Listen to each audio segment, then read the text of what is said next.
Yo, Atlas speaking, and welcome to part 2 of What If I Was Reincarnated into the Naruto world in the body of Haku Yuki. The playlist is above, and with that being said, let the tale begin. Chapter 11 Support. My Little Minions. Obito-sensei appeared out of nowhere and purposely ruffled our hair in a dramatic manner before we can even react to it. The three of us scowled. We don't appreciate having our hair getting messed up. You are making your sensei so proud, you know that? You three are the only full team that advanced to the last stage of the exams with all the members intact. Oh yeah, that. I didn't realize it until Obito-sensei said it himself. So are we getting anything as our reward? Hanabi said cheekily as she crossed her arms and rhythmically tapped a foot on the ground. How about a hug from your dear sensei? Pass. Well, jokes aside, I'm glad that you guys survived Orochimaru. Obito-sensei got straight to the point and got into a more serious persona. Don't worry too much, we will do something about him. I will make sure that he will never harm you guys again. Also, I want to check if you guys have any prior plans for the last stage of the exam. I know all of your abilities are unique and that I can't help much with most of them, but I am still your sensei. I will teach you what you need as long as you ask me. I don't mean to sound offensive, sensei, but grandfather wants to train me personally. I don't think we will be seeing each other all that much until the exams are finally over. Fair enough.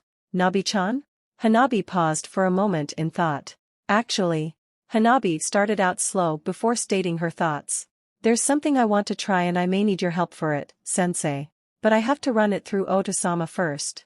I need to check if my idea is even possible. Sounds good. And me? I asked dryly. I have already found someone for you, Haku. The person that will be training you is probably best suited for helping you find ways to survive the Suna kid. The three of us look at our sensei in an incredulous manner. The preliminaries had only just concluded half an hour ago and he already found me a teacher? We all know how lazy he can be sometimes. Ren always complains about it to us. No, really. You need all the help you can, Haku. You are the only genin that can probably stop the crazy kid. Prepare yourself for a long training session outside Konoha's walls and pack everything you think you might need. Your training will start the day after tomorrow, so you will have a one-day break before that. Just be at the village gate at sunrise, you will know what to do when you reach there. So the pairings really was rigged. Duh, we are shinobis. Obito-sensei shrugged. Do you rather if Sai or Hanabi faced him instead? Got me there. Anyway, go take a much-needed break. I know you guys are tired. Obito-sensei said as he pushed us along from our back. Remember, if you need help, I am always here. He said the last part at us, and his gaze lingered on me a little longer than what is needed. He had probably found out about my past somehow. Got it, Tobi-sensei. Sai said as he gave a tired yawn. I mean, Obito-sensei. Sorry, too tired. My tongue got tied up and I spoke too fast. I give a knowing grin. You know, if you speak sensei's name repeatedly and at a fast enough speed, you end up saying it as Tobi. Try it. Abai-tubi-tubi-tubi-tubi-tubi-tubi-tubi, hey, it works. Hanabi exclaimed as she immediately tried what I just said. How did you find that out? I think we just found a suitable nickname for sensei. Sai nodded in agreement. Wait, what? This is lame. I want a cooler nickname. Sorry, Tobi-sensei. No can do, Tobi-sensei. This is a cool nickname, Tobi-sensei. Change it. Change it. Minato Shirsho? Minato Shirsho gave me a gentle smile as I walked over to him. I looked around the area where Obito-sensei had told me to report at. There's no one else here so early in the morning other than the two of us and the gate guards. Minato Shirsho is also carrying a backpack on him and is in his full jonin gear. You are the one Obito-sensei said who will be training me? I asked in disbelief. Isn't Shirsho an extremely busy man? And he will be training me for the entire month until the third stage commences? Yep. Minato Shirsho confirmed my guess as he guided me over to the gate guards. A quick registration later, he put a hand on my shoulder. Hang on. There's no other way to describe the sensation of experiencing the Flying Thunder God technique other than extreme motion sickness. The feeling is just that indescribable. Ugh. I wheezed and coughed as I bent down and put my hands on my knees to support myself, holding in the urge to puke the moment we teleported to who knows where. A little warning next time, Shirsho? Sorry about that, but from experience, the reaction is usually worse if the passenger is expecting it. It will get better once you get used to the sensation, or I can teach you a jutsu that I used in conjunction with my Flying Thunder God technique to help prevent motion sickness. I looked up in bafflement. A jutsu to prevent motion sickness? Invented it myself. I don't know how the Naidame endured using his version of the Flying Thunder God technique without a jutsu like that. Even I need the jutsu to be able to use the Flying Thunder God technique repeatedly without rest. Maybe the Naidame could do it because he is a senju, they do have better vitality than most. Okay, now that makes some sense. Not that I am complaining, Shursho, but why are you training me? You are a very busy man and Naruto is competing in the last segment of the exams too. I asked as we set up camp in an isolated clearing that Shursho had teleported us to. Kushina will be taking over Naruto's training, they have very similar fighting styles so she is better suited to teaching her. I had already taught the basics of the Rasengan to Naruto anyway, now all she has to do is to practice until she got it down. If she is good enough, maybe she can use it at the last stage of the exams. If not, she definitely will be able to do so after a few months. She is not book smart like me, but she does have her own talent as well. She just learns differently as compared to most of us. That doesn't really answer my question. You are smart, Haku. Take a guess. The only clue I am giving you is that this is an arrangement that was made right after the preliminaries ended. Orochimaru and Gaara. I replied immediately. Orochimaru had shown interest in both me and Sasuke and you guys want to protect us from them. Obito-sensei had said that I needed help for my match against Gaara at the last stage of the exams. You are the help although I have no idea what you are going to teach me. Minato put his hand on my head and ruffled my hair in endearment. I think I now know where Obito-sensei got the same habit from. Got it in one. Sasuke is well protected. Even if Orochimaru is a Sannin, he cannot take on the entire Uchiha clan by himself. They are the Uchihas. Itachi alone is able to match him and that is not considering how strong Fugaku really is. Sasuke will be safe with his clan. You, on the other hand, not so much. I give Minato Shursho an inquisitive look. That sounds as if he is belittling the Hyuga clan. I am not downplaying the might of the Hyuga clan, Minato Shursho said after he saw the look I am giving him. But you have to admit that currently, no Hyuga has what it takes to stand up against Orochimaru. The strength of their dojutsu is also not one that is wholly built for combat unlike the Uchiha. To deter an S-rank threat, you need someone on the same level as well. I know you don't really like Konoha or shinobi villages in general, but some of us do care for you. I volunteered to protect you until the last stage of the exams and to train you at the same time. Kizashi and Hayashi agreed immediately. I know you don't like Kizashi, but trust me when I say that he treats you no less than any other shinobis in Konoha. He did what he did because he is the Hokage and your bloodline is just that valuable to anyone. He had to make many tough decisions as a Hokage. Try to understand him, even if it is just a little. Doesn't mean I have to like it. I shot back a little harshly. Even if I had accepted it and understood what he did, it wasn't a nice feeling being treated that way. We know. That's why we try to help you make your life in Konoha as enjoyable as possible. Minato Shursho knelt down a little to look at me at eye level as he placed a hand on my shoulder. I had heard from Naruto what you told her and her friends back at the Forest of Death. He stated a little hesitantly. Look, Shursho. I don't need pity. I cut him off before he can continue. I know I sound rude, but I have enough of it.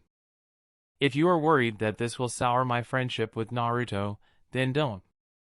She is not the one I am angry at. I'm not even that mad at Orochimaru even if I am pissed at him for doing it. If anything, the person that I am the angriest at is myself. That does take some load off my mind. Minato Shursho admitted as he stood up straight again. And don't be angry at yourself, it is unhealthy. I know it might not seem like it, but Naruto had a tough childhood as well due to circumstances beyond her control.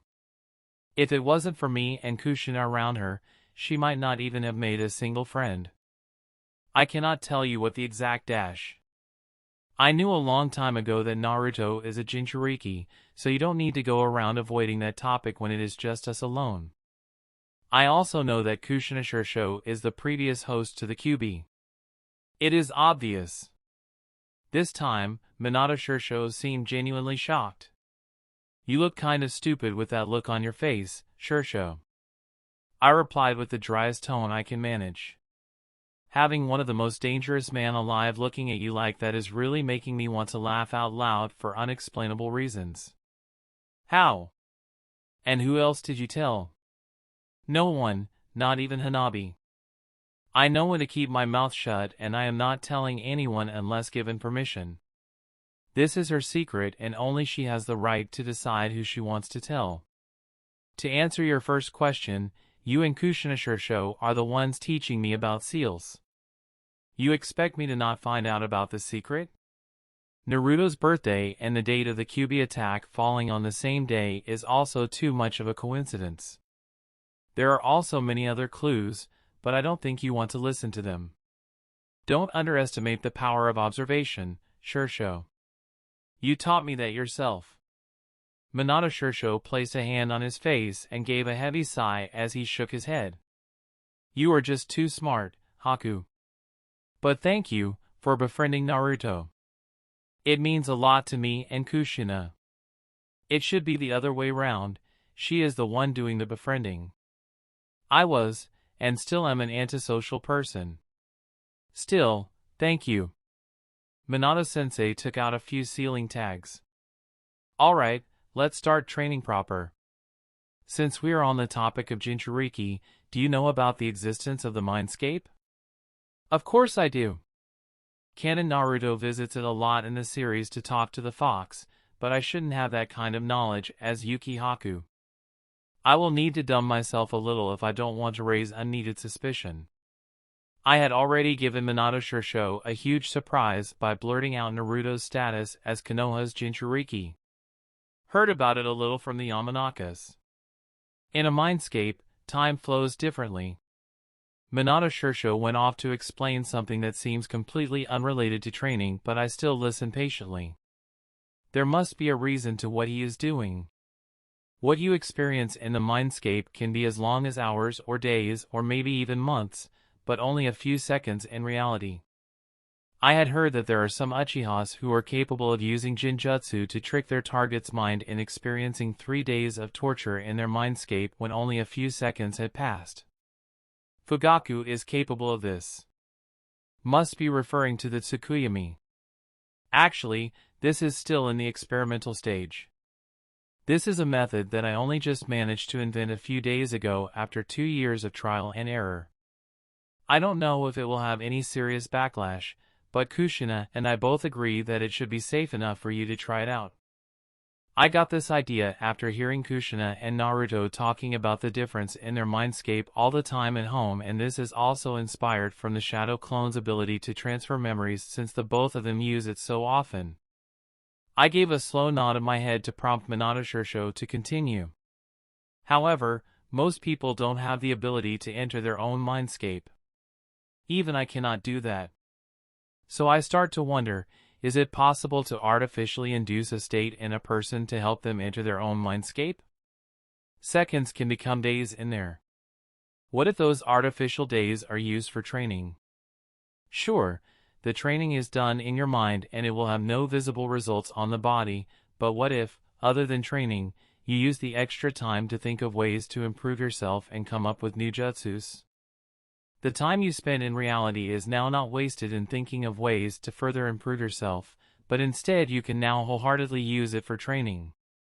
Shinobis usually spend days, weeks, months, and even years to even come up with a single jutsu. Coming up with the Rasengan took me 3 years. What if those 3 years are not spent thinking about coming up with the Rasengan and I used it for training instead? How much stronger can I become? What about coming up with new design for seals? Coming up with new seals takes up a lot of time. Can the process be shortened? Oh! This is genius. This time, it is Shursho who is giving me the smug look. I see you understand where I am getting at. This 1 month will not just be a month for you, Haku. It can be years depending on how time flows in your Mindscape. Years of training for you packed into a single month. In some ways, it is better than the Shadow Clone method Kakashi and I devised for Naruto. Both methods have their pros and cons. Take note, I am not aiming to make you chunin level by the time our training is over. I am aiming to make you so strong that you will be at least a solid jonin in strength. What we require from our jonins is not just strength alone, there are many other factors as well. That is why some of our chunins are overpowered. They are strong when it comes to combat, but they don't have the mentality of a jonin.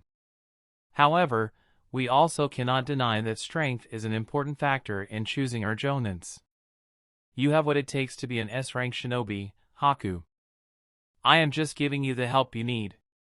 I am sure you can flourish on your own from here even if I don't help you any further than this. By the time the exams are over, I want to make sure that no one can argue with us even if we promote you into a jonin straight away.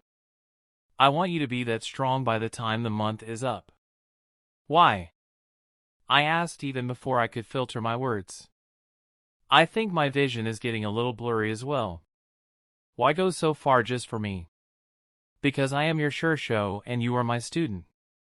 Minato Shursho replied as if it is the most obvious thing in the world. You are like the son me and Kushina never had. You are not related to us by blood, but we still view you like our son. I am also your Shursho. Kushina did most of the teaching when it comes to seals, and you only learn the bare basics from me since I am always so busy. It is time for me to do something as your Shursho. If there is one thing all shinobis respect, it is strength. From Kushina's experience, your outsider status can make your life very difficult for you in Konoha, but if you can show everyone that you can make it to jonin even when others didn't make the cut despite them being so much older than you, it will be easier for you to be accepted by the shinobi populace. Minato Shursho took a pause before continuing. Maybe it is because Kushina sees herself in you when you first arrived, but if it wasn't for Hayashi, we would have adopted you into our family the moment you found yourself in Konoha. I know you had a very harsh childhood and an even harder time back at the Forest of Death, Haku, but please, don't lose faith in life. There are people who cares about you. I was watching the first stage of the exam. I saw how you tried to listen to my advice when you defended Kiba, and I can only imagine how much it had hurt you when you finally broke down in the Forest of Death. Still, I stand by what I said. Trust is a two-way street. Right now, I am showing you my trust by showing you what is probably one of the most broken training methods in the elemental nations. I am trusting that you will use it responsibly and not use it to harm Konoha in any way or form even if you don't like the village. I am trusting you that you will keep the secret of this training method to yourself and not share it with anyone else without my permission, even if it is Hanabi. You are placing too much trust in me. Like I said, trust is a two-way street. You can be ruthless, but all shinobis are, or we might as well quit our jobs. I am the boogeyman of IWA that had killed thousands even if my colleagues all called me the kindest shinobi alive. Beneath that icy exterior of yours is a kind heart, Haku, no matter how much you deny it. You wouldn't have risked your life to return Hanabi to us otherwise. You could have just left her in Kiri to fend for herself. I know you are still trying to trust others. I am just making the process easier for you. It was only when Minato Shursho gently used his thumb to rub away the tears flowing down my cheeks that I realized that I am actually crying. Take a break and think through what I just said. We are not in a rush for time since we will have plenty of it. Remember, there will always be people who cares about you. If you need help, just ask. There's no need to keep everything to yourself. Like Minato Shursho said, his training method is still in the experimental stage, but it is enough for training purposes. I don't know what I expect my Mindscape to be, but my Mindscape is just a flatland full of snow with no end in sight. Minato Shursho is not able to enter into my Mindscape just as I am not able to enter his simply because he had not managed to find a way to do that yet. In my Mindscape, I am able to use my jutsus, similar to how Canon Naruto does it when he fought with Kurama for dominance when he tried to take its chakra for his own use. Heck, I even tried materializing a leaf in my Mindscape and attempted the leaf-cutting exercise like what Naruto did in Canon. It actually worked even if I don't know how. Minato Shursho looked as if he struck gold when I told him about it. I will be looking forward to the early creation of the Raisin Shuriken. Shursho does have wind nature chakra, right? Still, this is all I need. Minato Shursho really knows what I needed most to prepare myself to face Gaara. Time. What I urgently need to face Gaara in battle during the third stage is time to prepare against him. I know what he can possibly do, but I just need the time to find ways to counter all his known techniques and then more. Minato Shursho gave me the time I need. This training method is extremely broken in some aspects, but there are backlashes to it that is just as great. Nothing is perfect in this world, that includes jutsus and seals as well. For one, I have to spend at least a day to recover every single time I exited my Mindscape. My body just cannot keep up with my mind's activity, and I will collapse in mental exhaustion the moment I came back to reality. I need to wait for my body to finally sync with the time my mind experienced and vice versa. According to Minato Shursho, Kushina is starting Naruto on the shadow clone method similar to what was used in Canon, and while she is not yet good enough to sustain it for long unlike her Canon counterpart due to her current young age, she is an Uzumaki and a Jinchuriki. She has a way faster regeneration. I don't have that luxury. After the recovery phase, I will then use the time in reality to train my body and execute the various ways I have thought of in my Mindscape in utilizing my ice release. There's no point in creating ideas for millions of jutsus if your body is unable to handle the physical strain. Minato Shursho sparred with me regularly and pointed out the flaws that I have to improve on in my creations. The most surprising thing was that Minato Shursho taught me the Raisin. I know the concept behind it thanks to my prior knowledge, but I had never attempted to learn it before this due to my respect for the man. For shinobis, family and clan techniques are viewed very differently from the commonly known ones. For a family or a clan technique to be taught to an outsider, it goes to say that the one doing the teaching has a lot of trust in the person who is being taught. Shinobis are secretive by nature and they guard the jutsus passed down to them by their ancestors zealously. By teaching me the Raisin, people will know that Minato Shursho has a lot of trust in me for him to even teach me this famed jutsu of his in the first place. He is really trying to do his best to help me gain acceptance in Konoha. Words cannot express how much gratitude I have for him and Kushina Shursho. No one else had treated me with so much kindness since I was in Konoha with the exception of the Hyuga family I am adopted into. I have no doubt that Hayashi and Hizashi cares a lot about me, but they are very reserved people when it comes to showing their emotions. The Hyuga upbringing that they experienced made them that way. Actually, Hanabi is the only Hyuga I know who is so open in showing her emotions. The rest of them are either shy or stoic people, sometimes a combination of both. Minato Shursho and I discussed about seals as well. We both know that while I am born with a smart enough brain to understand most seals, I am not a natural in it. I am not born for it. That is fine. I just want to know enough about seals since I think it is useful knowledge to have. The fact that the learning process is fun is a plus as well. However, sometime during the training sessions, I suddenly had another perspective. If I am never going to be as talented as both my shishas in creating seals, how about breaking them? Creating new seals requires the creator to have full and complete understanding of the knowledge required to even attempt to create the seal. Destroying seals? No, you don't need to possess the full knowledge required to destroy them, although you need to know enough to ensure that it doesn't blow up in your face and accidentally kill you as a result. It is like dealing with exploding tags. Not everyone knows how to create one, but many shinobis worth their salt would know how to stop one from exploding, block the damage, or even defuse it if they can see it coming. The same logic applies to any other seals. And so, Minato Shursho added that into my curriculum. He agrees with me. If I cannot be a seals master, then I might as well change my route and aim for being a skillful seals breaker instead. I may or may not reach the goal I set for myself, but at least it is a goal that is a lot easier to reach than becoming a seals master. It is weird not having Hanabi by my side for the entire month, and I do feel a little empty without her around me. It is suddenly a lot quieter since her chattering is non-existent now. This training trip just made me realize how much time we actually spend together without us even realizing it.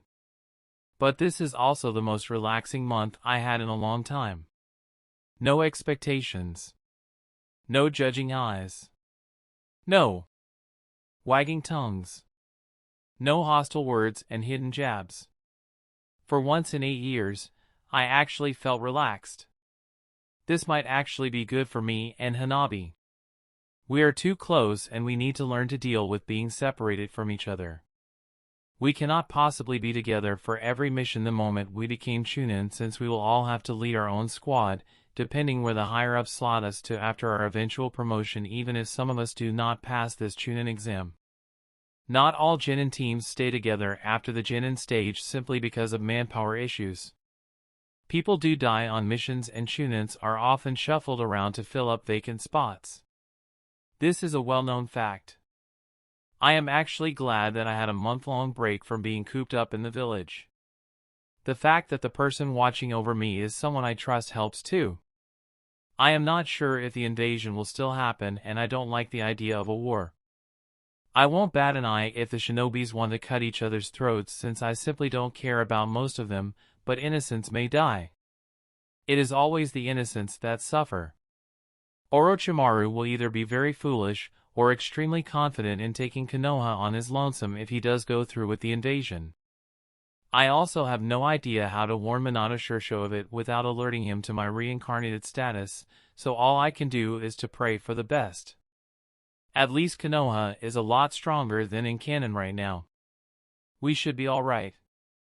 The few that I care about should be alright. Or at least that is what I hope it will be.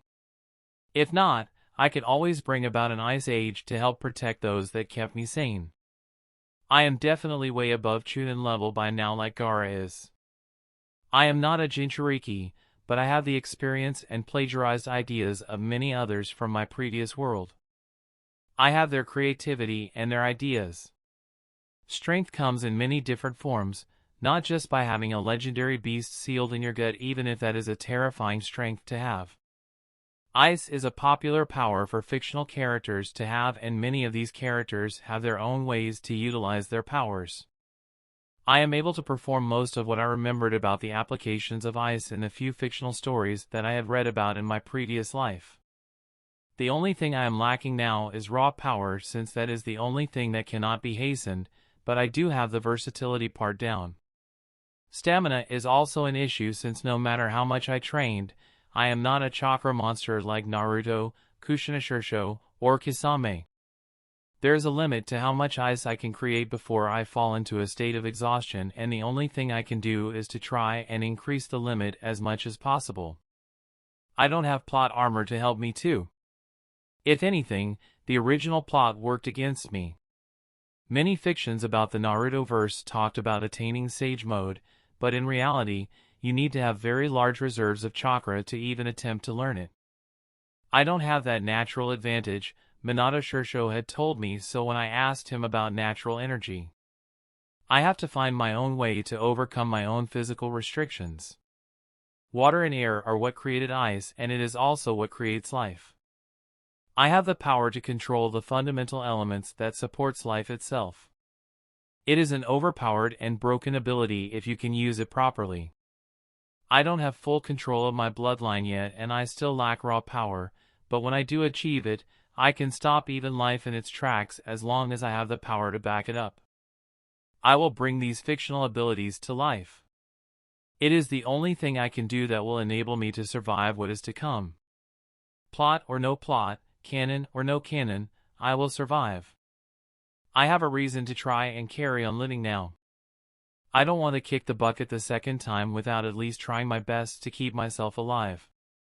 I am not letting the hard work and sacrifices of those who had tried to help me go to waste. If I cannot live for myself, maybe I can try to live for the sake of others and do something meaningful for once in my life. I don't want my second attempt at life to be meaningless, no matter how short or long it may be. Maybe I can even find a goal to strive for along the way, if I am lucky enough. To live to protect those that cares for me sounds like a noble goal. I like the sound of it. Will Mom be proud of me if she knows about this? I hope she does. Hanabi-sama. There are visitors looking for you. Hanabi gave a polite thanks to the branch member that passed her the message as she walked to the gates of the Hyuga compound. Who will want to find her? She put on the ugliest scowl on her face when she finally saw who it is that is waiting outside the gates of the Hyuga compound. What are you doing here? Yamanaka. Ino gulped as Hanabi activated her Byakugan. The entire of Team 10 is here together with Sakura. Naruto and Sasuke are missing. Not a surprise, no one actually saw Naruto and Sasuke after the preliminaries were over, like no one saw Haku. The three of them disappeared into thin air.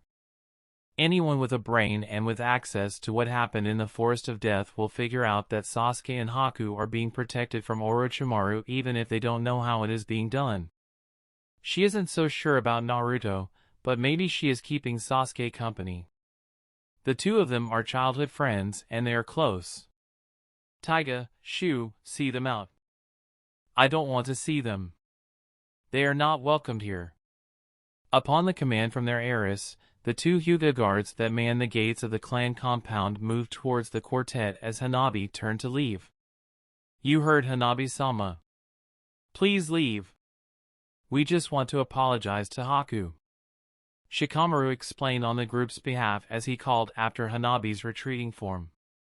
We were insensitive to Haku's feelings. Ino herself has been beating herself up over it and she wants a chance to correct her mistakes. We feel the same as well. Naruto and Sasuke are unable to come, so we are also here on their behalf. However, we cannot find Haku anywhere. We asked Sai and he said that you would know. Sai popped up from around the corner just at that moment. Crackers-chan. Sai. Hanabi greeted her teammate as she finally stopped and turned around. Why did you bring them here? I think they deserve at least one chance to make things right again. Sai gave a nonchalant shrug as he said this. At least the book I read about mentioned that everyone makes mistakes, but they should at least have one chance to remedy whatever they had done wrong. I don't think the book is entirely right, but I don't think it is entirely wrong either. He had a point there. They even brought the poisons Girlikuin has been wanting to get for ages as a way to show their sincerity. I think that is thoughtful of them. Sai continued as he pointed to a small box that Ino is clutching in her hands. However, I really don't know where he went since I have been training in my clan compound this entire time. I thought that you might know, so I directed them to you. Hanabi crossed her arms as she deactivated her Byakugan. If they can really get Haku to forgive them, then he might have more friends that he can count on. He really needs to get a social life and stop training like a madman to escape from his problems.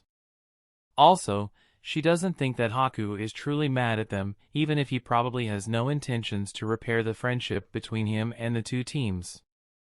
It is like trying to repair broken glass. Once you break it, the cracks will always be there no matter how you try to glue it back together. Still, that is Haku's decision to make, not hers. Haku had changed after the happenings in the Forest of Death. Even she cannot tell what his opinions on things are right now. He had left a little too soon for his training for her to figure him out. One chance, so don't screw it up. Also, if Haku says no, then it means no. We understand. Still, even I don't know where he went. Hanabi admitted. All I know is that he is outside the village right now. He sends a letter to me and Oda-sama about once every few days through Minato-san's toad summons to inform us that he is alright and we will respond in kind. He is currently being watched by Minato-san and I think you all know why. All I can do for you guys is to help you send a letter to him. Whatever you want to say and give to him, write it down and I will send it to him for you when the toad messenger makes its next appearance. That is fine by us. Ino said as she visibly tried to steel her nerves. We just want a chance. I know I screwed things up, but save the apologies for Haku, not me. He is the one that you had hurt. Ino looked down in guilt at Hanabi's words. Sai eased the mood as he said his next sentence. Crackers-chan, I have been thinking about it recently. From what I can see, Girly-kun seems to be very close to his mother when she was alive, is that true? Yeah, it is. Hanabi blinked in mild confusion at the sudden change in topic. He always talks about her even without him realizing it. He has a pendant that used to belong to her that he wears around his neck, and I hardly see him taking it off. When he does, it is usually because he doesn't want it to get damaged or dirted for whatever reasons. And he doesn't have a picture of her? No, he doesn't. He had said that he had left his village as soon as possible after it happened. He was afraid of getting caught. Or maybe there wasn't a picture for him to bring along in the first place. Unlike Konoha, most villagers out there in the elemental nations are too poor to afford having someone paint a portrait for them, much less take a photograph. Especially so for Kiri. I had seen how bad the poverty is when I was there. It was so bad that I still remember about it even after so long. Do you know how his mother looked like? I never met her, but I can remember how Haku described her. I can memorize it by heart now since he always repeats the same thing whenever he talks about how she looks like. Why are you even asking? Crackers-chan, you are looking at an artist here. Sai gave his best impression of a deadpan as he gestured to himself. Why do you think I am asking? Hanabi's eyes widen in realization and she can see the quartet doing the same as well. Sai. Hanabi breathed out. You are brilliant. You are finally not a social idiot. Problem is, we don't know if we can really recreate the image of Girly-kun's mother even with the description he provided you with. Sai continued as he ignored Hanabi's mixture of compliment of his idea and jab at his social awkwardness.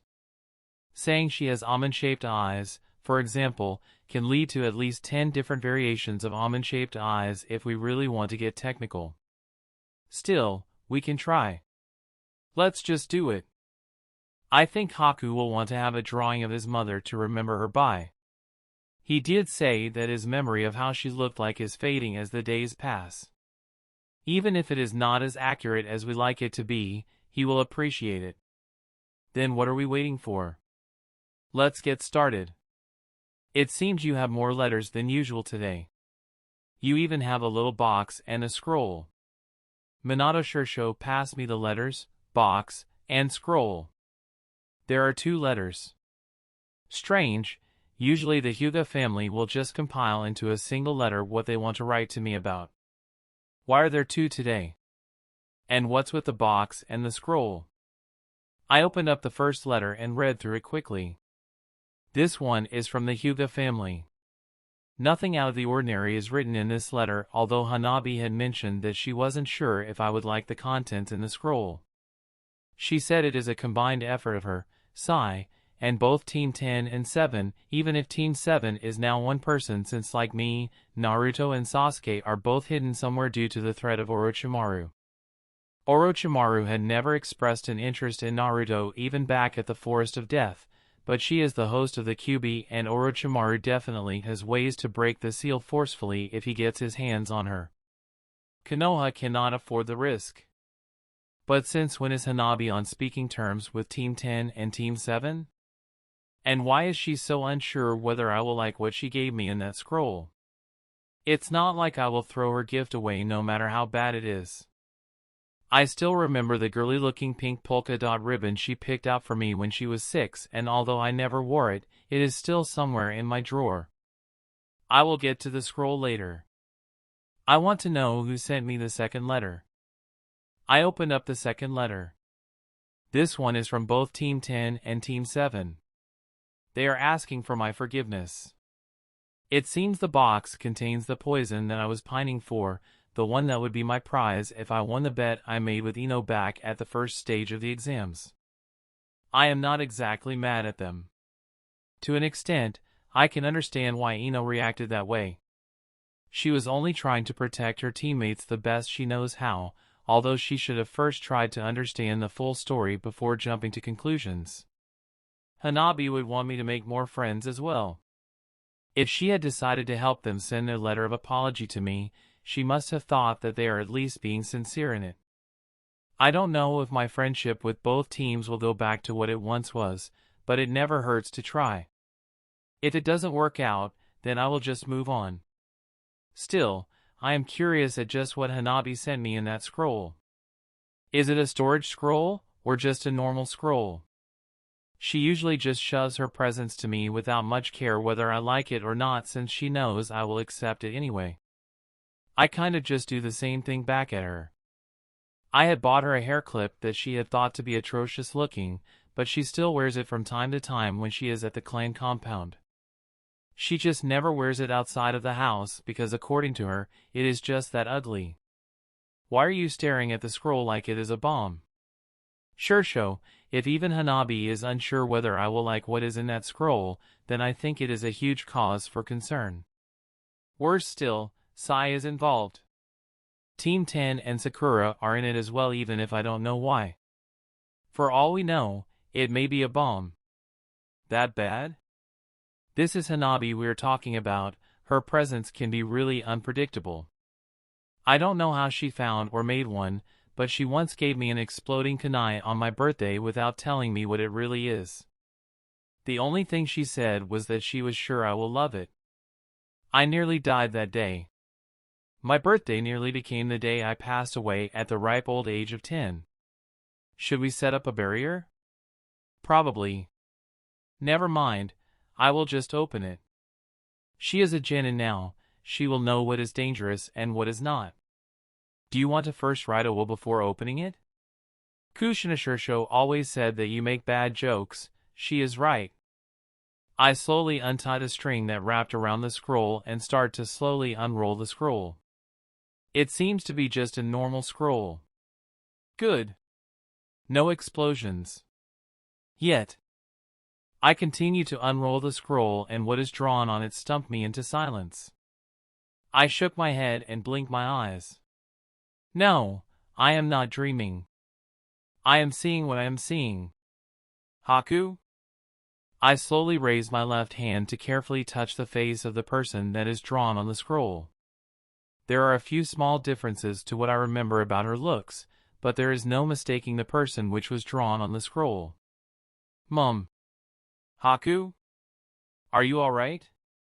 Minato Shirsho asked in concern as he walked up to me. He saw the drawing and he made the connection straight away. Mom and I do look alike since I take after her looks. Is that? My mum. They had somehow recreated an image of my mum. This has to be Sai's work. I recognize his brushstrokes.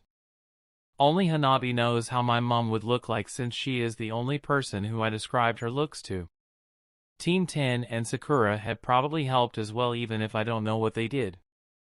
I held back my tears as I slowly rolled the scroll back and pocketed it. Minato Shirsho didn't say anything, but he gave me a comforting pat on the back as a show of support. This is really the best present ever. Chapter 12: Siblings and Family. Haku? You are back? No, I'm not. You are seeing a ghost, and I am definitely not Haku.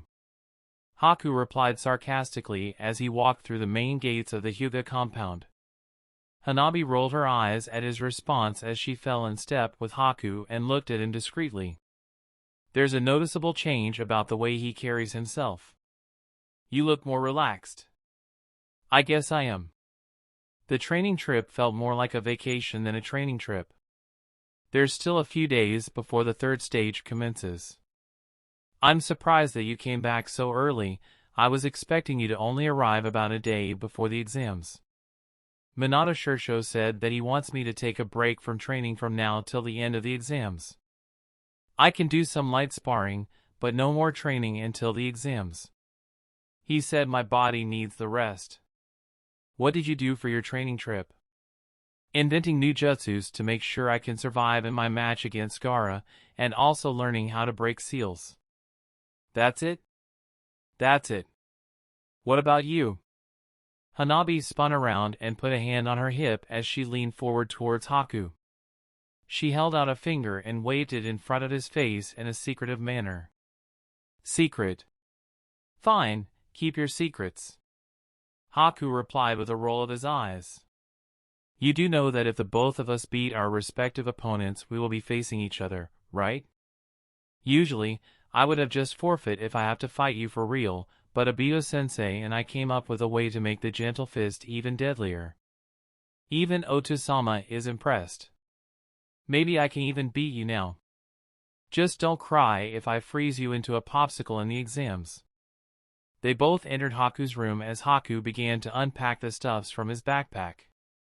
Haku took out a familiar-looking scroll and unrolled it before hanging it carefully on the wall. Thank you for the drawing, by the way. You have no idea how much this means to me. It was Sai's idea. Hanabi admitted. You should thank him when you see him. I will.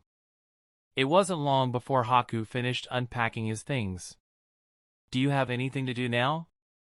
Hanabi asked Haku from where she is sitting on his table and swinging her legs lazily. No. You have something in mind? The marketplace is buzzing with activity now due to the chunin exams, what with the number of visitors coming to Konoha to spectate us and all that. I heard from Sensei and Rin yesterday that there are a lot of exotic merchandise on sale now and I really want to go and take a look. They said that most of the items there have a huge discount too. Want to come? Sure. What about Niji and Hinata? Nei-san is helping Shino prepare for his exam. Niji and Ai-san is probably training with Oto-sama right now since I chose to train with Sensei instead. Haku gave a nod of his head in acknowledgement. Seeing that, Hanabi grabbed onto his arm and began to drag him excitedly out of the compound. Come on, Haku, look alive. We are going shopping. That's exactly why I look otherwise. How about this? Does it look nice on me? I gave a look at the hair clip Hanabi is wearing and then at the rest of the hair clips on display before returning my gaze back at her. I still can't believe she tried all 36 hair clips on display. I think they all look good on you. Hanabi pouted as she put both her hands on her hips crossly. You say the same for everything. Because all of them really look good on you. Hanabi sighed before taking out the hair clip and return it back to the display shelf. You are hopeless, she said as she grabbed me by my arm once more and dragged me to the next stall. I swear that the speed she used to move from stall to stall is on par with a shunshin. I had lost count on how many stalls we had visited since we arrived at the marketplace about 2 hours ago. Hanabi has an obsession with collecting hair accessories and that is her main focus for today as we went window shopping at the marketplace.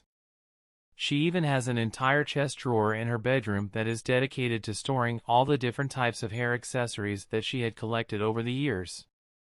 She can sometimes spend hours at the front of her mirror in her bedroom trying out the accessories she had collected in her spare time.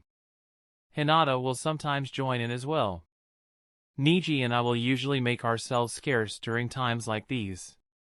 We don't want them to try doing our hair as well with all the hair accessories Hanabi collected. They tried it on us once, it was a torturous experience. If finding the perfect hair accessory makes Hanabi happy, well, I am definitely okay with indulging her. It's not like I have anything better to do now anyway. Hanabi and Minato Shirsho had all said that I need to learn how to take a break from training. We stopped by another stand that sells textile and apparels. Hanabi's focus is now on the small shelf where various hair sticks are displayed. Hair sticks are her favorites with hair clips as a close second, although she usually sticks to hair tie whenever she is on missions. How about this one? I suggested as I picked up a wooden hair stick and showed it to her. Hanabi gave a disinterested look at the hair stick before directing that same look at me. Your fashion sense sucks. I frowned a little as I looked at the hair stick in my hand. It looks okay to me. It is not as intricate as the others on display, but its design is simple and nice. Not too showy, but not too plain either. This is a lot better than the ugly-looking chopstick you are holding," Hanabi said as she picked out a hairstick whose color is as white as ivory. The engravings on it are a lot more intricate, but at the same time, not to the extent where it seems overly gaudy or showy. Okay, I have to admit that Hanabi's fashion sense when it comes to these things is miles ahead of mine. Hanabi used the hairstick to tie part of her hair into a bun and let the rest flow down her back. She had let her hair grow out and its length is now somewhere past her shoulder blades. It seems that she had taken my suggestion to grow out her hair. How about this? Do I look good in it? Hanabi asked the same question for the umpteenth time that day as she looked into the mirror at the side of the stall to see if the hairstick suits her. You wouldn't believe me if I say you look good in it anyway. Hanabi turned her head to give me a flat look. You, Yuki Haku, are an idiot. I raised an eyebrow. What did I do? Figure it out yourself, she said as she pulled out the hairstick and let her hair unravel itself before looking at the price tag on the object in question. Now, how much? Oh, never mind. Hanabi gave a reluctant look as she put the hairstick back to where it was before she walked off to see the yukatas on display a few meters away from where we are. I discreetly checked the price tag of the white hair stick that caught Hanabi's attention earlier. It is a little on the pricey side even for shinobis.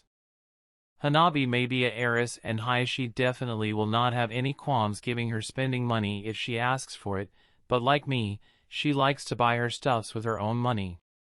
It might have been my own spending habit influencing her, but ever since she had become a chunin, every single thing that she had bought is purchased with the money she had earned herself.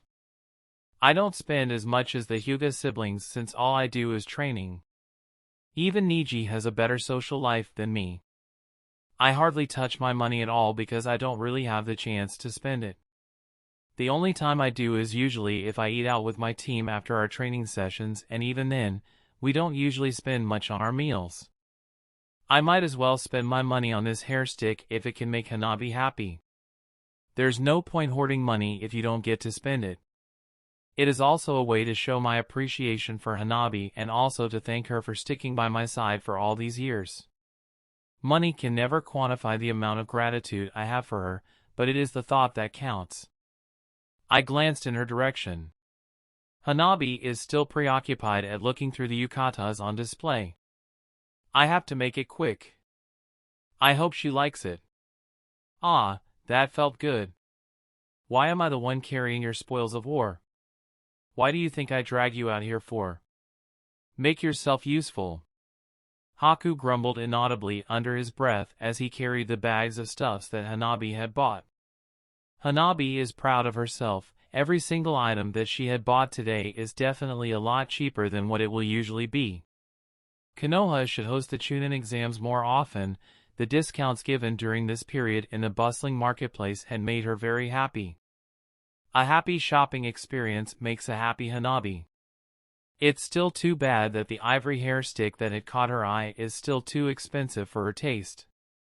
She could have bought it, but she would be exceeding the budget that she had set for herself. Ah well, she will just have to work harder and find a cheaper yet better looking hairstick.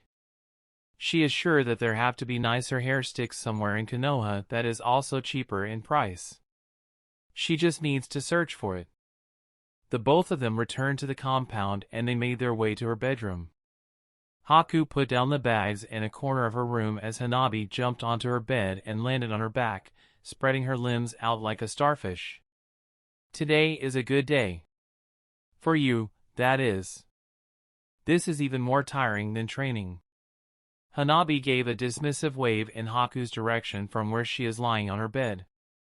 Thank you, my loyal servant, but you may now be dismissed. The queen needs to take her shower. You are insufferable, Haku said as he rolled his eyes at her words. See you during dinner. Haku gently closed the shoji door after him as he exited her room and Hanabi moved towards her bathroom to take a shower. However, a foreign item caught her eye as she walked past the bags of items that she had bought earlier today. Hanabi knelt down and dug out the foreign-looking box in one of the bags. She is sure that she had not bought this item. What is it and why is it here? Hanabi slowly opened the small cardboard box and she felt her mouth opening in surprise. Idiot! What an idiot! Despite how much she wanted to go over to Haku's room right now to scold him for spending so much money on such an unimportant item, she cannot help but walk to the front of the mirror in her room with a small smile on her face.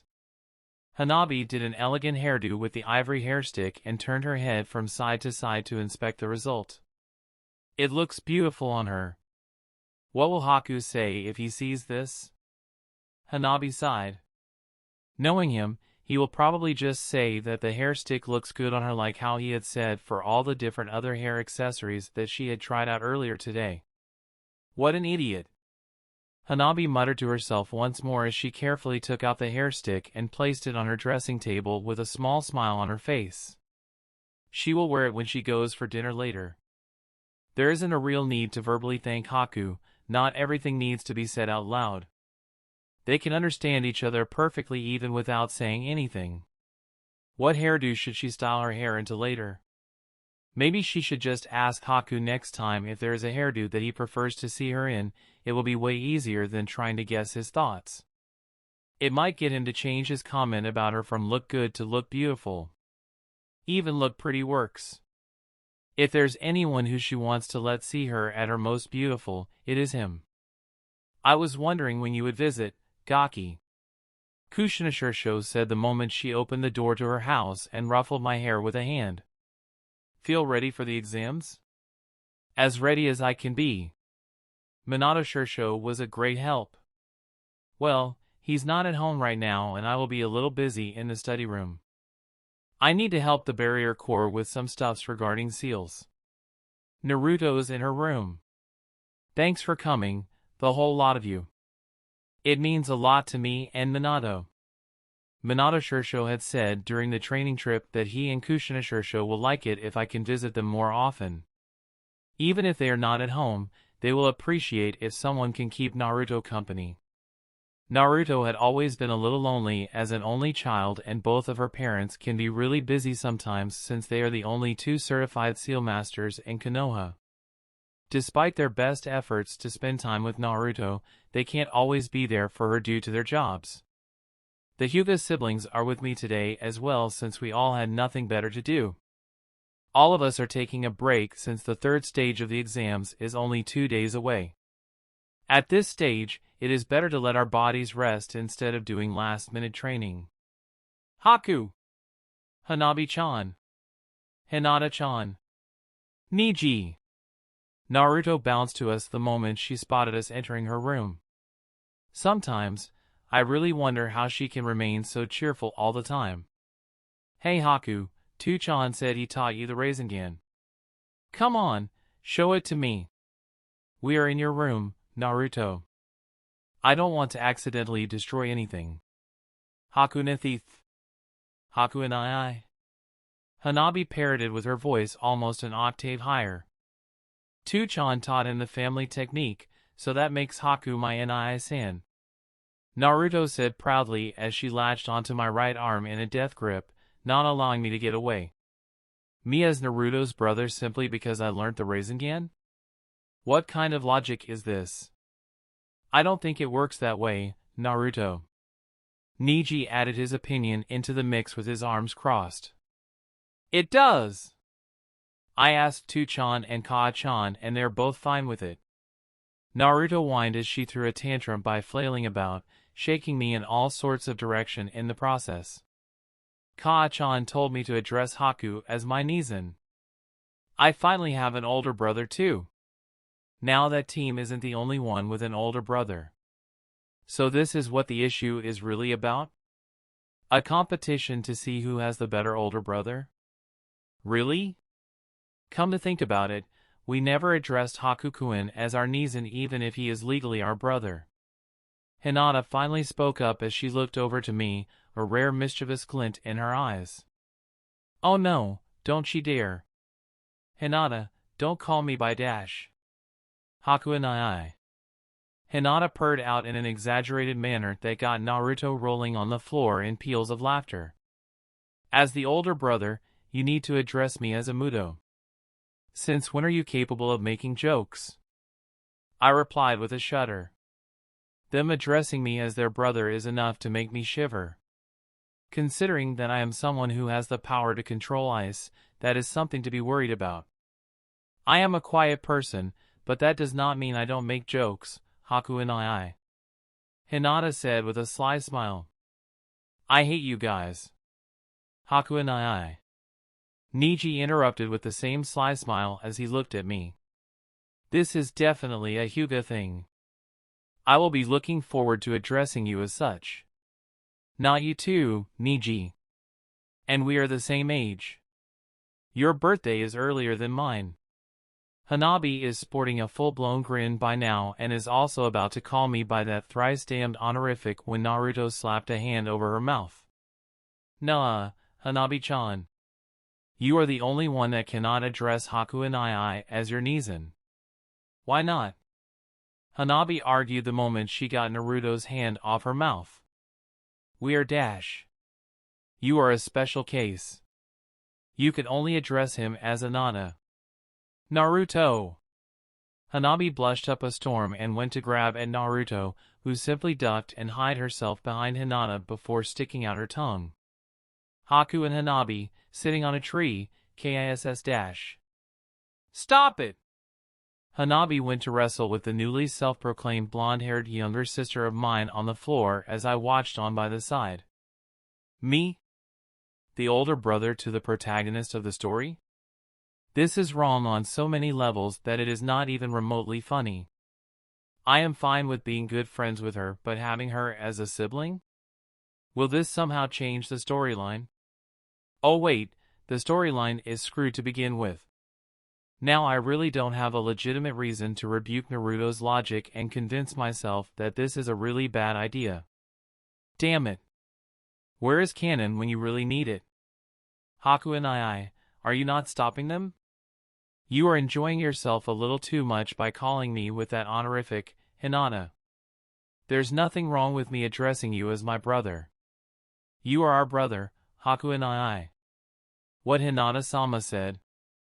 Niji quipped in from the side. I am not the best person to have as your older brother. I admitted to Hinata and Niji. I have so many flaws. I don't think I can dash. You are the best older brother we can ask for, Haku and I. Don't ever doubt yourself. Hinata chided as she walked up to me and forced me to look at her in the eyes. You are our Nizan. Haku and I. Help! Hanabi-chan is going to murder me. Help save your Amudo from your wife. Naruto!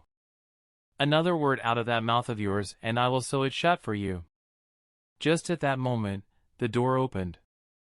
Naruto, what time do you want to dash? Kushina Shirsho paused in her words when she saw how Hanabi and Naruto are tussling about on the floor and looked at the three of us instead.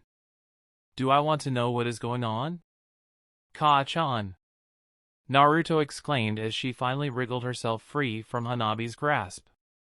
Can't you be Haku and I's godmother or something? Then he will have to accept the fact that he is my Nizan. I facepalmed at Naruto's words. No words can describe how stupid this whole thing is. There's no way Kushina Shirsho will. That's... Kushina breathed out with widened eyes as she slammed a fist into her open palm. A great idea. Kushina Shirsho. I shouted out even before I can think through it. This is a bad idea. And why? Kushina Shirsho asked with a questioning look. You did learn our family technique from Minato, that makes you one of us as well. I opened my mouth only to close it shut again. It is a foreign concept that I still have trouble getting used to, but Shinobi's idea of familial ties can be very complicated and yet also very casual, depending on which family you are looking at. In the Uzumaki's case, learning some of their family techniques is enough to qualify me as one of them. I had learnt numerous Uzumaki-style sealing techniques and the Rasengan from them. In their eyes, this is enough for them to consider me as part of their little family even if I am not related to them by blood. Their clan, their family, their rules. In the shinobi society, no one but the family in question has any say when it comes to familial matters, even if it is the Hokage. This is the societal norm here. They got me into a corner.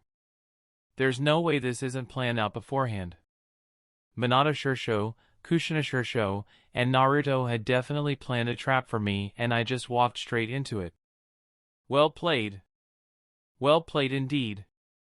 I don't think Oto-sama will mind, Haku and I. Hanabi gave me a slap on my shoulder from behind with that cheeky grin of hers. She is enjoying herself way too much. He will probably just nod his head and go along with it. There's no way you guys didn't plan this out. I replied with an involuntary twitch of my left eye. This timing is too perfect for it to be anything else. Hanabi-chan. You are supposed to call Haku and I your Anata. Shut up, Naruto. Hanabi hissed as her face turned beet red once again. We're nothing like that. Right, Nei-san? You two will definitely get married to each other with how close you two are. It's just a matter of when. Hinata betrayed her twin with a calm tone. Should I just teleport myself out of here with an ice mirror?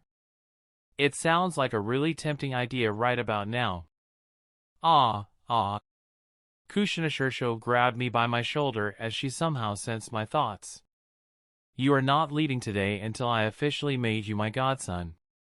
I already sent a shadow clone to Hayashi to get his approval. It won't take long. And how did she do that without us seeing her making a clone? Did she make one even before she appeared? I don't even know why you want to do this. I am a failure as a son. I muttered to myself quietly under my breath. I know refusing Kushina Shursho in any way or form is a lost cause when she has set her mind on something, but making me her godson is a totally different matter.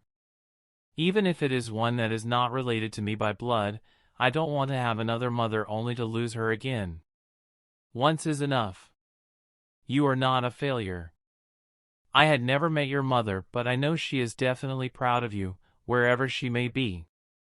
Kushina Shursho spun me around to face her and knelt down to face me eye level. I don't want to replace your mother, but what I can do is to care for you in her place, to help her help you where she couldn't. Minato and I had told you time and time again that we view you as our own son. Can you give me this chance to be your godmother, Haku? You are giving me too much, Kushina Shursho. Don't give me hope. It will make me despair even more if I lose it again. I won't die, if that is what you are worried about. Both Minato and I will stay alive long enough to see you and Hanabi produce grandkids for us, so rid your mind of any negative thoughts. Hanabi and I aren't dash. If you two say you don't at least have feelings for each other, then I might as well claim that I hate eating ramen. Kushina cut off my words as she shoved me and Hanabi together and enveloped us in a hug from behind. You two are still young, so abstain from sex until you guys are older, okay? I don't want to be a grandmother until at least a few years later. Kushina Shursho. Kushina San. It's Kushina Kachin for you, Haku. No more of the Shursho that you like to call us by, we have long since passed this formality crap. And oh! I just got Hayashi's permission with my shadow clone. Kushina waved a finger at me with a smug smile on her face. He even said that I might as well go all the way and make Minato your godfather too. So, there. Welcome to the Uzumakis, Haku. You are all insane. Hakuni 3-eye. Naruto whined as she somehow glomped me from the side. Don't worry. You will get used to it soon enough.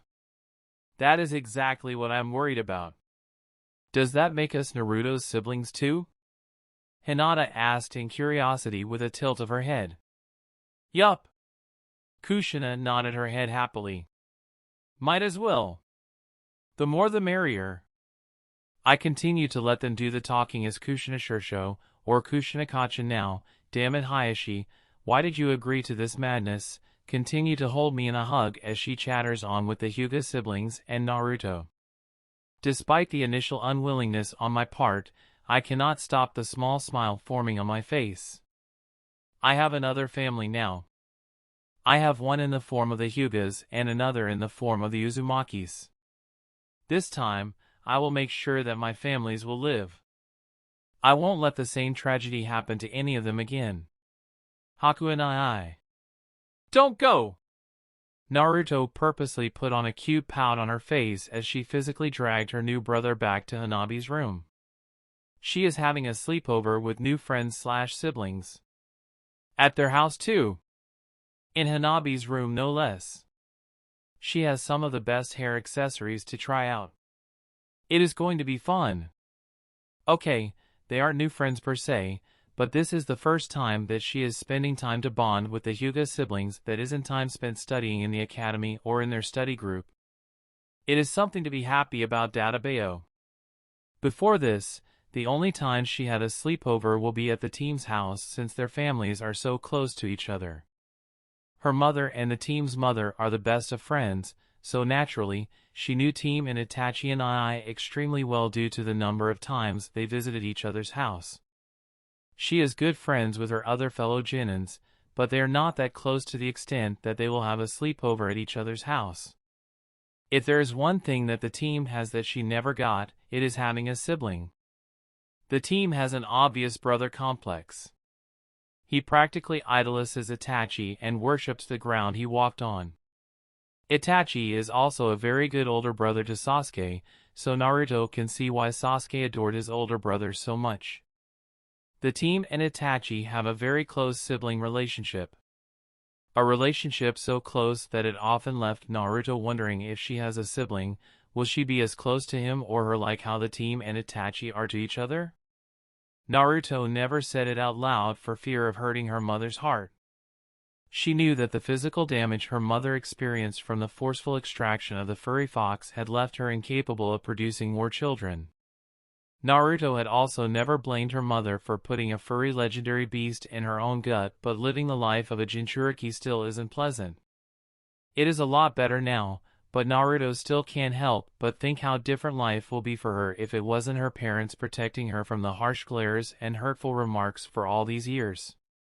She doesn't want to imagine what kind of life that will be. Despite her status as a Jinchuriki, Naruto knows that she leads a comfortable and relatively sheltered life even by shinobi standards. She is grateful for it. However, even with all the good things she experienced in life, Naruto still can't push away the small lingering jealousy in her heart. She wants a sibling as well. A younger one sounds good. She can be the overprotective older sister. Having an older sibling will be even better.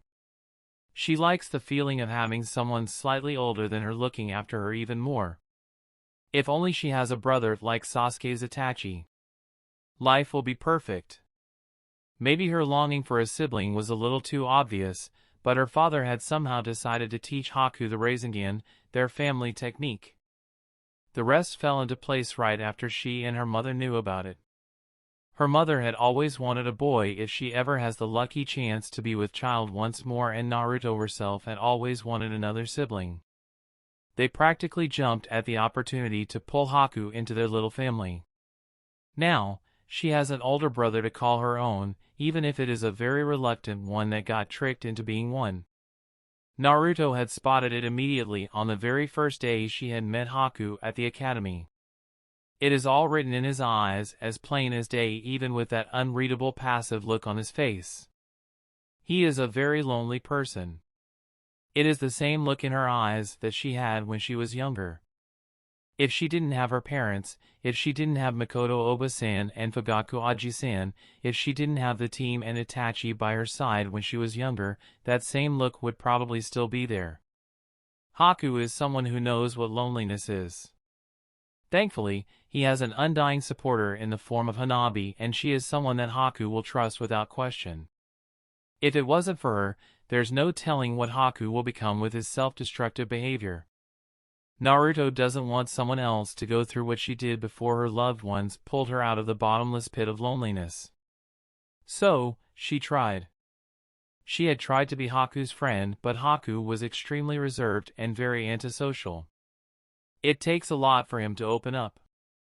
They were close acquaintances at best even after her best efforts in befriending him throughout their academy years. Not anymore. Haku is now her older brother. She finally got herself a sibling. Haku and I. It is a sleepover. We should all sleep together. I want my peace and quiet, Naruto. Hanabi is noisy enough, I don't need another equivalent of her. Naruto didn't let go of the death grip she has over her new brother as she dragged him back to Hanabi's room where they will all be sleeping for the night. Hanabi and Hinata had pulled a very unwilling Neji over as well. Yay! Now that we are all together, let's have a pillow fight.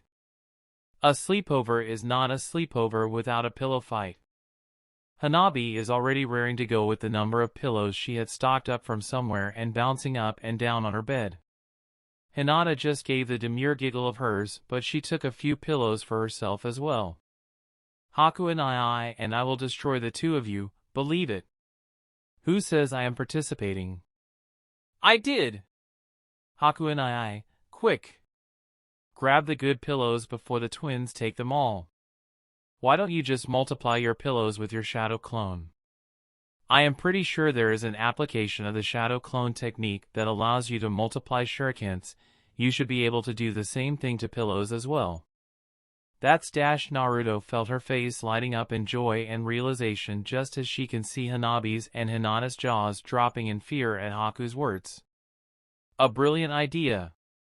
Right, so leave me out of this pillow fight. If there's nothing else, I am going back to my room to dash. Haku's words were cut off as a pillow came soaring to where his head once was. Haku had ducked his head to avoid getting hit by the pillow, but more of them quickly came. Oi, cut it out! Haku said in an annoyed tone as he dodged the pillows by reflex. It's late and I want to go back to my room to sleep.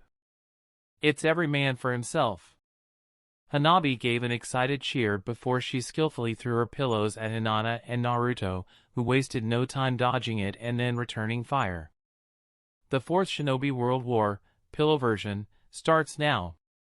I am not participating in this nonsensical dash. Neji's words were also interrupted prematurely as a pillow came soaring from his back, courtesy of a shadow clone of Naruto. He would have been hit if it wasn't for the range of vision his Byakugan provides and alerted him to the danger of the projectile of doom. Get Neji and I. No, get Haku and I. He is making his escape. Get them all. Pillow style, pillow shadow clone jutsu. God damn it, Naruto. I gave you this idea to use it against them, not me. A huge barrage of pillows came flying at Haku as he blocked it with a pane of ice as large as his person. He made to get out of the room with a shunshin, but Hinata was faster and cut off his exit with a well-aimed pillow, forcing him to change his direction. Don't make me use my mirrors. None of you will survive the pillow war the moment I get serious. The only reply to Haku's statement was a combined attack from the three girls as they fired the pillows at Haku while laughing and giggling away. This is so fun! Haku dashed to hide behind Neji, who was taken aback by this unexpected move of betrayal and nearly got hit in the face by a stray pillow. Where did all these pillows even came from? Seeing that the only way to defend himself from the pillow barrage short of using the Canon is to fight pillows with pillows, because Hayashi will be really angry if the room gets destroyed because of a pillow fight, Neji swiftly picked one up from the floor and used it to deflect every incoming pillow at them. Thank Kami for Gai-sensei's insistence on making him learn the basics of various weaponry.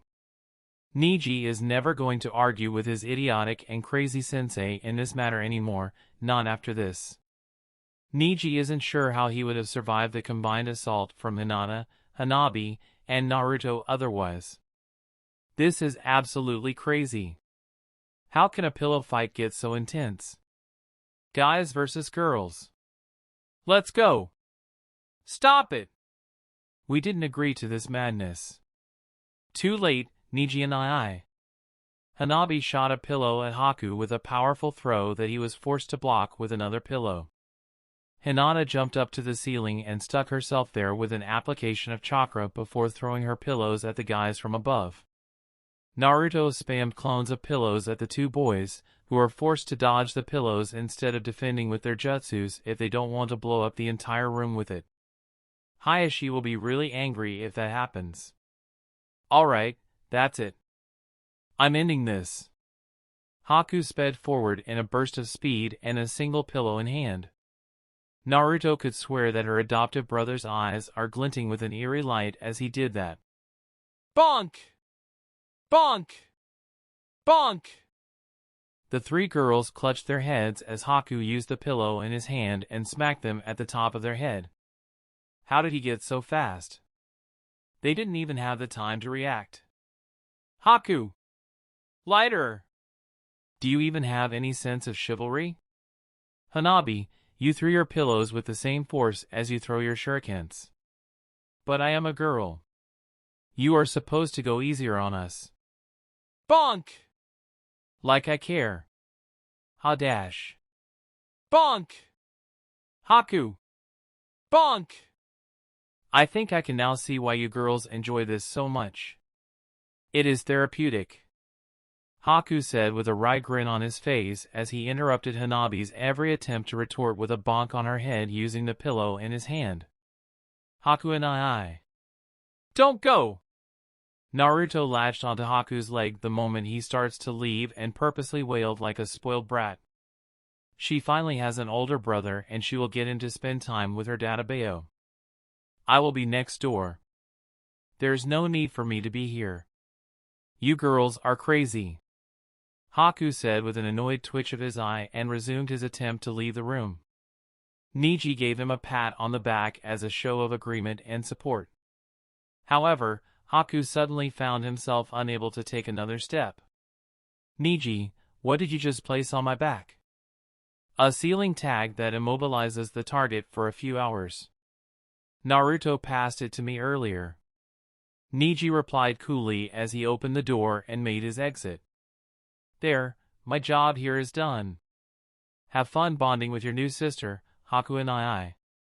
Niji, you traitor. Just you wait. I will make your hair sparkle with glitters, I swear it. I will be waiting for that day. Haku and I hate all of you. Naruto allowed a genuine laugh to escape her mouth. This is not really what she had in mind when it comes to spending time with her new older brother, but this works too. Haku's antisocial mask won't fool her. He will definitely try to be the best older brother to her even if he was saddled with this unexpected status from nowhere. She will be the best little sister to him too. Even if they aren't related by blood, she has an older brother now. They are family now. Life is perfect. Chapter 13, Prodigies of the Hyuga Clan. Reconnecting. Ino booed at Shikamaru the moment he made his way back to the stands after his fight with Temari. That Suna girl sure made him work for it, but he was so close. What a troublesome woman. Your match was boring, but you could have won if you had put in just a little more effort into it, Shika. Ino said as she used her index finger and thumb to illustrate her point by narrowing the distance between the two until a small gap was left. You were so close. At least he made it to the third stage, pig. What did you say, forehead? Troublesome. Shikamaru muttered before taking a seat and slumped in it. Why am I even in the exams? So that you have a chance to be chunin? Sai supplied helpfully with that permanent fake smile on his face. Or maybe because Asuma-sensei entered you guys even without asking for your opinion? More like the latter. Asuma said with a good-natured laugh that the other senseis followed. The senseis are also all gathered in the same area as their students, although they had claimed a corner for themselves beside their students. Some of their other Jonin friends are here as well. Even Rin is here. Shikamaru glanced back at the resident artist and Team 13. His team and Team 7 had made amends with Team 13 and Haku, but there is still an awkward atmosphere between them even if the wielder of ice had given them his forgiveness. The only person that is not bothered by the awkwardness is Naruto, whose family had somehow managed to let the notoriously stoic Hayashi agree to let the two Uzumaki Namikaze adults be Haku's godparents. Go Niji and Ai-san. Show them that the Hyuga clan has the better dojutsu. HN. The Sharingan is better. Sasuke gave his clan's trademark grunt as he and Niji both start to make their way down to the arena for their coming battle. I have to agree with my cousin there. Obito said with an exaggerated nod. Don't you dare lose, team. I want to fight you in the finals. Beat Sasuke, my eternal rival. Only then we can have our most youthful dash. Lee's loud encouragement went unheard by the two prodigies as they jumped down to the arena. This is a battle between the prodigies of the Hyuga and Uchiha clan. There has always been a friendly rivalry between the two clans due to their respective dojutsu, but never were there a match as public as this to determine which dojutsu is stronger. Their clan's honor now rests on their shoulders. This is no longer just about them alone, this is now about the honor of their clan. What is Kazashi playing at to purposely pit the two prodigies from two rival clans together in this exam? Nah, Haku.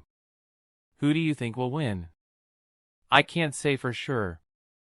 Haku admitted to Hanabi as the rest of the Konoha 15 listened on. Haku had always been a very insightful individual with a keen eye for details. There's always a good reason on why he has certain opinions on certain issues.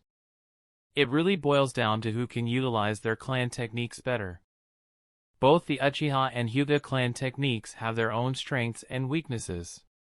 It is like asking you to decide whether a sword or a spear is a better weapon. You can't. They are both deadly weapons despite the differences. The strength of the weapons ultimately rests on the wielder. Don't sit on the fence, Haku. Just tell us who you think will win. Hanabi said in an annoyed tone as she leaned against the railing and peering down at the arena below with Haku beside her. If Niji is truly capable of using the true ways of the gentle fist, then Sasuke won't stand a chance. If Niji didn't manage to learn it, then Sasuke will definitely win. Since when do you know about the true ways of the gentle fist? And no one has been able to use the true ways of the gentle fist in like forever, not even Oda-sama. And didn't Oda-sama tell you to address him as your father as well? Hanabi, to me, the word father is a word that is synonymous with that murderer. Even I don't call Minato-san by that and he is my godfather. Sorry. It's alright. If anyone is capable of achieving the feat in using the true ways of the gentle fist, it will be Niji and Ai-san. Hinata broke the awkward atmosphere as she stood by her siblings. Niji and Ai-san is a genius. He will succeed where the rest of us fail. Is it that hard to use the true ways of the gentle fist? Kiba asked curiously with an air quote motion of his fingers. This is the first time I had even heard of it. It is not exactly a secret, but not many people outside our clan will know about it since currently, no one in our clan is capable of using it, including me, Hanabi, and even our father. It is just that hard to achieve it. I don't know if Oda-sama trained Niji and Ai-san to attempt to achieve that level of power during this 1 month, but if anyone can do it, it is Niji and Ai-san. He is a true prodigy in every sense of the word. Not even your father achieved it? Hinata gave a nod of affirmation. Whatever words anyone else within their group wanted to say was cut off as the match between Sasuke and Niji finally started. Niji immediately went in to engage Sasuke in a taijutsu bout, but Sasuke shot fireballs at him for Niji to keep his distance. Anyone who knows what a Hyuga is capable of will never want to engage them in a taijutsu fight. Go Niji and Ai-san. Hanabi cheered excitedly from where she is and waved her hands at her cousin who is a small dot on the arena below. Beat the emo out of Sasuke. Go team! Don't you dare lose. Dodge, deflect, throw a shuriken, jab, jump, kick. Neji systematically bulldozes his way through Sasuke's fire-based jutsus as he tries to force his Uchiha opponent into a taijutsu fight. If he can force Sasuke into one, victory will be his to claim. Sasuke had obviously been through rigorous training for this exam. The list of jutsus that he is able to use had obviously grown, and his physical speed is now a lot faster. His moves are a lot more fluid, which means his taijutsu is also definitely a lot better now. Kai! Neji broke the genjutsu Sasuke had tried to put on him with his Sharingan. The Byakugan sees through everything. A genjutsu of that level will not fool his eyes. Fire release, Great Flame Flower. A multitude of fireballs rained down on Neji's location as he used a Canon to defend himself from the fiery inferno. Sasuke couldn't possibly have that much stamina to spam jutsus on this level, just as he doesn't have as much stamina to keep using Canon repeatedly. They may be opponents in this match, but there is one thing that both of them can definitely agree on right now. This match has to be quick. Their jutsus are just that chakra intensive for the both of them to sustain for long. This will no longer be a problem when they grow older and their chakra reserves got bigger, but they don't have such a luxury right at this moment. The winner of this match will be decided within minutes. A flurry of shurikens emerged from the flames as Neji whipped out a kunai each in both his hands and deflect them all. With his Byakugan, he can see Sasuke climbing the tall walls of the arena and going through hand seals with a scroll in hand. For his age, Sasuke's chakra reserves is by no means small. If even Sasuke needs a scroll to help him with his next jutsu, that jutsu must be a very chakra-intensive and potent one. Some shinobis do employ the use of scrolls to help them in using the more chakra-intensive jutsus. It is not a common or favored practice, but it does have its use when you don't have much chakra to spare. Kakashi-sensei is well known for keeping a few scrolls on his person to help him with the summoning technique, even if he is capable of summoning his hounds without the help of scrolls. Naruto had also mentioned that Kakashi-sensei had used that particular method in their team's scuffle against Zabuza to summon his pack of ninja hounds during their team's botched-up C-rank mission. Uchiha Flame Formation. An enormous cylindrical barrier of flames erupted around Neji and caged him within. The only entrance and exit to his flaming prison is the singular small opening in the direction where Sasuke is at. Sasuke is going through another set of hand seals at a rapid speed, and Neji can see how much chakra Sasuke is concentrating into his left hand with the use of his Byakugan. That is definitely an extremely dangerous technique given the amount of chakra Sasuke is pouring into it.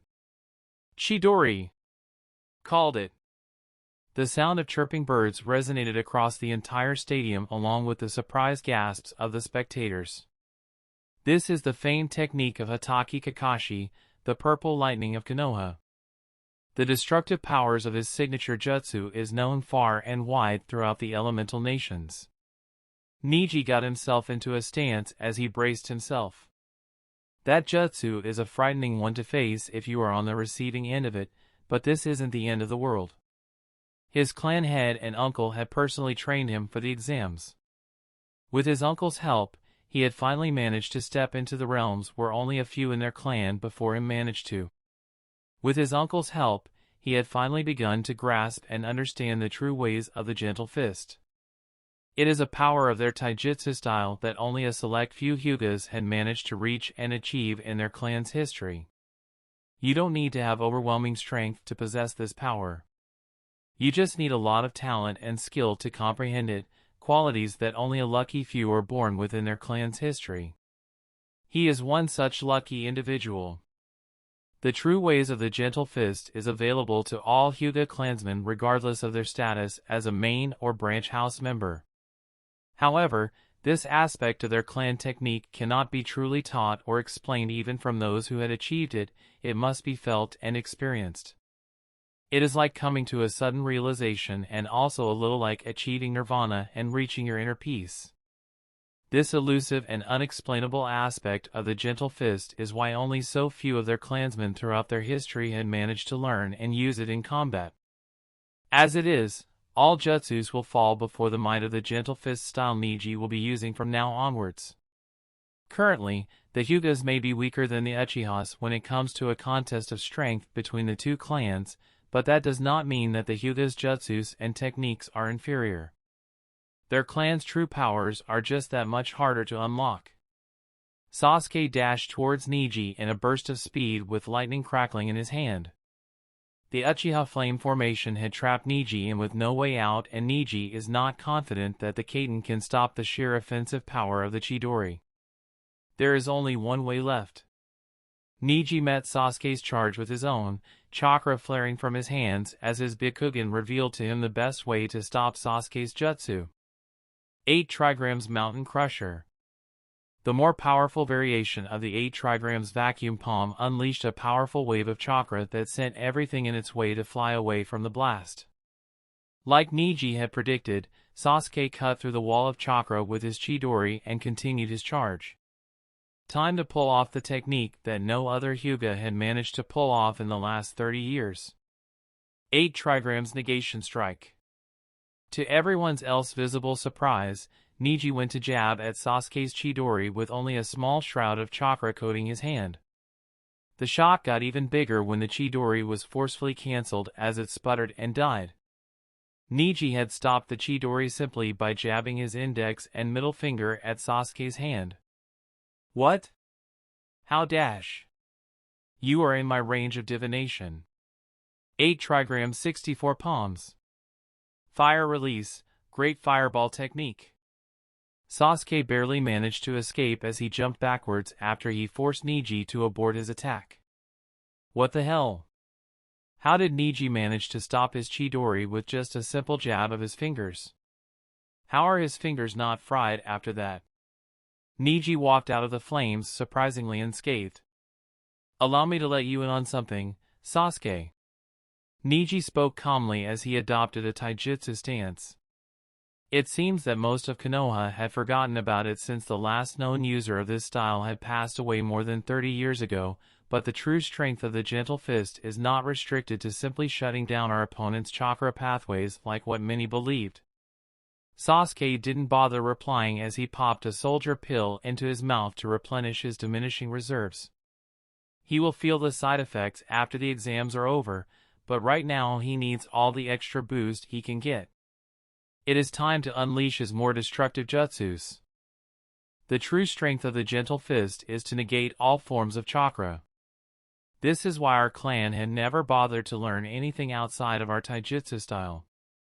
There isn't a point to it.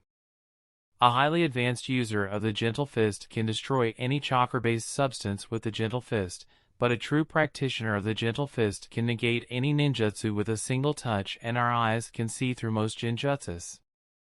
It doesn't matter what it is. As long as it is made with chakra, our gentle fist can destroy and negate it completely as long as I have the amount of chakra required to do so. It's just that not many in our clan's history have the ability to grasp the workings behind it. Unfortunately for you, I just did. I am not yet a master in it, but it is enough to defeat you. Sasuke's eyes widened momentarily at the revelation and the implications behind Niji's words. If what Niji said is true, then the repertoire of ninjutsu that he knows is now useless in the face of Niji's gentle fist, since a touch is all he needs to negate it. Genjutsu is out of the question since the Byakugan can see through most illusions. He had also tested that out earlier. Niji isn't boasting about the Byakugan's ability to break through genjutsus. He is now forced into a taijutsu match with the Hyuga genius. I have nothing against you, and like Haku and I think that the rivalry between our clans to see who has the strongest jujutsu is a stupid one. However, my clan's pride now rests on my shoulders, and it is time to remind the world the true strength of the Hyugas, since right now, I am the only person in my clan capable of utilizing this aspect of our clan technique. You, a ninjutsu specialist, are simply unlucky to have me as your opponent.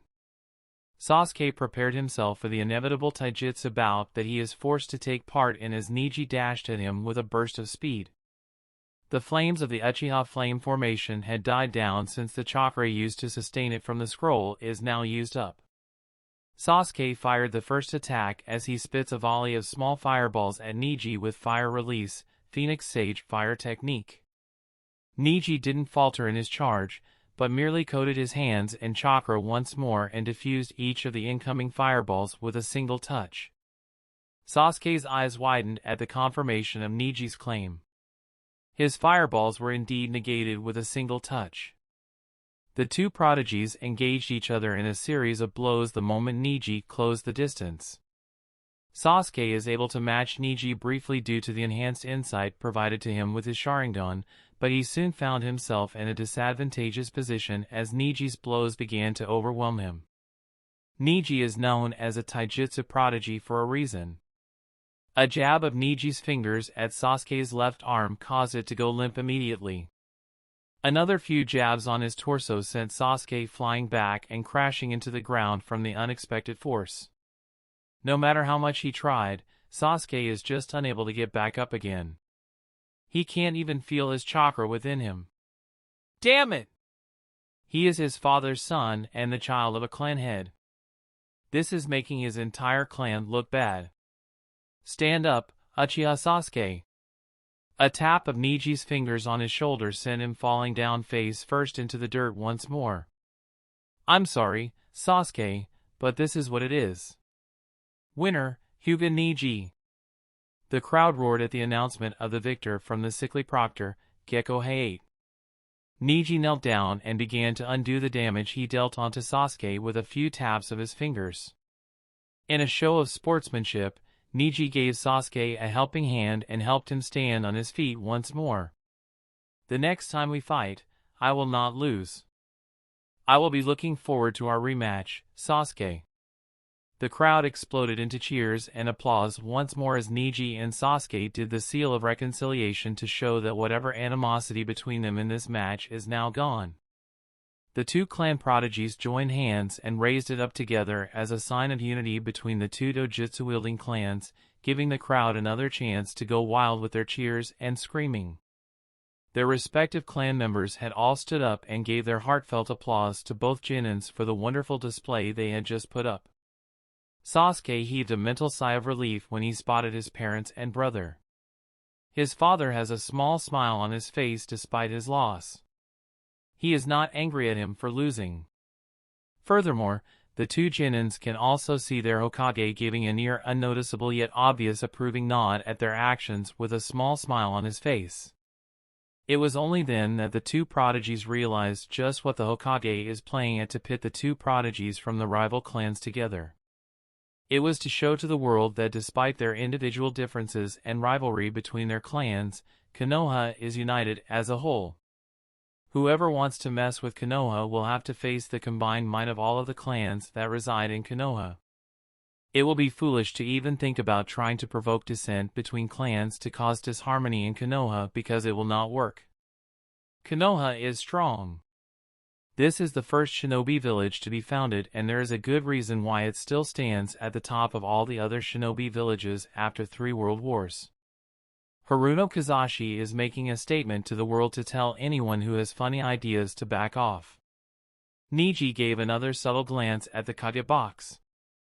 The Kazekage and the Reikage are also here to spectate the match of their village's Jonins that had made it to the last stage of the exams. There's no way they didn't catch the hidden and subtle middle finger that their Hokage is giving them with the display he and Sasuke had put up earlier. Haku is right. The rivalry between their clans is a stupid one. This match isn't even important. Hanabi's match will be next. That is the important one considering who she is facing. Her next opponent is skilled, but Hanabi is a genius in her own right.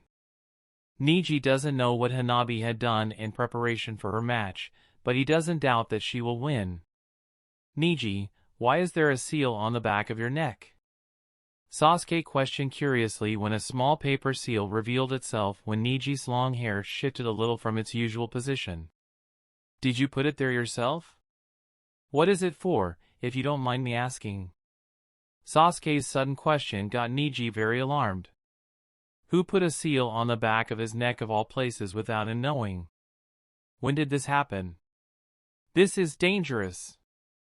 Niji quickly tore off the paper seal from his neck and made to throw it away, but it was too late.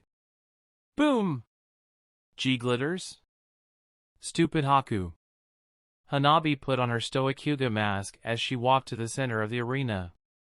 Her opponent, Omoi from Kumo, is already there waiting for her. She will destroy him. She will destroy anyone from Kumo if she has the chance to do so. They had hurt Haku enough. The scars on his arms are a constant reminder to them on how close they were from being captured as slaves. Haku had nearly died trying to save her. She herself would be Kumo's slave if she didn't have the fortunate luck of meeting Haku in Kiri. Omoi gave her a small polite nod as she walked up and stood opposite him a few meters away, a gesture that Hanabi ignored. Right now, she couldn't be bothered about manners and decorum. She couldn't care less even if this Omoi guy is a genuinely nice guy despite the village he came from. He is from Kumo, that is enough reason for her to fight with the intent to kill. Kumo had hurt Haku. They will pay. The crowd had gone deathly silent. It is no secret that she was kidnapped and Kumo had almost succeeded in their plans. How she made her way back to Konoha is a secret to anyone outside of their village, but everyone in this stadium knows enough about the Hyuga clan's hatred towards Kumo shinobis in general. And right now, a Kumo genin is being pitted against her. Are the two of you ready? The proctor asked as he looked at the two of them. Omoi gave a nod while Hanabi simply activated her dojutsu in response. Match start. The proctor jumped back just as Hanabi dashed towards Omoi. Omoi had drawn his blade, which is now coated with electricity, and slashed at Hanabi. Hanabi ducked and unleashed a vacuum palm which Omoi dodged. Omoi leapt back and began to run through several hand seals. Lightning release bullet, powerful breath. A condensed surge of lightning appeared in Omoi's fist and he punched in Hanabi's direction. A powerful lightning bolt was unleashed as it tore the ground open and launched itself towards Hanabi. Katen! Hanabi defended herself with the move her father and cousin had both found time to teach her shortly after she became genin. It's time. Time to let Kumo taste their own medicine. Nabi-chan is about to use that now. Keep your eyes peeled, Haku-chan, Saikuen.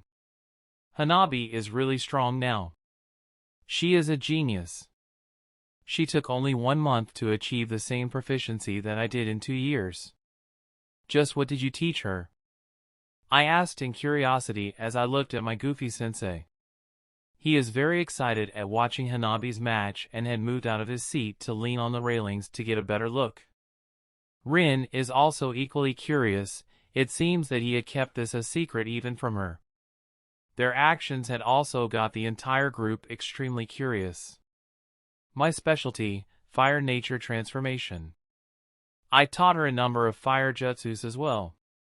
But didn't Niji said that Hyugas don't learn any other forms of jutsus other than the gentle fist since they don't need them? Tenten asked curiously as she voiced the question that everyone has in their heads. Hanabi will never reach the same proficiency in the gentle fist as what Niji did. I know that, Hayashi-sama knows that, Nabi-chan herself knows that. Nabi-chan has always been a very smart girl, but her true talent lies in her ability to control and transform her chakra however she wishes. Her chakra control is exceptional even by the Hyuga's standards. But Hinata's chakra control isn't bad either. Ino said in reply. And how will having good chakra control help her now? Like her name, Hanabi is like an exploding firework. Funnily enough, her chakra is also fire-natured, the same as mine. Also, I said that she is able to control and transform her chakra perfectly. It is not exactly the same thing as chakra control even if they are very similar. You mean she is able to change the nature of her chakra and master it in a very short amount of time. I deduce the unsaid words from what Obito-sensei is revealing to us. You taught her how to master the fire nature transformation in just 1 month. Actually, Nabi-chan said that it was your idea to let her use ninjutsu and taijutsu at the same time to be a nintaijutsu user. She said that it was your idea to combine shape and nature transformation into the Hyuga's taijutsu style. Nice idea, by the way. I don't think anyone else had thought of that. She mastered fire nature transformation in a single month? Asuma-sensei asked with a gobsmacked expression on his face and his cigarette dangling from his open mouth. From the looks that the various senseis and jonins around us are giving Obito-sensei didn't tell anyone else about it, not even Rin. I told you people she is a genius, didn't I? Obito said with an extremely smug look on his face. She didn't manage to master it yet, but it is good enough for this exam. I'm not sure how far she can go a year from now, and I really don't want to imagine how destructive she can be when she finally grows into an adult. Hanabi does have a love for explosives and anything that goes with a bang. I admitted and shuddered in thought at the reminder of the exploding kunai that had nearly ended my life some years back. She likes to see things go boom. Obito. Kurenai-sensei asked warily from where she is sitting beside Asuma-sensei. Just what did you teach your genins? Teaching them fire transformation when you only had them for a few months? Are you crazy? That is chunin or jonin level stuffs. Nabi-chan is the crazy one, not me. Change the chakra, feel the heat, let it burn. Remember the training, remember the sensation of burning things down. Hanabi repeated the mantra in her head as she let her chakra transform its nature to fire. Her mastery in chakra control had made it easier for her to manipulate how her chakra flows within her as she spread her chakra evenly throughout her chakra pathways and slowly emit themselves from the various tenketsu points on her body. Her entire form is sizzling, an indication that she is doing things right. Hanabi put her hands in a tiger seal as she started the jutsu that Obito-sensei had helped her to invent and perfect after many sleepless nights for the both of them. Fire release chakra mode. The effect was instantaneous. Hanabi's surroundings was blown back by the explosive force of power that she released as she coated her body with a raging inferno. The only known user of such a technique is the current and fourth Raikage of Kumo, who uses lightning instead of fire. The theory behind the jutsu is easy enough for any shinobi to understand, but hardly anyone is able to replicate it since the chakra control required to use such a technique is ridiculously absurd. On top of that, the user needs to have a very high level of proficiency in their chakra nature transformation and transform their chakra's nature while controlling their chakra flow with absolute precision simultaneously. Using this jutsu is like trying to do two different things at once. If she has to make a comparison, it will be like trying to look left and right at the exact same time. Somehow, she managed it with her sensei's help. She knew her chakra control is good enough to even rival some jonins. Her chakra control had always been the best even among her siblings, and she is a genius when it comes to fire nature transformation. It is a talent she didn't know she had until she approached Obito-sensei with her idea after seeking her father's permission to try this out. She is going to annihilate the Raikage Chunin with a variation of his signature technique. From what she and Obito-sensei knew, the fourth Raikage signature jutsu allows him to increase his physical parameters. His speed, strength, and reaction time are all enhanced in this form, which allows him to even match Namikaze Minato in speed, although their yellow flash is said to be a little faster in this department. The Raikage's lightning armor is also strong enough to deflect most attacks on contact, making it a jutsu that allows its user to possess both strong offense and defense. Fire may not allow the user to experience lightning-fast reactions like electricity can, but it made up for it with the sheer offensive powers it provides. Right now, Hanabi's gentle fist is able to burn through anything that stands in her way. Already, the area around her is melting from the heat she is giving out. She is also purposely wearing fireproof clothing in this exam with seals hidden and sewed in her clothing for this very same reason, courtesy of Obito-sensei. It would be embarrassing if her clothes burned off from her own jutsu. Obito-sensei had said that there is a good reason why the Raikage tends to go shirtless whenever he enters combat in his lightning release chakra mode. With a flicker, Hanabi reappeared in front of the shocked Omoi, who barely managed to deflect her strikes with his sword. Seeing his Kage's signature jutsu being reproduced like that must have been a great shock. The crowd were also temporarily stunned into silence when she first started the jutsu. Even the Reikage had stood up in agitation. Good. She will use this same power that she now wields to obliterate the Kumo Jinin. How will the Reikage feel about this? To see a jutsu similar to his being turned upon on his people? His reaction will be a satisfying one to watch. Fire release, 8 trigrams vacuum palm. Instead of a normal chakra blast, a wall of fire was emitted from Hanabi's palm and pushed Omoi back. Hanabi kept up with her assault, trying to get into physical contact with Omoi to burn his tenketsu points with her fingers.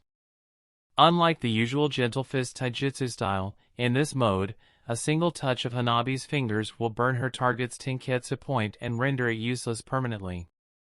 She can very well cripple him for life.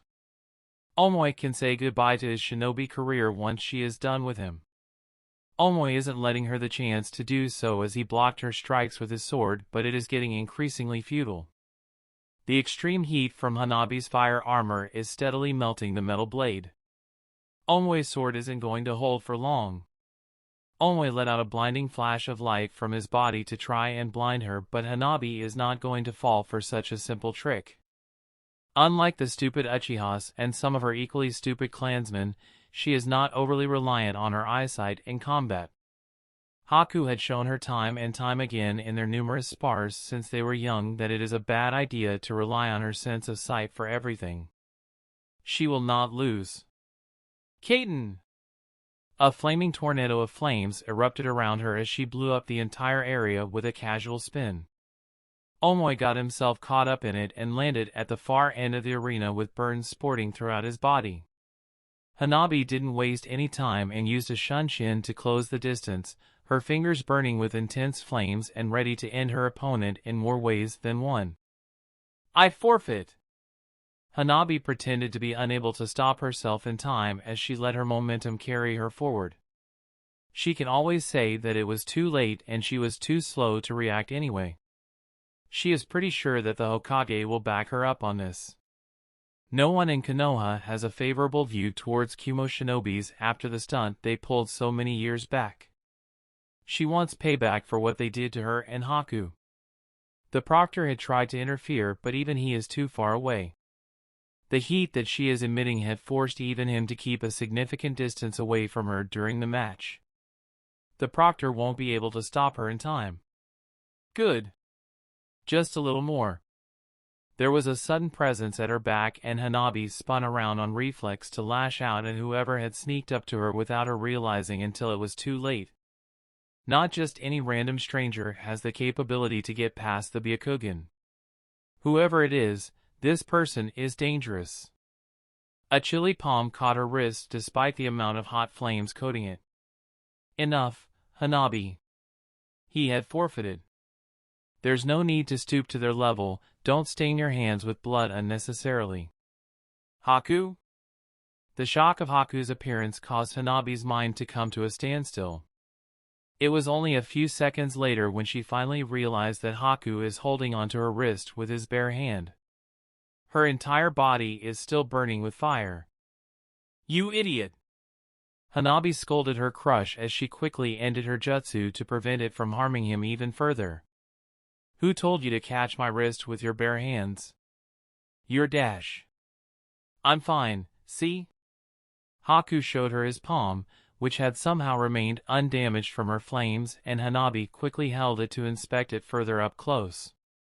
Your flames need to be hotter than that to hurt me. You dash. You idiot! Hanabi let her worries and exasperation out in the only way she knows how as she conked Haku on the head, only to fail when a small pane of ice got in the way. Oi, oi. I have a match coming right up. Don't hurt me. The proctor had managed to reach Omoi in time while Hanabi is busy tearing into Haku for his seemingly reckless and suicidal move. Hey stood in between Omoi and the distracted Hyuga heiress. Omoi is still wincing in pain from his burns when the medics on standby reached him and pulled him out of the area. Even when Hayate announced Hanabi as the winner, the Hyuga in question is still trying to maim the last known Yuki, who remained unaffected and unfazed at Hanabi's behavior. Ahem. A cough from Hayate brought Hanabi out of her funk, who suddenly realized that the entire stadium was watching the debacle. Go back up to the stands. It is my turn now, Haku said coolly as he gestured to the stands with a slight twist of his head. Any words of encouragement before I face the deranged Tsunagai in a fight to the death? I will laugh at you forever if you lose. Hanabi threw Haku's earlier words back at him with a glare. She still hasn't fully forgiven him for that act he pulled earlier. He could have gotten his entire hand burnt off. You won't have the chance, Haku replied as Gaara appeared not far from where he is with a sand shunshin and a maniacal look in his eyes. Haku simply whispered 3 words to her as Hanabi took her leave. Hanabi walked towards the stairs that lead back up to the stands where their friends are, the words Haku had whispered just loud enough for only her to hear resounding in her mind. That alone is enough assurance to her. I will win. That idiot. Those 3 words aren't really the 3 words she wants to hear, but she will take whatever she gets. If Haku says that he will win, then he will win. Because she believes in him just as he believes in her. It is as simple as that. Chapter 14 Fictional Powers Come Alive. Finally. I have been waiting for this. I can finally kill you. I can finally feel alive. I didn't bother replying as I gathered my chakra within me silently. There's no point in conversing with Gaara when he's like this. I know what he can be in the future with the right support, and I know he is capable of change. But right now, I really cannot be bothered to give a damn. He is out for my blood and I am determined to put him down. The plot is screwed already anyway. There's no guarantee that he will turn out to be the good guy like he did in Canon by the end of this exam. I won't even blink an eye if he somehow got himself killed today. Maybe I will feel some sense of pity for him, but that's about it. Hayate gave a look at the both of us to check if we were both ready. I don't know why he is still alive at this point, but if I have to take a guess, it is likely attributable to Kabuto's mysterious disappearance. I still have no idea where that silver-haired snake had disappeared to. Already? Upon our nods of confirmation, Hayate leapt backwards before chopping his palm down. Match start. A large volume of sand immediately erupted out of Gaara's gourd as I got myself out of the way. His sand is his best offense and defense. Take out the sand, and Gaara's options will be severely limited. I whipped out a scroll from my weapon pouch and reappeared high up in the air with the help of my mirrors. I could do this without the help of a scroll, but this will allow me to save a lot of chakra. Release! An even larger volume of water poured down into the arena from the scroll and flooded within seconds. Many people were confused at the sudden drop in water level of the Naka River a few days ago. They didn't know I was the reason behind it. The entire arena had been transformed into an artificial lake thanks to the amount of water I poured into it. Gaara has a very ugly and furious scowl on his face as he glared at me where I'm levitating in the sky using a pane of ice mirror as a floating platform. I had made the weakness of his absolute defense known in a very obvious manner and he does not appreciate it. Like I care. I can never beat Gaara in a contest of stamina. He is a Jinchuriki, a being with unlimited amount of chakra and crazy regenerative powers thanks to the beast sealed inside him even if Shikaku is supposedly the weakest one out of the 9. A normal human can never hope to beat it without taking drastic measures, but I am definitely not normal, not after the training my godfather put me through. I am going to defeat Gaara my own way. It is time to use my knowledge of other fictional worlds and turn fiction into reality. The power of fiction is a mighty power to have if given the chance to turn real. I put my hands together and went through several hand seals. Each of the ice release techniques that I will be using are of my own creation, even if they were plagiarized from other fictional series that I had read about in my previous life. I am going to go at full power right off the bat. Ice Release, Haku no Togame. Rukia's ability from the Bleach series is to turn her surroundings into ice by dropping the surrounding temperature into absolute zero, and the effect is brought to the maximum when she uses her Bankai. From an observer's point of view, her general ability is to freeze. However, the real ability that she possesses is to bring her own body to a temperature below freezing so that anything that she touches will be frozen in ice. Her sword merely extends her reach. In my case, I copied the same logic and turned it into reality. It took me half a year in my Mindscape to achieve this due to how delicate this technique is, but the efforts are worth it. The entire arena turned into a freezing white, and I can see many shinobis using jutsus of their own to shield their allies and the spectators from the cold I am giving out. A layer of white frost gradually formed on the surface of my body as my body temperature continued to drop.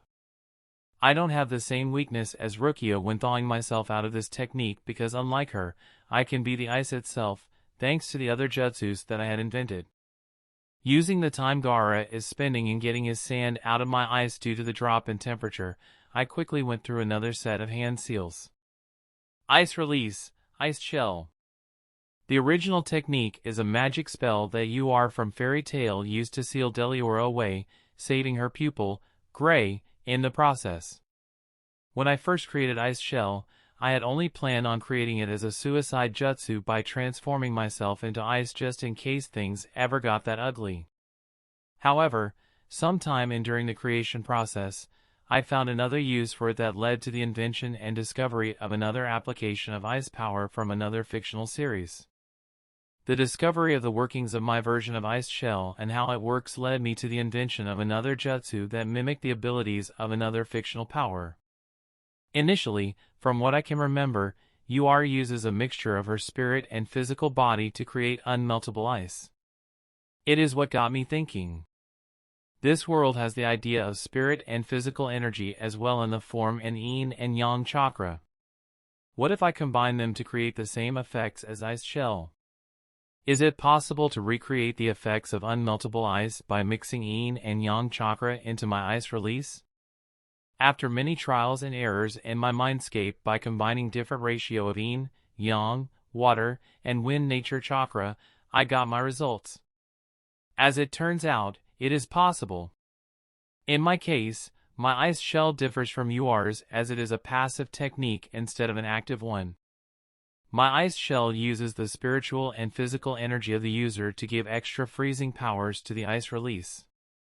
The subsequent ice that is produced from this jutsu is almost unmeltable because my spirit, the yin chakra, and my physical strength, the yang chakra, are mixed into it as well. I can also use it to transform my body into a form of ice. However, like Haku no Togame, there is a very high chance that using this jutsu can destroy my body in the process if the reversal process is done wrongly. The reversal process of changing my body from ice back to flesh is very delicate. A single misstep will cause certain death for me. But I had years to practice and get around that flaw of this jutsu. It was during this time that I found a way to recreate another fictional power regarding ice that solves the problem I faced when using Haku no Togame and Ice Shell.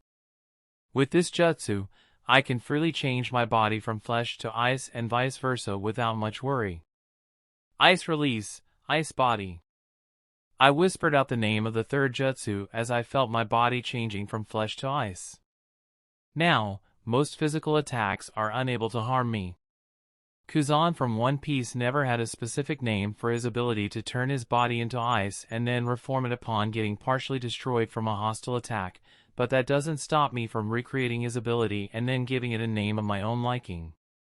Right now, my body is pure ice. Ice Body is a technique that branches off from Ice Shell. I am using a combination of yin and yang chakra together with my ice release to achieve this effect. If I have to make an educated guess, Conan from Akatsuki had probably done something similar to let her body turn into paper.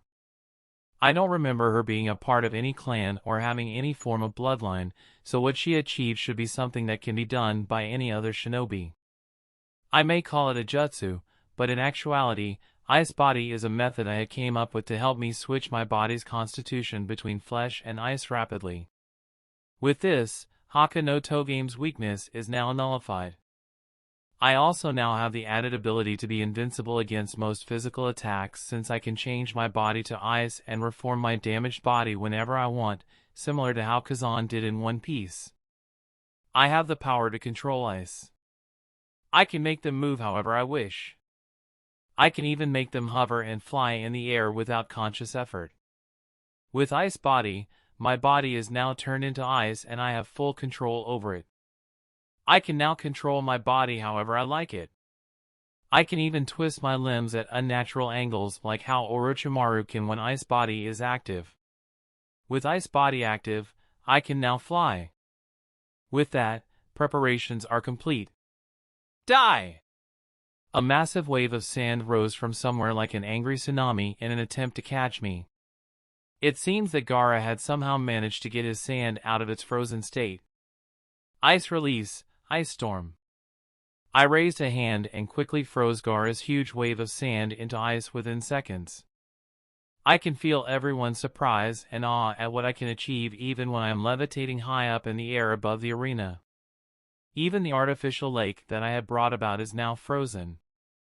This time, my inspiration is from his death from the Akame Ga Kill series. I took out the Commander-in-Chief from the original name since I don't like the sound of it, but the idea of covering everything with ice and snow is something that a fellow ice user like me can appreciate. I look down at Gaara from my position. I can already feel his sense of disbelief from where I am even if I cannot see his face clearly due to the distance between us. He is going down. Impossible. This is impossible. Gaara seethed and he can feel mother's blood boiling in the dark recesses of his mind. How? Even his father is incapable of stopping his sand so easily. And yet this boy here did it with a casual wave of his hand. His sand's automatic defense was the only warning he got as his opponent suddenly reappeared near him with his hands in a specific stance. Ice release, hail pounce. A giant pillar of ice was created and Haku threw it at Gaara, who is now forced to use his sand to defend himself. Gaara remains unscathed as per usual, although the force behind that attack had gotten him skidding back a fair distance. This is it. This is the battle that he was looking forward to. A battle to make him feel alive. Gaara clapped his hands together before slamming it down onto the ground. Haku had brought the winter along with him. It is time for him to return the favor by introducing a desert into Konoha. Haku followed his actions immediately and Gaara can feel his panic rising. He doesn't know what Haku did, but the sands within the earth isn't responding. Don't bother calling your sand, Haku said in a flat tone as he slowly stood up from the frozen artificial lake of water. It is not that hard to find out after your stunt in the preliminaries that the sand in your gourd is what you usually use. Hanabi had told me that she saw a large amount of your chakra infused in it, making it easier for you to use and control. It is even easier to figure out that you called upon the extra sand from the ground by breaking down the minerals in it to call upon more sand to help you.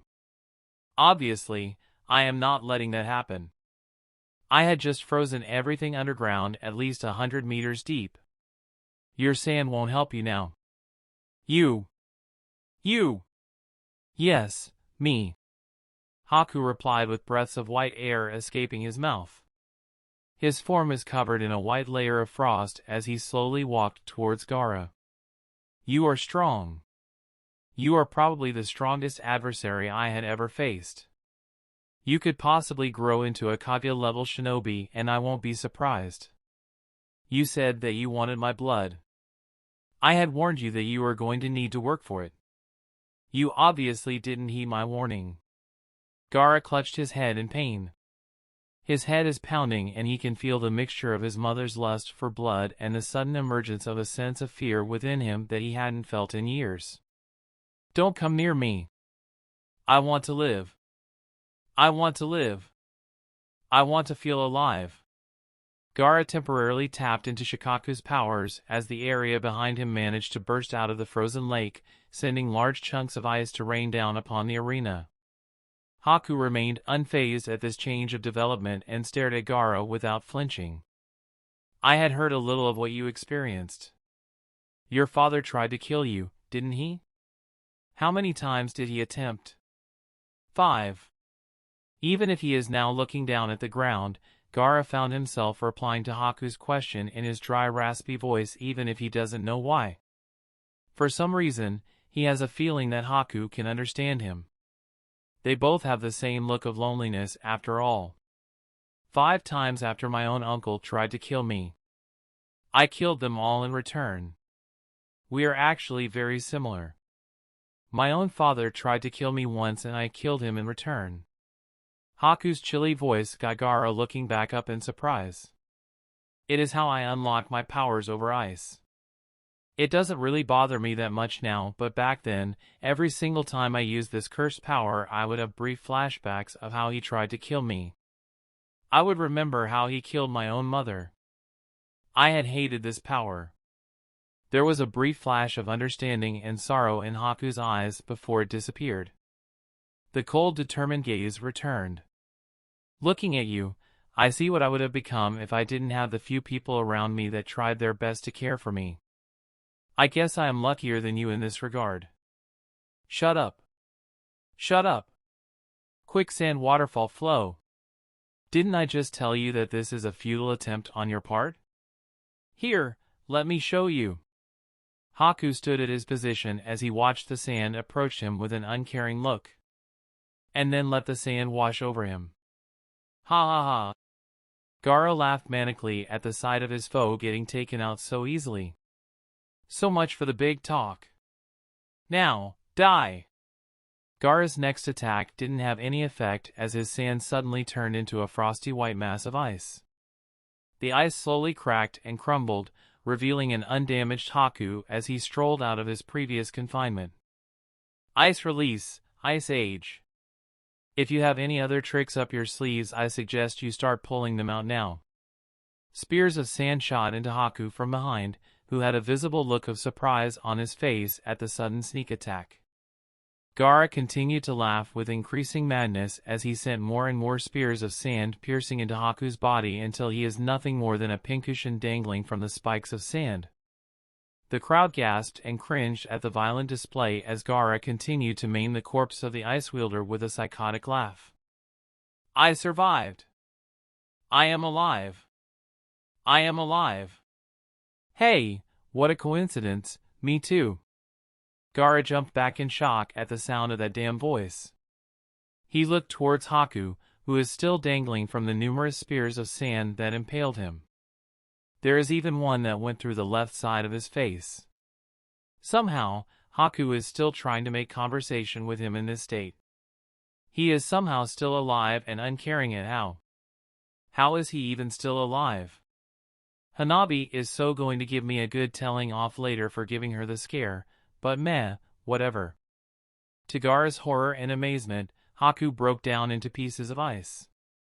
The pieces of scattered ice floated and reformed above the spears of sand, and Haku looked back down at Gaara once more without a single hair out of place as he somehow hovered in midair without any form of visible aid.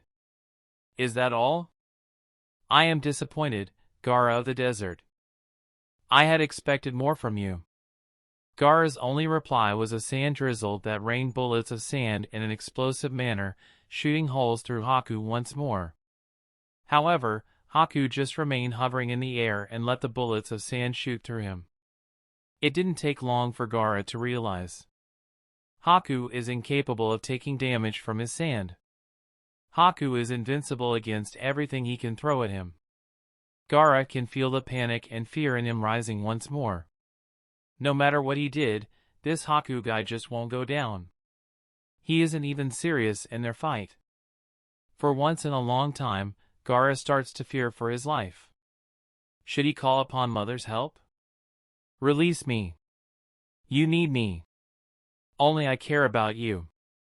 Nobody knows you better than I do. Shut up, shut up. Call upon my powers, my child. You need me. Yes. Only Mother had been there for him when he needed it most. The only person he can trust in this world is her. Gaara quickly surrounded himself in a cocoon of sand as he began the preparations for the feigning sleep technique while increasing the intensity of his sand drizzle on Haku to keep the ice wielder at bay. He will survive, and he will kill Haku. Only then can he feel alive. So finally, it got to this stage. This means that the invasion will finally start in full swing once I got this over and done with. I think I had traumatized Gaara enough with my inability to die no matter what he did to try and kill me. It is an effort on my part to force him to use the feigning sleep technique early. I want to scare him enough for him to throw caution to the wind and make him do irrational stuffs. If the invasion does happen, then I want to foil Orochimaru's plan as much as possible by making sure Gaara won't go full Shikaku mode in Konoha. I have to take Gaara out of the picture if Konoha is to remain standing after this. I still don't have much love for this place, but the people who I cared about do. For them, I will use my newfound powers to help defend this village that I have no love for. I held out my right hand with my palm facing upwards as I slowly manifested the famous chakra ball that the entire elemental nations is so afraid of.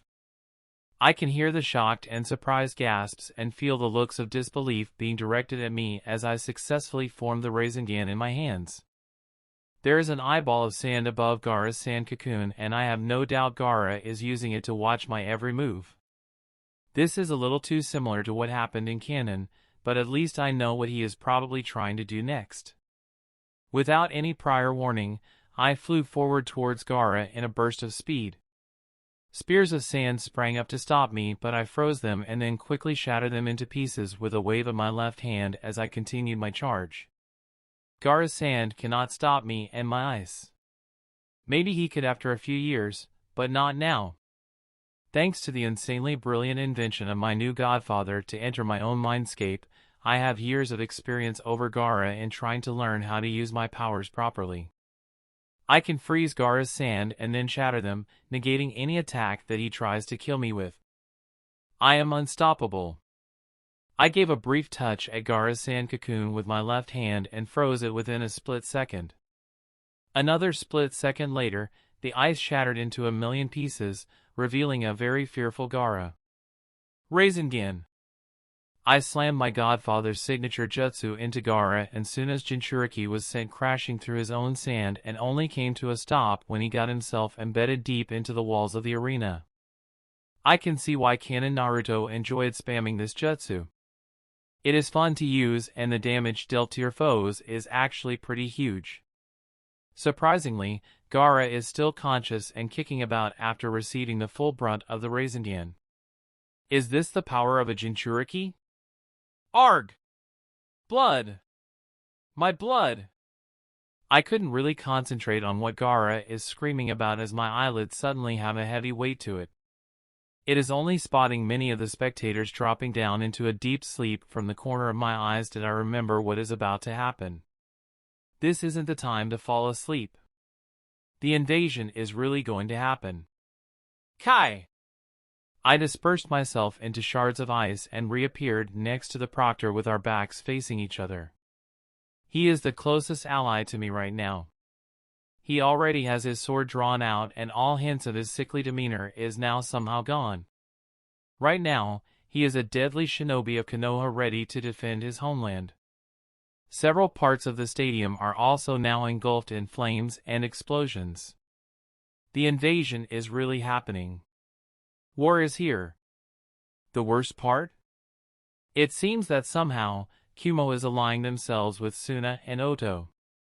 Konoha is caught in a war against 3 shinobi villages, and 2 of them are from the Big Five. This is not supposed to happen. Kid, you alright?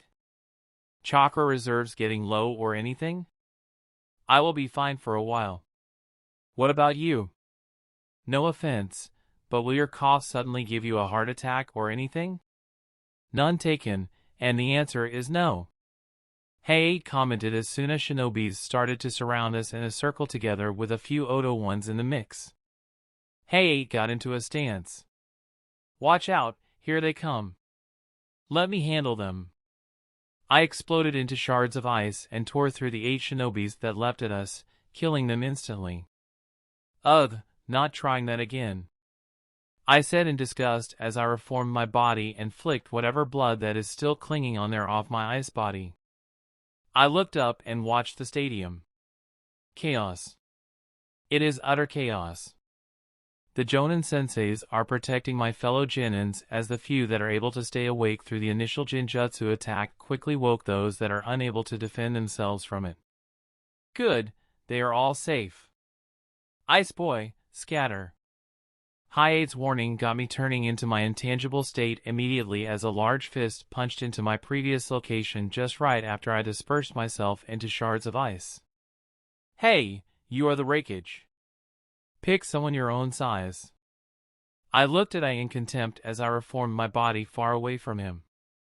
Why is he picking a fight with me out of so many people here? He is a Kage and an S-rank shinobi and he is picking on a Jinin?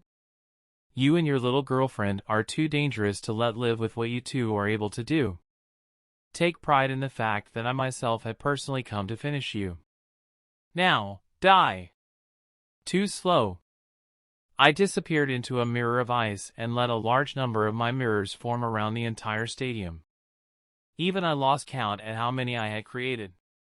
The moisture from the frozen lake that I had created is very advantageous for me. I have the environmental advantage. There are also many hostile shinobis in the arena fighting it out with Konoha shinobis as well. I have to thin out the numbers as much as possible. The fact that I can piss the Raikage off even further is just another bonus. I really don't like this man. This is the guy that gave the order to kidnap Hanabi and force her into a life of slavery. I am not strong enough to face him in direct combat now, but I will kill him the moment I have the chance when I grow older. Right now, I will just settle on making his life in Konoha very miserable. Time to recreate another overpowered fictional power over ice. Black clouds start to form overhead and a large amount of snow falls upon the entire area as I zipped around my mirrors to avoid the angry Raikage going to kill me. I am surprised that I managed to stay out of his reach for as long as I did. Ice Release Forbidden Art, Haiten Hayakaso. With a special hand seal I invented to kickstart this jutsu, Hitsugaya Tashiro's power is recreated. It is what he used to bring Harabel down in the Bleach series. This is also one of my strongest jutsus. The power and utility behind it is so strong that I myself had deemed it to be a forbidden technique. The snow that had landed on my enemies suddenly sprout into various shapes of frozen flowers as they screamed in pain. Some of the smarter ones managed to rid themselves of the snow before the jutsu took effect, but now they are also on the run from my snow which is falling everywhere around a large section of Konoha. My allies remain unharmed as they took this opportunity to hack our enemies into little bloody pieces. Or simply blast them into oblivion, whichever works best for them. My years of studies and research behind chakra theory and how it works finally paid off. I wouldn't have been able to recreate this technique otherwise. Even if this is a recreation of Tashiro's technique, the actual workings behind this jutsu works in a similar way to the Uchiha's Amaterasu. As long as there is chakra, my ice flowers will continue to bloom and grow. It will only stop when there is no more chakra left to feed on. This is the perfect jutsu against anyone with huge amount of chakra or if I have to fight against an entire army by myself. The best possible way to defend against this jutsu of mine is to not let my snow come into contact with anything that has chakra in the first place. Which is actually damn hard to do realistically. Almost everything a shinobi does in combat involves chakra in one way or another.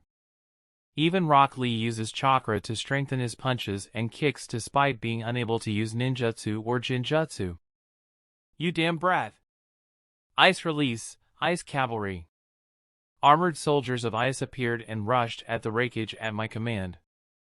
The Raikage charged through my ice army as I took this chance to make my great escape. It is not a bad thing that his attention is on me. At least the other Konoha shinobis are safe from his wrath. Huge blasts of condensed electricity fired at me as I took to the skies. My snow is still falling and taking out many of the invading army at a rapid rate, allowing Konoha's shinobis to repel the attack with increasing success. B. Disperse the clouds. Don't let the snow continue to fall. What in the actual fuck? Killer Bee is here too?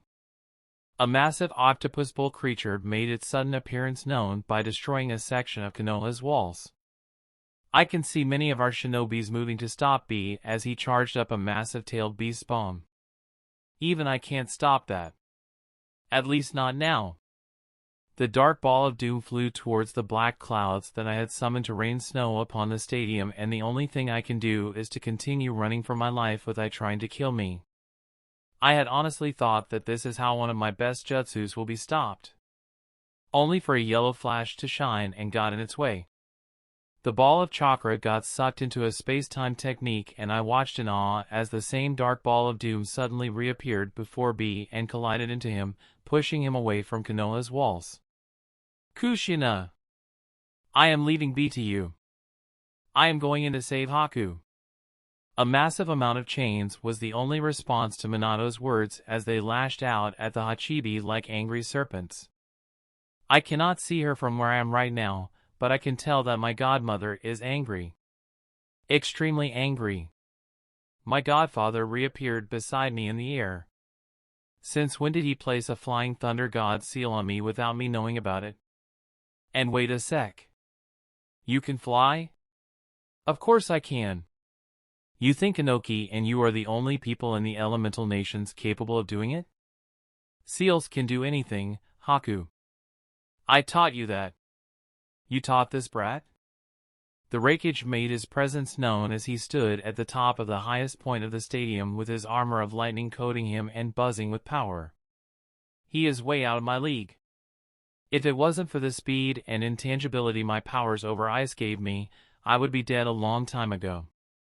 Only my godfather can handle him right now. Minato put a hand on my shoulder to get his attention on me. How did he not get a frostbite by touching me? The degree of coldness I am emitting is enough to give anyone that I come into contact with a severe frostbite. Haku, get out of here. Leave this to me. I know you don't really have any love for the village, but do me a favor and help us kill as many enemies as you can. Just don't overexert yourself. Please, Haku. Konoha needs your help. You don't need to ask. For you and Kushina-kachan, I will do it. I started to make my leave before taking a brief pause and whispered something to him. I then proceed to make my way back to my team. They will need me. We need to help defend Konoha. For the people that I care about, I will protect this village. Don't die, Minato-chan. Minato cannot help but let a small smile appear on his face. He knows how much Haku avoided using that particular honorific due to what his biological father did.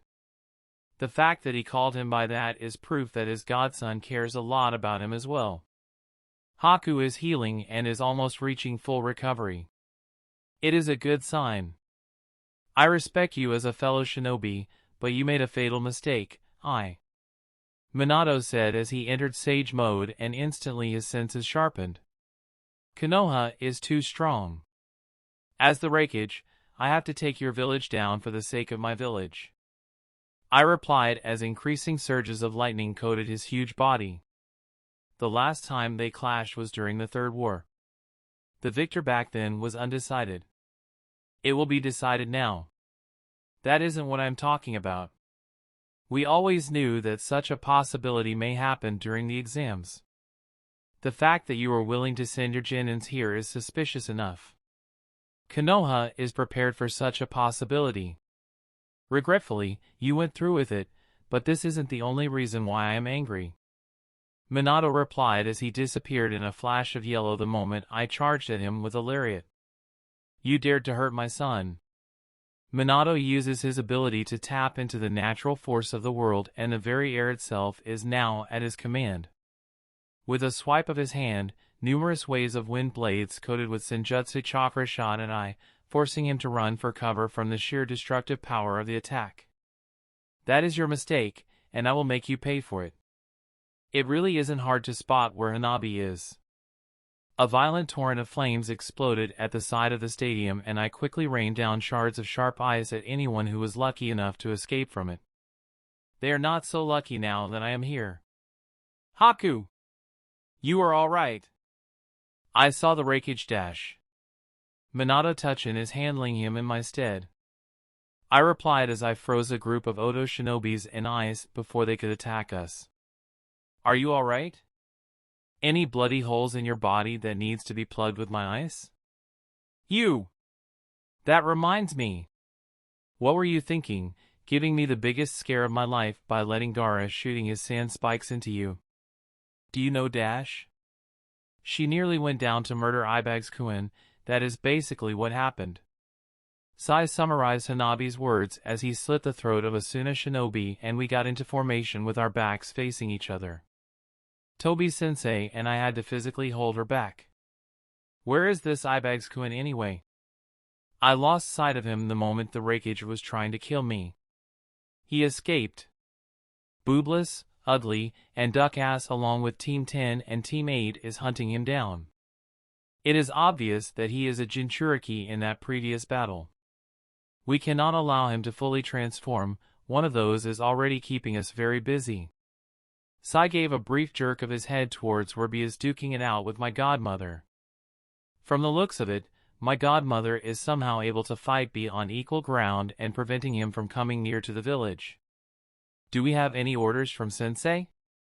I asked as I moved in tandem with my team and helped to repel the invading forces of Odo, Suna, and Kumo shinobis out of our village. We have 2. 1.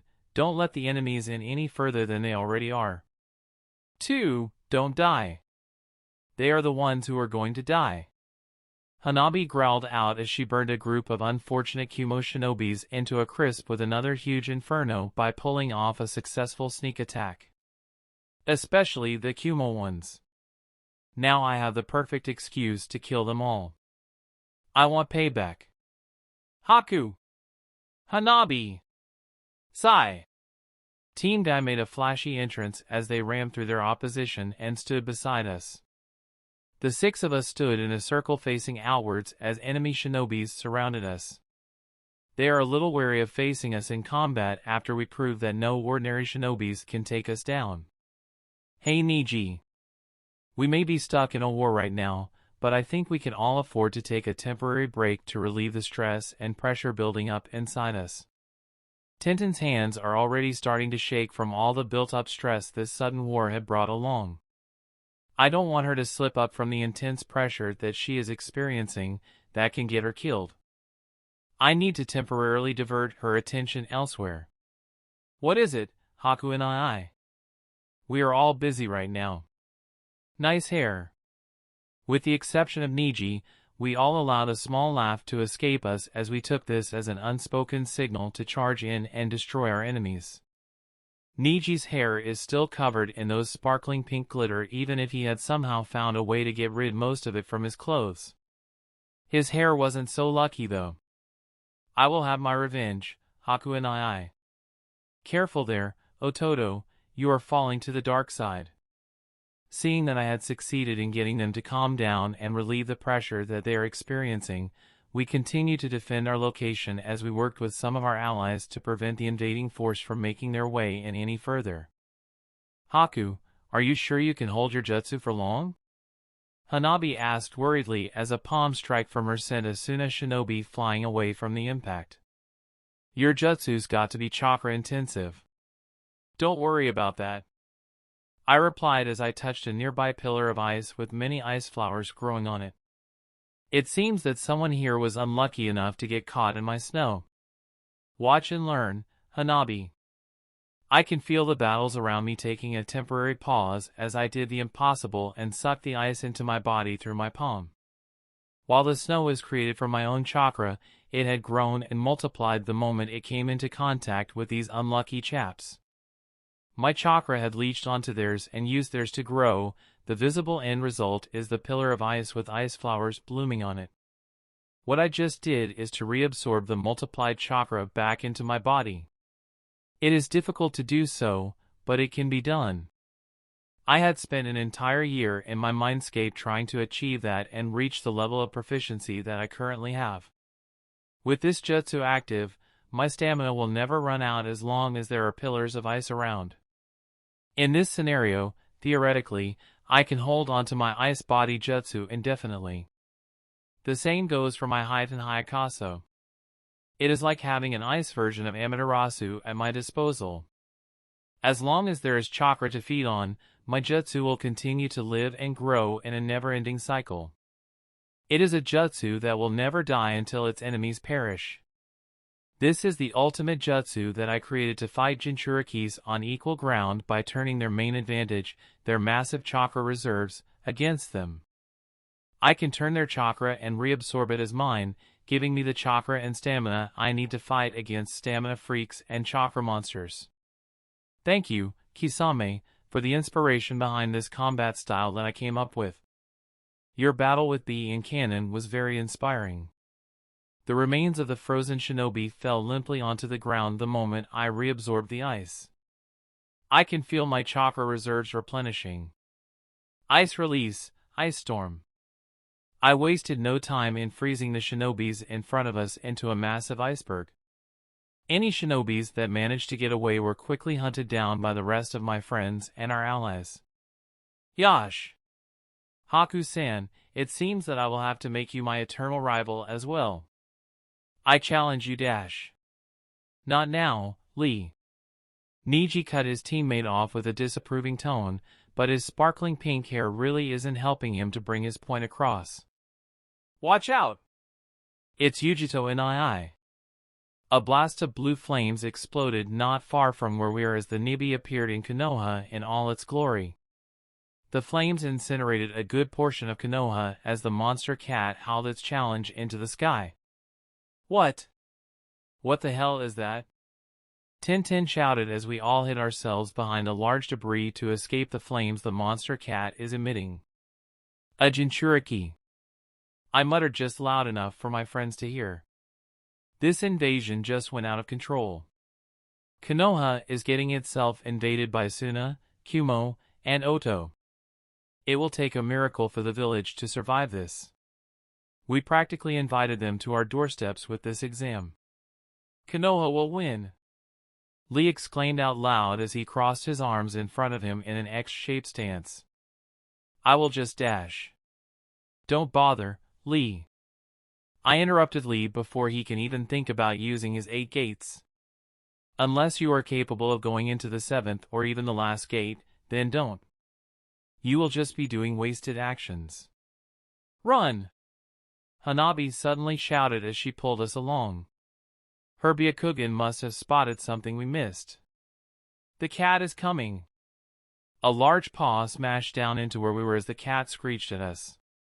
There's nowhere else to run. Yujito had surrounded this entire area with her flames acting as an impassable wall. I can try to fly over it and bring my friends along, but I doubt that Yujito will give me this chance. We are trapped. Kids, get out of here! A small squad of Uchihas from the Konoha military police force blasted huge fireballs on the Nibi to get its attention on them instead. There are some who tried to use their ocular powers to cast a Jinjutsu on the Nibi, but it didn't work. Their Jinjutsus didn't have the same potency as what Madara is capable of. From the way they are recklessly throwing themselves into the fray, it is obvious that they are trying to buy us time to escape.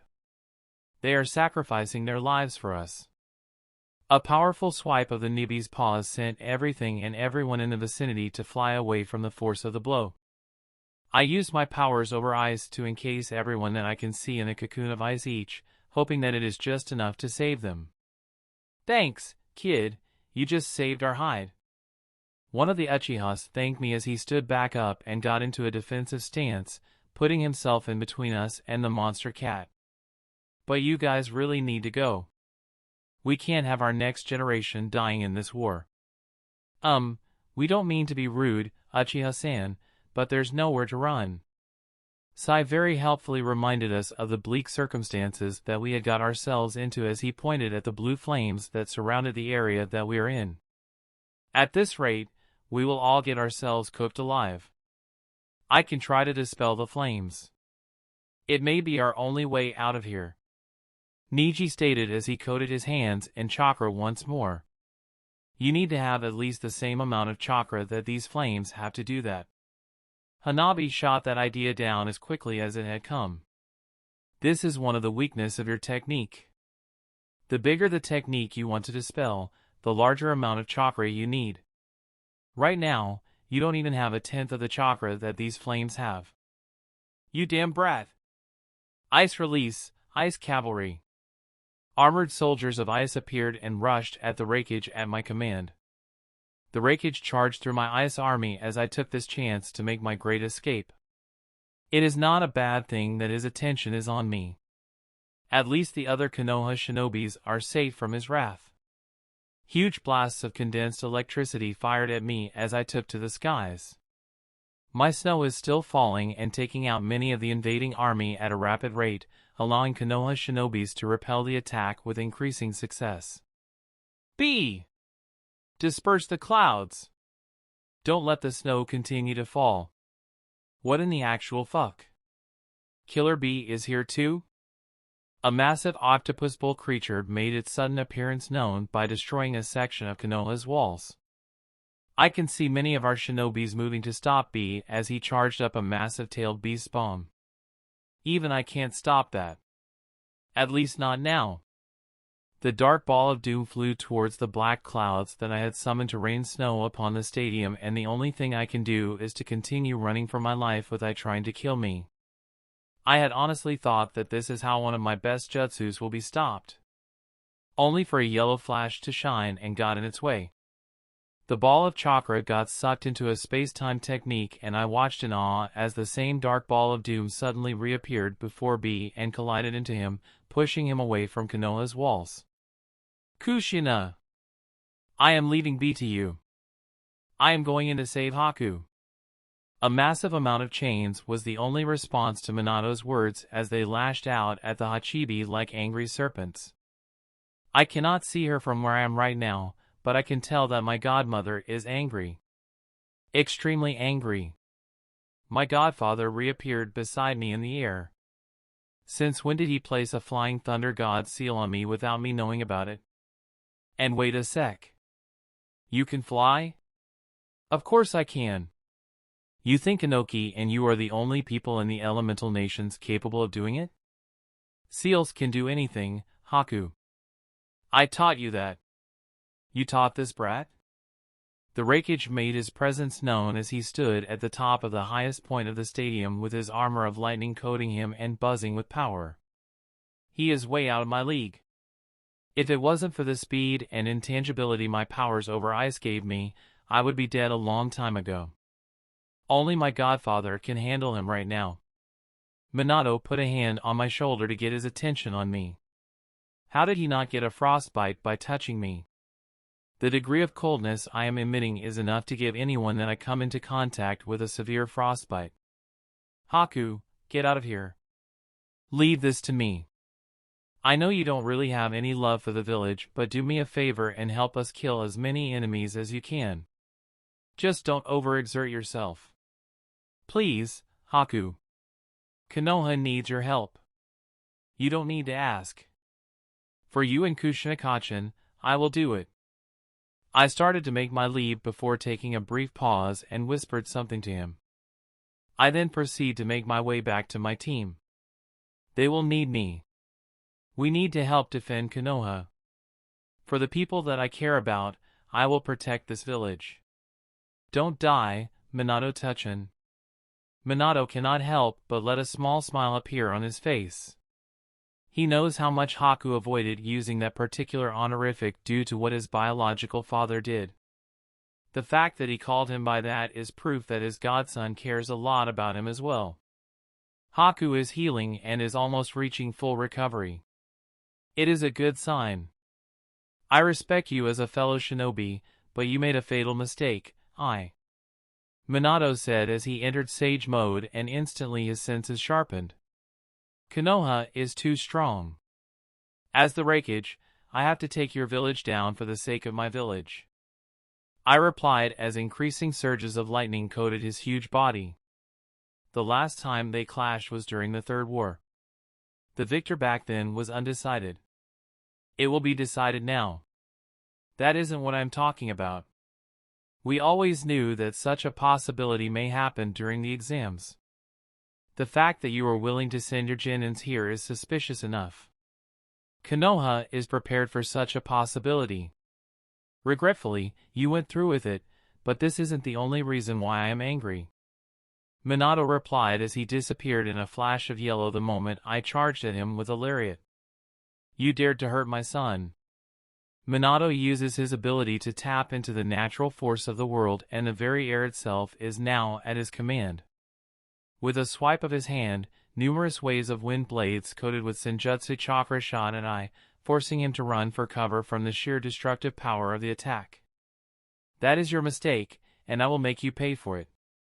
It really isn't hard to spot where Hanabi is. A violent torrent of flames exploded at the side of the stadium, and I quickly rained down shards of sharp eyes at anyone who was lucky enough to escape from it. They are not so lucky now that I am here. Haku! You are all right. I saw the wreckage dash. Minato Touchin is handling him in my stead. I replied as I froze a group of Odo shinobis in ice before they could attack us. Are you all right? Any bloody holes in your body that needs to be plugged with my ice? You! That reminds me. What were you thinking, giving me the biggest scare of my life by letting Gaara shooting his sand spikes into you? Do you know Dash? She nearly went down to murder Ibags Kuin. That is basically what happened. Sai summarized Hanabi's words as he slit the throat of a Suna shinobi, and we got into formation with our backs facing each other. Tobi-sensei and I had to physically hold her back. Where is this Ibags Kuin anyway? I lost sight of him the moment the wreckage was trying to kill me. He escaped. Boobless, ugly, and duck-ass along with Team 10 and Team 8 is hunting him down. It is obvious that he is a Jinchuriki in that previous battle. We cannot allow him to fully transform, one of those is already keeping us very busy. Sai gave a brief jerk of his head towards where he is duking it out with my godmother. From the looks of it, my godmother is somehow able to fight Bee on equal ground and preventing him from coming near to the village. Do we have any orders from Sensei? I asked as I moved in tandem with my team and helped to repel the invading forces of Odo, Suna, and Kumo shinobis out of our village. We have 2. 1. Don't let the enemies in any further than they already are. 2. Don't die. They are the ones who are going to die. Hanabi growled out as she burned a group of unfortunate Kumo shinobis into a crisp with another huge inferno by pulling off a successful sneak attack. Especially the Kumo ones. Now I have the perfect excuse to kill them all. I want payback. Haku! Hanabi! Sai! Team Dai made a flashy entrance as they rammed through their opposition and stood beside us. The 6 of us stood in a circle facing outwards as enemy shinobis surrounded us. They are a little wary of facing us in combat after we proved that no ordinary shinobis can take us down. Hey Niji. We may be stuck in a war right now, but I think we can all afford to take a temporary break to relieve the stress and pressure building up inside us. Tintin's hands are already starting to shake from all the built-up stress this sudden war had brought along. I don't want her to slip up from the intense pressure that she is experiencing that can get her killed. I need to temporarily divert her attention elsewhere. What is it, Haku and I? We are all busy right now. Nice hair. With the exception of Niji, we all allowed a small laugh to escape us as we took this as an unspoken signal to charge in and destroy our enemies. Niji's hair is still covered in those sparkling pink glitter even if he had somehow found a way to get rid most of it from his clothes. His hair wasn't so lucky though. I will have my revenge, Haku and I. Careful there, Ototo, you are falling to the dark side.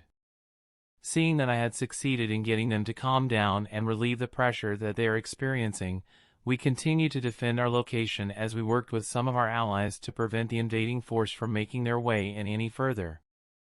Haku, Are you sure you can hold your jutsu for long?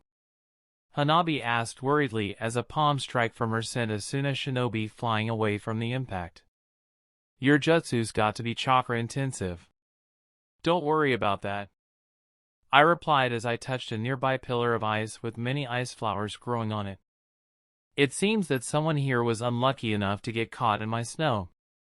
Watch and learn, Hanabi. I can feel the battles around me taking a temporary pause as I did the impossible and sucked the ice into my body through my palm. While the snow was created from my own chakra, it had grown and multiplied the moment it came into contact with these unlucky chaps. My chakra had leached onto theirs and used theirs to grow. The visible end result is the pillar of ice with ice flowers blooming on it. What I just did is to reabsorb the multiplied chakra back into my body. It is difficult to do so, but it can be done. I had spent an entire year in my Mindscape trying to achieve that and reach the level of proficiency that I currently have. With this jutsu active, my stamina will never run out as long as there are pillars of ice around. In this scenario, theoretically, I can hold onto my ice body jutsu indefinitely. The same goes for my Heitan Hayakaso. It is like having an ice version of Amaterasu at my disposal. As long as there is chakra to feed on, my jutsu will continue to live and grow in a never-ending cycle. It is a jutsu that will never die until its enemies perish. This is the ultimate jutsu that I created to fight Jinchurikis on equal ground by turning their main advantage, their massive chakra reserves, against them. I can turn their chakra and reabsorb it as mine, giving me the chakra and stamina I need to fight against stamina freaks and chakra monsters. Thank you, Kisame, for the inspiration behind this combat style that I came up with. Your battle with B and Canon was very inspiring. The remains of the frozen shinobi fell limply onto the ground the moment I reabsorbed the ice. I can feel my chakra reserves replenishing. Ice release, ice storm. I wasted no time in freezing the shinobis in front of us into a massive iceberg. Any shinobis that managed to get away were quickly hunted down by the rest of my friends and our allies. Yash! Haku-san, it seems that I will have to make you my eternal rival as well. I challenge you dash. Not now, Lee. Niji cut his teammate off with a disapproving tone, but his sparkling pink hair really isn't helping him to bring his point across. Watch out! It's Yujito and I. A blast of blue flames exploded not far from where we are as the Nibi appeared in Konoha in all its glory. The flames incinerated a good portion of Konoha as the monster cat howled its challenge into the sky. What? What the hell is that? Tintin shouted as we all hid ourselves behind a large debris to escape the flames the monster cat is emitting. A Jinchuriki. I muttered just loud enough for my friends to hear. This invasion just went out of control. Konoha is getting itself invaded by Asuna, Kumo, and Oto. It will take a miracle for the village to survive this. We practically invited them to our doorsteps with this exam. Konoha will win. Lee exclaimed out loud as he crossed his arms in front of him in an X-shaped stance. I will just dash. Don't bother, Lee. I interrupted Lee before he can even think about using his 8 gates. Unless you are capable of going into the 7th or even the last gate, then don't. You will just be doing wasted actions. Run! Hanabi suddenly shouted as she pulled us along. Her Byakugan must have spotted something we missed. The cat is coming.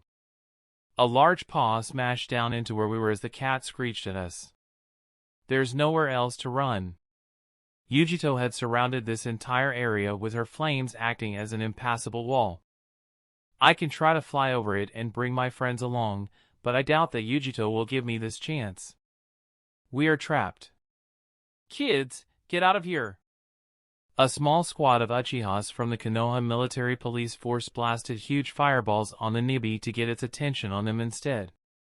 There are some who tried to use their ocular powers to cast a Jinjutsu on the Nibi, but it didn't work. Their Jinjutsus didn't have the same potency as what Madara is capable of. From the way they are recklessly throwing themselves into the fray, it is obvious that they are trying to buy us time to escape. They are sacrificing their lives for us. A powerful swipe of the Nibi's paws sent everything and everyone in the vicinity to fly away from the force of the blow. I used my powers over ice to encase everyone that I can see in a cocoon of ice each, hoping that it is just enough to save them. Thanks, kid, you just saved our hide. One of the Uchihas thanked me as he stood back up and got into a defensive stance, putting himself in between us and the monster cat. But you guys really need to go. We can't have our next generation dying in this war. We don't mean to be rude, Uchiha-san, but there's nowhere to run. Sai very helpfully reminded us of the bleak circumstances that we had got ourselves into as he pointed at the blue flames that surrounded the area that we are in. At this rate, we will all get ourselves cooked alive. I can try to dispel the flames. It may be our only way out of here. Niji stated as he coated his hands in chakra once more. You need to have at least the same amount of chakra that these flames have to do that. Hanabi shot that idea down as quickly as it had come. This is one of the weaknesses of your technique. The bigger the technique you want to dispel, the larger amount of chakra you need. Right now, you don't even have a tenth of the chakra that these flames have.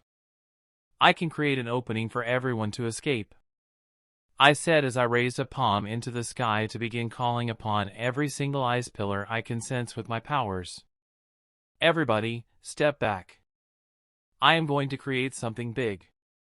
How big? Sai asked as my friends heeded my words and started to retreat.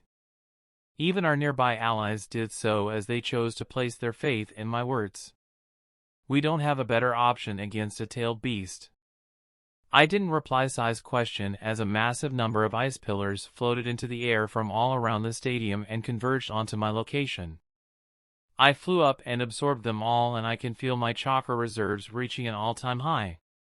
Ice release, I whispered out as I stared down at Yujito in her Nibi form. I had successfully caught her attention with my showy display and the amount of chakra I am gathering. Kakujo Tenjin Myo. Kamamura's Bankai ability came into life through my eyes as a colossal living armor of ice manifested onto the battlefield. I panted as I tried to catch my breath after using this jutsu. I had almost expended all the excess chakra I had gathered with just this move alone. Even Hayaten Hayakaso had stopped the moment I used this technique.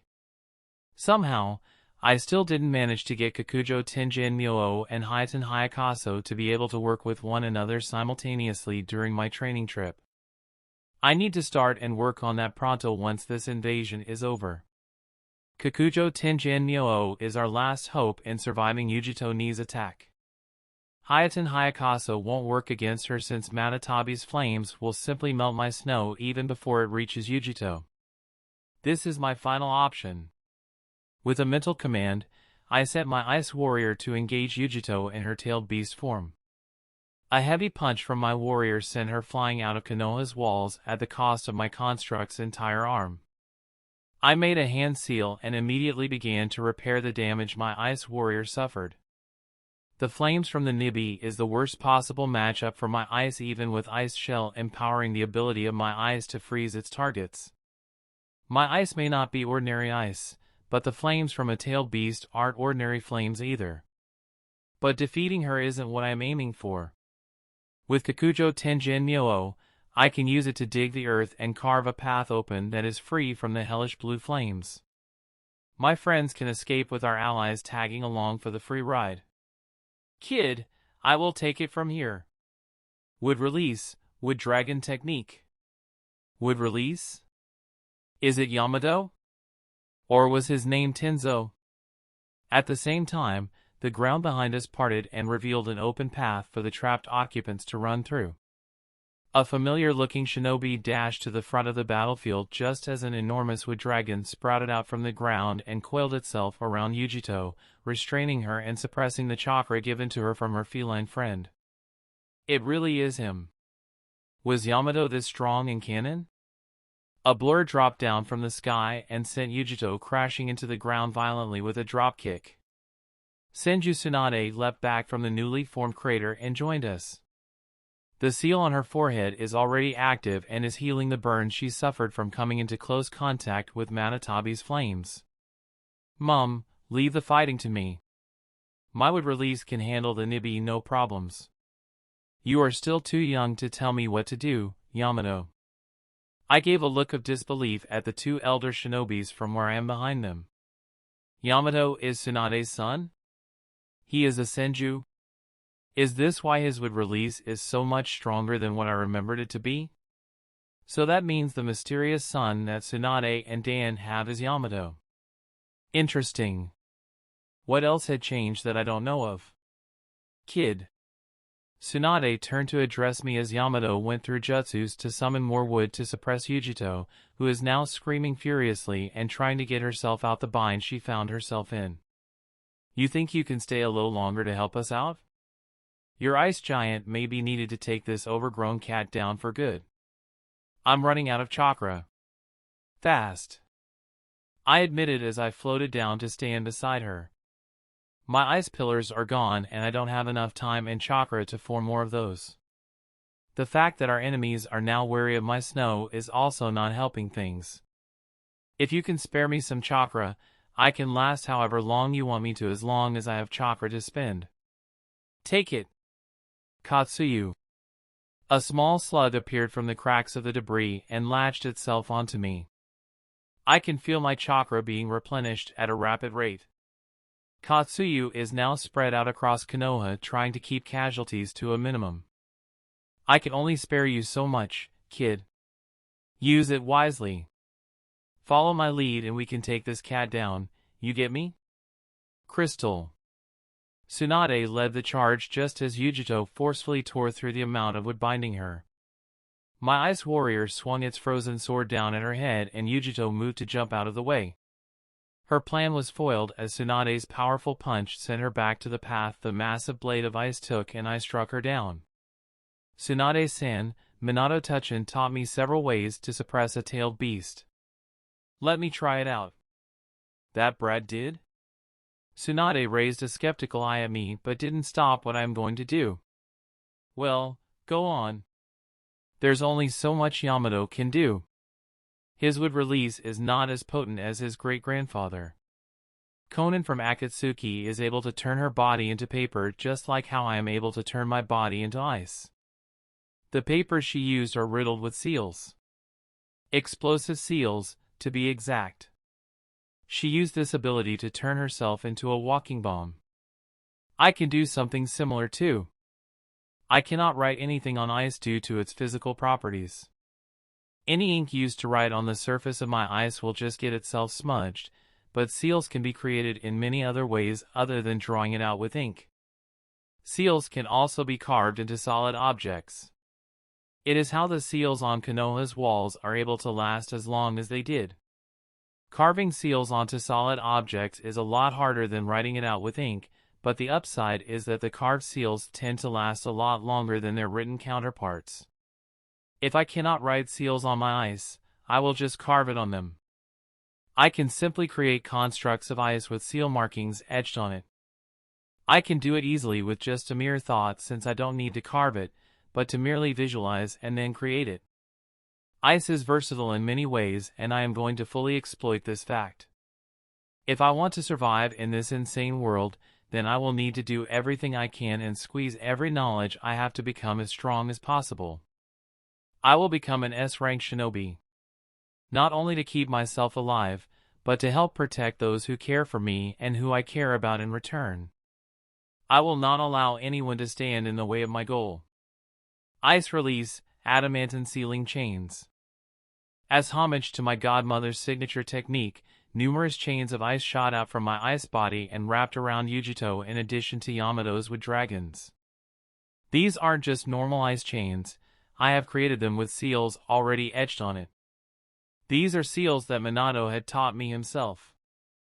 I had severely underestimated my godfather's brilliance and the impact he can bring about to the world after he survived the Kyuubi attack. Minato is a certified genius, there's no arguing this. His wife was a Jinchuriki and his daughter was forced to be one. Naturally, people are fearful of them as they are afraid that the beast within them might claw its way out of its seal and wreak havoc on the village once more. To quell the public's fear and also to protect his family, Minato had devised a way using the Uzumaki's 8-trigram sealing style to fully suppress the Kyuubi should it ever get loose once more. The biggest breakthrough is that there is no longer a need to call upon the Shinigami to seal the Kyuubi once more even if it is fully released, but at the same time, the resulting seal will now have the same effect as though the Shinigami was being called upon. Minato had basically invented a new way to seal tailed beasts with the same benefits of the dead demon-consuming seal without its drawbacks. This achievement alone makes him a very powerful individual. As far as I know, only him and my godmother is capable of using this technique due to their mastery over seals. Minato had found a way to do this only a few years after surviving the Kyuubi attack. Because of his new invention, he and Kushina are the only ones in Konoha that can safely stop Naruto should she lose control of her tenant. It is what made him so influential in the village and is what made people respect him as much as they fear his strength. And he taught the secret behind that technique to me. He taught me the secret to not only stop Jinchurikis, but to also create one if I can ever find and suppress a tailed beast without a host and then shove it into some unlucky soul. I know the significance and importance behind wielding this power and I really don't want to learn it when he offered me the chance to learn the inner workings behind the 8-trigram sealing style. I don't want to undermine his importance to the village, but the reason he gave me left me unable to refuse his offer. Kushina and I won't be able to accompany Naruto forever, Haku. In the worst case that we aren't around for whatever reasons when she loses control, I can at least take solace in the fact that you can possibly stop her on her rampage. Konoha needs more people capable of stopping tailed beasts and not just rely on the wood release or the Sharingan. Only the Shodai and Madara is able to do that anyway. Fugaku could, but he cannot sustain his control over the tailed beast for long. Seals are still the best way to contain tailed beasts, this is why we have Jinchurikis. But this is no small matter. This isn't like teaching me the Rasengan. The impact behind what you are trying to let me learn will get the whole village dash. And that is what I want. I want the entire village to recognize your importance to them. I want them to accept you, and if giving you power can achieve it, then it is what I am going to do. Minato Shirsho. I am a flight risk. You cannot just dash. And will you betray me or Kushina? No. Then that settles it. In the case where Kushina and I aren't around, I am leaving my daughter in your care, Haku. I hate it when he uses my trust one half for him to get me to agree on certain things. I know what he is trying to do is to get me into the village's good graces, and I know what he did is to get the village to accept me. I still think that he places way too much trust in me. But currently, I'm glad that I learnt the 8-trigram sealing style from him. My proficiency in the 8-trigram sealing style is still half-baked compared to Minato, and I am not good enough in it to use it alone without backup. With my current proficiency, using the 8-trigram sealing style in this manner will leave me momentarily defenseless. I am not yet on Minato's level of skill. It was why I didn't use it against Yujito until Yamato and Tsunade appeared. They are the perfect backup with their skill sets. I cannot do anything fancy with the sealing techniques now, but it should be enough to help Tsunade and Yamato to seal the Nibi's chakra. Nice going, kid. Yamato.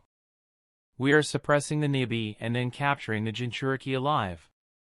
Yujito getting captured by Konoha? Canon is really spiraling out of control. Ah well, screw the plot. Hanabi and the people that I care about are alive, and this is the only thing that matters. They are the only ones that matter to me. The rest of them can take a back seat. Kill the Hyuga heiress. Darui idly unleashed a massive charge of black lightning that instantly killed a small group of Konoha shinobis. He has an order from his Reikage and he will see it done. Even if it leaves a bad taste in his mouth. A kid. His Reikage wants him to off a kid simply because she is talented enough to recreate a variation of his signature technique. It is an order given to him by his Reikage the moment the invasion started.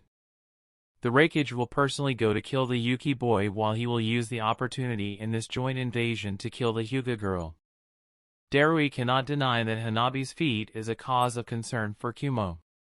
Their village knows the exact weight behind the ability to be able to actually use that particular jutsu in the first place. The fact that the Hyuga girl can actually use her own version of the chakra mode is enough to bump up her ranking to at least AB rank even at her current age. If Kumo lets her continue to grow as it is, she will reach S-class by the time she becomes an adult. For the sake of their village, Hyuga Hanabi has to be killed. It is too dangerous otherwise. Konoha is too strong as it is, and no one wants them to continue to accumulate power and churn out geniuses like it is their homegrown produce. The balance between the big five has to be maintained for the sake of the world. If this means that he has to go against his own morals and conscience to kill a kid, he will do it. After all, he is the Reikage's right-hand man. A blast of fire caught his attention, and Darui immediately starts to make his way there. Judging from the chakra he felt from that blast of fire, that is likely where the heiress is. The heiress that their village once tried to kidnap but failed. To think that she grew to be this strong. If only her kidnapping was successful, then he wouldn't have to kill her. Crackers! Watch out!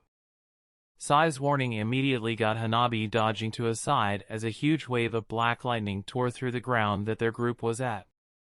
A tan-skinned Kumo Jonin stood with a lazy posture and a cleaver resting on his shoulder, staring at her with a look of reluctance. Sorry, kid. But I have my orders. Don't think too badly of me. A swift execution of various lightning release techniques got their group to disperse as the Jonin used this chance to leap at her to try and bisect her with his cleaver. Hanabi immediately went on the defensive as she tried to protect herself. She may have got a lot stronger in this 1 month, but this Jonin is too strong for her right now. And why is he concentrating his attacks on her and her only? Hanabi was soon forced to be on the run as the Jonin successfully separated her from her friends with his attacks. This Jonin has an agenda in trying to kill her. But why? Is it because she recreated the Reikage's technique? Do they see her as a future threat that needs to be nipped in the bud right now? That will make a lot of sense. No matter what Hanabi did to force the Jonin to get off her tail, he will soon catch up and she will be once again forced to be on the run. The difference in their power is still too large for her to do anything. The fact that her chakra levels are dropping isn't helping matters too. She also hadn't brought along any soldier pills or the likes since she never thought she will need them. Big oversight on her part. She should have put some into her weapons pouch even if she had never used those pills before. But to be fair, who would have expected an invasion of all things to happen? Right in the middle of their home, no less. Hanabi quickly ducked when a surge of black lightning came roaring at her, and she quickly dashed through a hole in a broken wall. She doesn't even have the time to look at where she is going now. The Jonin is catching up to her, fast. She needs to find a way to lose him. She is too tired to continue fighting. The moment the Kumo Jonin got within slashing distance with his blade, she is done for. Oh, is that Haku? She is back at where they were earlier? Haku is now helping Tsunade and another male shinobi to suppress Fujito, who seem to have been forced to revert back to her human form, although there is still a red shroud of ominous chakras surrounding her. What is that? The sight of that chakra alone gives her the heebie-jeebies, especially with her Byakugan on. Haku had also turned around and spotted her. She wanted to say something to him, anything, but Haku screamed at her even before she can react. Hanabi! Run! Hanabi dodged to the left on instinct as a massive cleaver slashed at where she was. What was she thinking, spacing out in the middle of a battlefield like that? Storm release, laser circus. Beams of bright energy were shot out from the Kumo Jonin, and Hanabi desperately tried to find a way out with her Byakugan. There isn't one as far as her eyes can see. She could try to use another Katen, but her chakra reserve is so low now that her fire release chakra mode had already shut down a minute ago.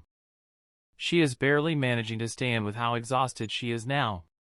Realistically speaking, there's no way she can pull off any massive in her current state. She could maybe time the release of her chakra through her Tenketsu points just at the moment of impact when the beam struck her to deflect or soften the blow, but she doubts it will be of any use. She is going to die here. The extended range of her Byakugan also allows her to see that Haku had immediately abandoned his position right beside Tsunade as he dived into his ice mirrors in an attempt to reach her. Yujito had also taken this opportunity to try and fight her way out of her constraints as Tsunade yelled at Haku to get back to her side to help suppress Yujito. What her eyes do see is that there is no way Haku can reach her in time. For some reason, time seems to slow down at the sight of her imminent death. She can see ice starting to form around her and Haku's form starting to emerge to try and put himself in harm's way to save her. She can see how Yujito is howling in rage while Tsunade and the male shinobi are frantically doing their best to stop her from rampaging once more. She can see how the beams of light the Kumo Jonin shot at her will pierce her. The attack fired by the Kumo shinobi is faster. Haku won't be able to reach her in time. Hanabi used the last of her time in this world and turned to Haku, taking in his visage once more. She can see the looks of worry on his face. She can see how desperate he is trying to reach her and pull her out of the danger like what he always did. Hanabi allowed a tear to leak out from her eye. "I'm sorry, Haku. I will be taking my leave first. Don't come after me anytime soon. Don't do anything stupid. Help me take care of Ota-sama and Nei-san, will you?" From the edge of her vision, Hanabi can see that the beams of light will reach her any second now. Hanabi allowed a peaceful smile on her face as she finally mustered the courage to speak out the 3 words that she had always wanted to tell him. "I love you." And she knew no more. Chapter 15, Passing on the Will of Fire. Just what are you trying to achieve from this? The wind has been still lately. All I want to do is to get the wind of change to blow again. If I pick up a few souvenirs along the way, well, I'm not complaining. Haruno Kizashi frowned a little as he took in Orochimaru's cryptic words. The 2 Kage-level shinobis stood across each other on a rooftop, each of them not making a move. There is a barrier erected by Orochimaru's underlings that prevents any outside interference from happening, a barrier that Kizashi recognizes as the 4 Violet Flames formation. As of now, Kizashi is trapped and on his own. It might as well be for the best. The upcoming battle with Orochimaru will definitely be destructive. If he faces Orochimaru alone, then the chances of any of his shinobis getting caught in the crossfire will lessen drastically. The sight of having Kumo's Jinchurikis rampaging in Konoha got him worried, but he calmed down after spotting Kushina forcefully pushing Bee out of their village's walls. The huge ice construct that punched the Nibi out of their village in a single blow was a reassuring sight too. Kizashi never doubted that Haku will grow into a formidable shinobi, but he never expected the child to undergo such a rapid growth. Just what did Minato do to get Haku so strong in a single month? Haku is like the second coming of Senju Tobarama. Smart, calculative, logical, composed, pragmatic, and having total control over water. His performance against Suna's Jinchuriki in the Chunin exam had shown that he is definitely Jonin level in strength now. And he is only 13. If only Haku can understand the will of fire, he might be a possible candidate for the position of Hokage in the future.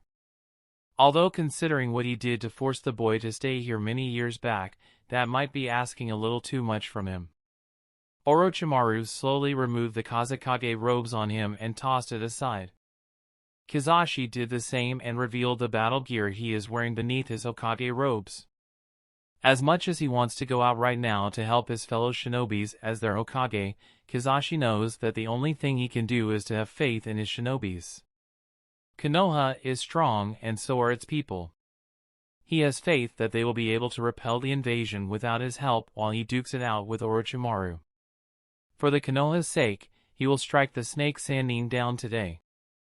Let's see how much stronger you have gotten since the last time I saw you, Kizashi-kun? Kizashi immediately swung his elbow backwards at where Orochimaru had suddenly appeared, foiling Orochimaru's assassination attempt from Kizashi's back. A kick from the snake Sannin had Kizashi blocking it with his forearm before the Hokage grabbed onto Orochimaru's leg and flung him away. Orochimaru's neck lengthened, fangs bared, and Kizashi managed to stop Orochimaru in his track when he threw a kunai at Orochimaru's open mouth. The exploding tag attached to the kunai exploded, raining shrapnel everywhere. Unsurprisingly, Orochimaru walked out of the explosion with barely a scratch other than the skin peeling off his face. You dash. Kukuku, surprised? Orochimaru cackled as he peeled off the skin from his face, revealing the foreign-looking face underneath. To think that you really managed to perfect such a vile technique. Kizashi growled as he clenched his fists when he spotted the face of a young woman beneath the layer of torn skin before Orochimaru dawned on his original face again. What Orochimaru had created goes against the very law of nature. It cannot be allowed to exist. With his twisted ideology and the ability to attain pseudo-immortality, Orochimaru's existence is too dangerous to Konoha. He needs to be put down. Please get the name of this technique right. I told you many times before that the name of this technique is the living corpse reincarnation. I would have perfected this a long time ago if it wasn't for your needless meddling. If it wasn't for you exposing what I was doing, I wouldn't have need to be a missing nin in the first place. Konoha is a big family, and families should not be experimenting on each other for the sole purpose of achieving immortality for one's personal gain. Kizashi said with determination as he went through hand seals. What you did was unforgivable, Orochimaru. Jiraiya-sensei would not have wanted to see you like this. Don't bring that buffoon into this. Orochimaru hissed as he used the sword of Kusanagi to slash at Kizashi, only to find himself hacking at a mud clone. He's long dead. I told that fool to stop whatever he was doing and he didn't listen. There is no way true peace is achievable. It serves him right when he ended up deader than a doorknob. What's the point of having a dream if you aren't alive to realize it? Jiraiya-sensei was a great man. I will make you apologize to him in the afterlife for that remark. Enough! Orochimaru snapped as he went through a set of hand seals that got dread pooling within Kizashi's gut. No way. Orochimaru couldn't possibly have learnt that jutsu. A coffin rose out of the ground and Kizashi mentally cursed whatever divine powers up there for giving him such shitty luck. He needs to stop the process using whatever means necessary. To Kizashi's frustration, the second coffin rose and blocked the inferno of flames that he belched out in an attempt to stop Orochimaru from completing the summoning process, the Edo Tensei. I wanted to save this for Sensei, but you will make a fine sample to add to my collection as well. The lid of the coffins opened and fell onto the floor with a dull thud. Kizashi can only prepare himself for the worst when Konoha's legends, the Senju brothers, walked out in their reanimated form. Edo Tensei? Tobirama. I told you to not leave such techniques lying around. Whoever used this technique must be quite skilled to summon even me. Tobirama mused as he ignored the words of Senju Hashirama. He turned his head and spotted Kizashi. And you are? The fourth Hokage of Konoha, Haruno Kizashi. Kizashi replied in a grim tone. I wish we could have met under better circumstances, Showdown-sama, Nidaime-sama. Sorry, but I will have to send you back to the afterlife. Kukuku, you will have to work very hard for that, Kizashi-kun.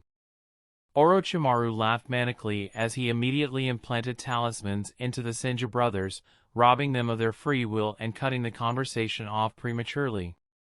Now, I wonder how the fourth Hokage of Konohagakure will fare against the first and second? The creaking of tiles beneath his feet was the only warning Orochimaru got before he quickly backpedaled. A large adamantine staff burst out from below the roof that he is standing on and swiped at him. Orochimaru's grin got larger when his previous teacher, Sarutobi Hiruzen and also the third Hokage of Konohagakure, leapt out from the gaping hole in his full battle gear. Danzo! Now! The shrill sound of wind got Orochimaru twisting to a side, although it was too late. A large blade made of wind cut through Orochimaru at his waist and even tore through the reincarnated Hokages.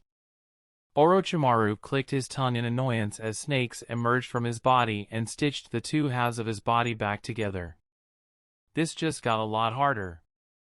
How did his sensei and the one-eyed coot get past the barrier? Wasn't the bottom of the roof coated with the four violet flames formation as well? Then again, his sensei was called the professor for a reason. He shouldn't be too surprised.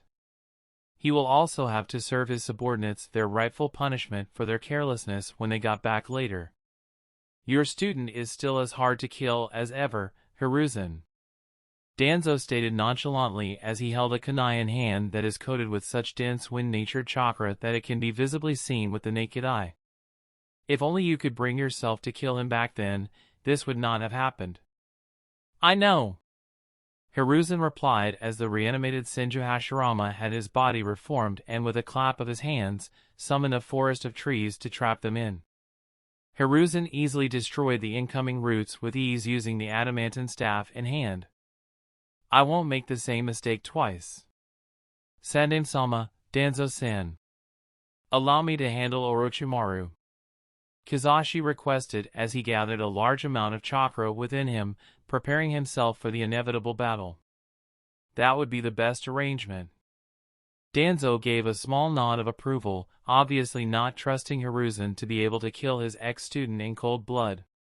Don't worry about Hashirama-sensei and Tobirama-sensei. Hiruzen and I will stop them here. With the reassurance given to him by the two elders, Kizashi wasted no time in dashing towards Orochimaru, who now has an ugly scowl on his face at the interruption. Orochimaru's attempt in summoning more undead corpses with Edo Tensei was foiled when Kizashi appeared in front of him in the blink of an eye, preventing him from forming hand seals. Cha! A powerful punch knocked Orochimaru backwards and he was forced to use his unique brand of substitution jutsu to get out unscathed when his body slammed into the walls of the four violet flames formation. The flaming walls immediately came down when ANBU members began to follow Sarutobi Hiruzen's example and emerged from below the roof that they are through unknown means, proceeding to engage the Sound Four in battle and forcing them to drop the barrier. He should have foregone the dramatics and chose a better place for battle. What possessed him to take on Kizashi on the rooftops anyway? Orochimaru immediately tried to gain distance the moment Kizashi is on him again. Kizashi is arguably the strongest taijutsu specialist across the elemental nations. Combined with his unique brand of ninjutsu, he is near untouchable and nigh invincible against any kind of damage. The Haruno clan is an offshoot of the Senju clan, and Kizashi had inherited the renowned vitality of the Senju clan just as members of the Haruno clan had before him, making him a very scary adversary to face no matter who you are. This ends here now. Kizashi growled out as the very air itself distorted under the pressure of Kizashi's chakra, which Orochimaru recognized as the beginning signs of the Haruno clan techniques. Orochimaru can only let a resigned smirk rest on his face as a drop of sweat slid down. Jiraiya may be a fool, but there is no denying that he is a damn good teacher. Every student that he had taught turned out to be monsters in their own right. Even in death, that buffoon never failed to make life hard for him. Secret technique, Yang Release, Bishamon. The technique named after the god of warriors took form as Kizashi created an elegantly crafted suit of armor made of solid yang chakra to wear for himself, looking similar to those worn by samurais. The translucent armor worn by Kizashi glowed in a golden yellow hue of yang chakra, shining proudly and daring anyone to try and see if they can even inflict a single scratch on it. Bishamon is a variation of barrier ninjutsu similar to the ones used by the ninja monks of the Fire Temple. However, unlike the ninja monks and their vastly inferior techniques, Kizashi has complete mastery over this branch of barrier ninjutsu with his yang release, which requires the user to have an abundance of yang-based chakra to unleash its true potential. Users of yang release are rare, and shinobis like Kizashi who have complete mastery over said element are even rarer. Yang release techniques are hard to master because it is heavily reliant on the user's life force and vitality, and not everyone is blessed with such a gift like the Senjus, Uzumakis, or the Harunos. Even among members of such clans, Kizashi's vitality and life force is easily top-notch, rivaling those of Senju Hashirama himself. The stern visage of the mythical Bishamon, the god of war, appeared behind Kizashi briefly before disappearing, but the chakra armor Kizashi wore stayed. The fourth Hokage of Konoha stood in his newly donned armor as the very pressure of his chakra cracked the roof tiles he stood on without even trying. Kizashi's appearance had took on a change as well. His hair is even spikier than what it could possibly be, his muscles bulging, veins throbbing beneath his skin, and the amount of bloodlust exuded by the pink-haired Hokage caught the attention of every single shinobi in the area, friends and foes alike. All in all, the very image of Kizashi now reminded Orochimaru once again why Haruno Kizashi was labeled with the moniker of war god by other villages, the dangerous SS-rank shinobi capable of tearing shinobis apart with his bare hands and incapable of receiving damage even from a tailed beast. He certainly looks like the part. This battle will be interesting. A wall of snakes formed when Orochimaru started off their battle using formation of 10,000 snakes. Kizashi looked unbothered as he casually destroyed the snakes with a single wave of his hand. The force of the blow produced a wind so strong that it sent the snake Sannin skidding a few feet backwards. "Here I come, Orochimaru." Orochimaru raised the sword of Kusanagi just in time to block a punch from the now armored fist of Kizashi. Even then, the force of the blow rattled his bones. Orochimaru narrowed his eyes when he saw that even the sword of Kusanagi proved incapable of leaving a scratch on Kizashi's armor that is made of pure yang chakra. Kizashi's defense is still as good as ever. The two Kage-level shinobis exchanged a series of blows rapidly, destroying the building that they are standing on in the process. The shockwaves produced from their attacks was so powerful that it resulted in a large amount of collateral damage. Orochimaru did several attempts to gain some distance from the enraged Hokage, but Kizashi never allowed him the chance to do so, forcing the snake Sannin to stick to using taijutsu and holding off the attacks. Genjutsu seems to be incapable of stopping the rampaging Hokage on his warpath as well, since every attempt on Orochimaru's part failed spectacularly. The irregular pulsation of yang chakra by Kizashi had somehow made it difficult for the chakra of his genjutsus to invade Kizashi's own chakra system. "Who says that it is too late?" Kizashi retorted as he kicked Orochimaru away from him, mentally hoping that the army of his shadow clones will finish what he started. There is only one way left if he wants to ensure that Konoha keeps her casualties to a minimum while killing Orochimaru off for good. He can only hope that the yang chakra he imbued into his clones were enough to save the injured before it is too late. His mastery over yang-natured chakra allows him to sense the life force of the people around him, and he knows that while the number of injured are high, the death toll is not as bad as he imagined it to be. He can still salvage the situation by ensuring that the injured will not continue to add on to the death toll.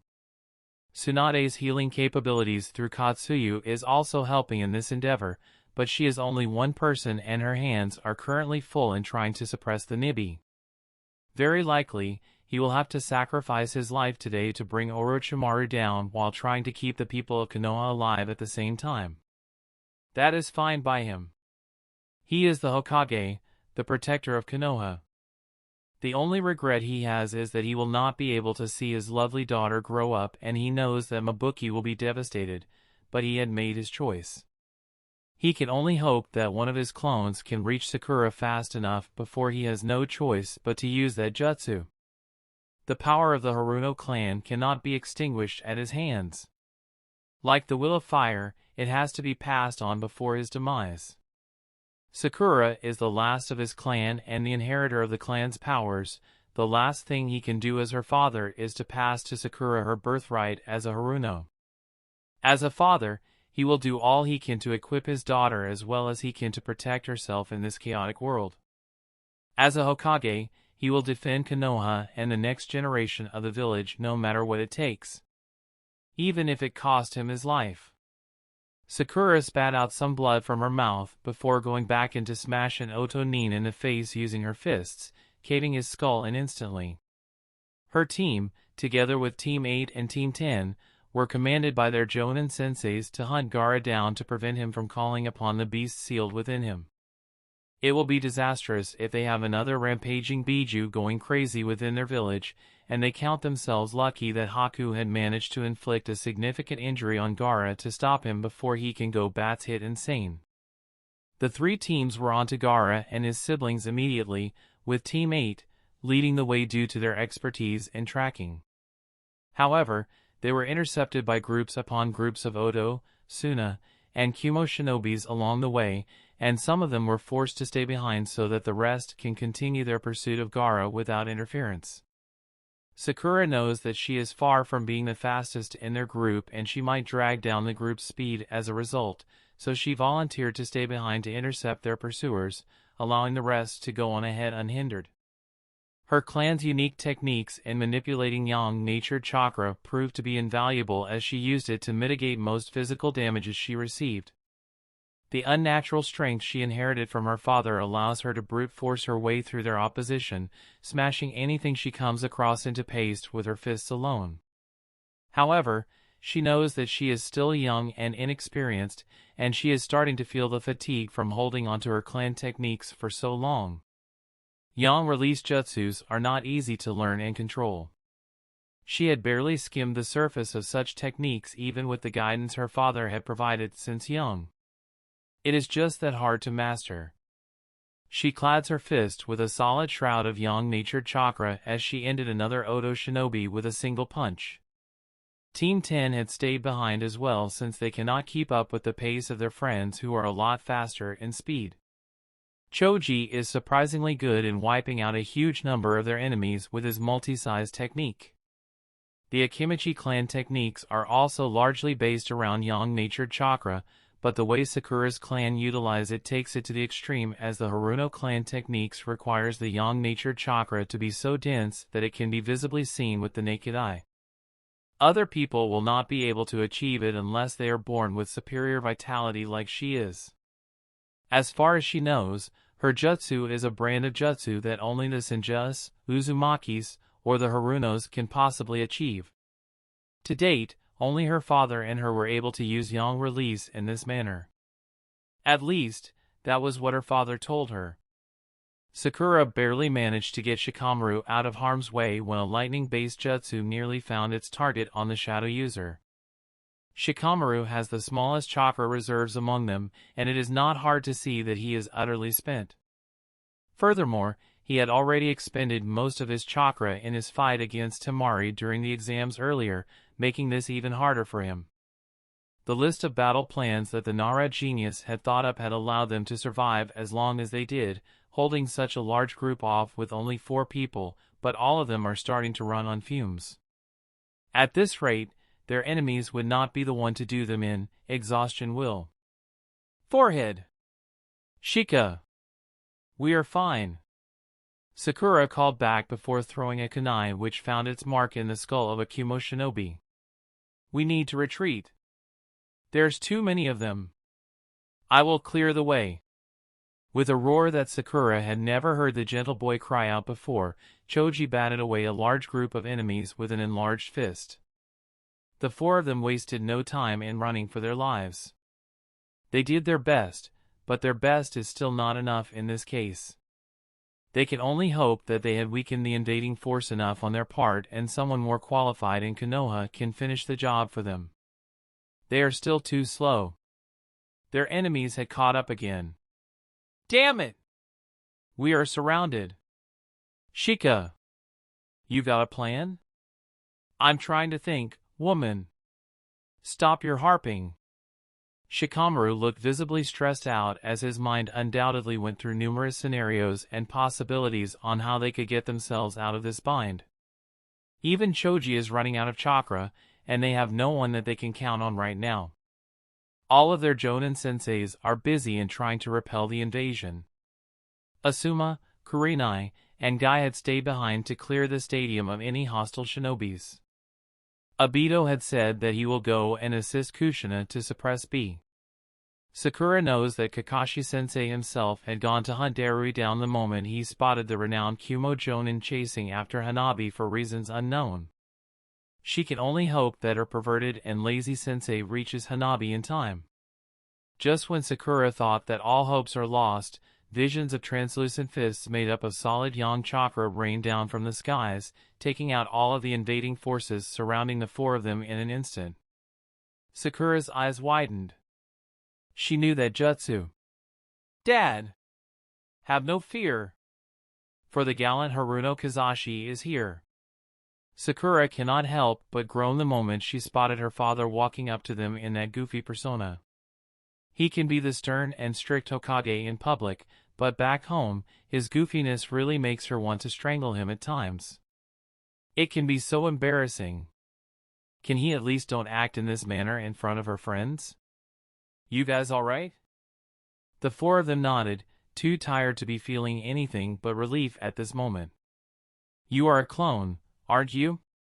Sakura stated with narrowed eyes the moment her chakra senses told her that something is not quite right with her father. If this is his clone, then where's her father? Is he okay? Smart as ever, young lady. Kizashi ruffled her hair and Sakura scowled, although she is too tired right now to bat his hand away. He knows just how much she hates getting her hair messed up. Her father is doing this just to mess with her. Dad? Sakura questioned the moment she felt the large influx of yang chakra her father's clone is transferring to her. Part of her clan's techniques requires the user to master the art of transferring yang-natured chakra from person to person, and Sakura knows enough to tell that whatever her father is doing, it is definitely something that he will not usually do. Something is wrong here. Chapter 15, Passing on the Will of Fire. Just what are you trying to achieve from this? The wind has been still lately. All I want to do is to get the wind of change to blow again. If I pick up a few souvenirs along the way, well, I'm not complaining. Haruno Kizashi frowned a little as he took in Orochimaru's cryptic words. The two Kage-level shinobis stood across each other on a rooftop, each of them not making a move.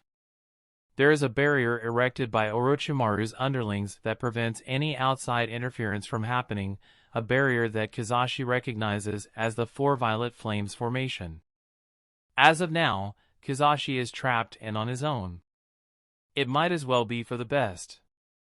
The upcoming battle with Orochimaru will definitely be destructive. If he faces Orochimaru alone, then the chances of any of his shinobis getting caught in the crossfire will lessen drastically. The sight of having Kumo's Jinchurikis rampaging in Konoha got him worried, but he calmed down after spotting Kushina forcefully pushing B out of their village's walls. The huge ice construct that punched the Nibi out of their village in a single blow was a reassuring sight too. Kizashi never doubted that Haku will grow into a formidable shinobi, but he never expected the child to undergo such a rapid growth. Just what did Minato do to get Haku so strong in a single month? Haku is like the second coming of Senju Tobirama. Smart, calculative, logical, composed, pragmatic, and having total control over water. His performance against Suna's Jinchuriki in the Chunin exam had shown that he is definitely Jonin level in strength now. And he is only 13. If only Haku can understand the will of fire, he might be a possible candidate for the position of Hokage in the future. Although considering what he did to force the boy to stay here many years back, that might be asking a little too much from him. Orochimaru slowly removed the Kazekage robes on him and tossed it aside. Kizashi did the same and revealed the battle gear he is wearing beneath his Hokage robes. As much as he wants to go out right now to help his fellow shinobis as their Hokage, Kizashi knows that the only thing he can do is to have faith in his shinobis. Konoha is strong and so are its people. He has faith that they will be able to repel the invasion without his help while he dukes it out with Orochimaru. For the Konoha's sake, he will strike the snake Sannin down today. Let's see how much stronger you have gotten since the last time I saw you, Kizashi-kun? Kizashi immediately swung his elbow backwards at where Orochimaru had suddenly appeared, foiling Orochimaru's assassination attempt from Kizashi's back.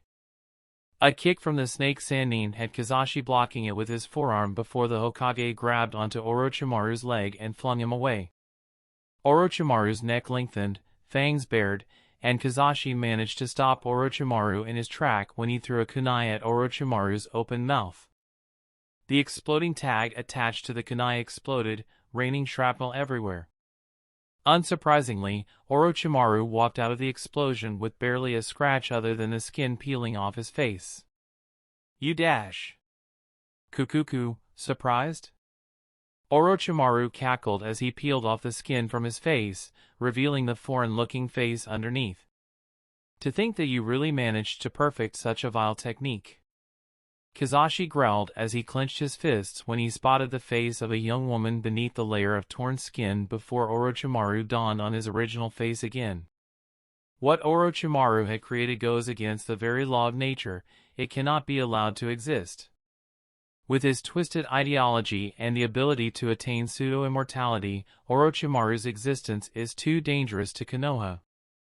He needs to be put down. Please get the name of this technique right. I told you many times before that the name of this technique is the living corpse reincarnation.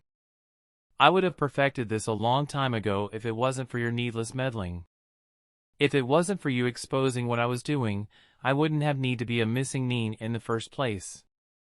Konoha is a big family, and families should not be experimenting on each other for the sole purpose of achieving immortality for one's personal gain," Kizashi said with determination as he went through hand seals.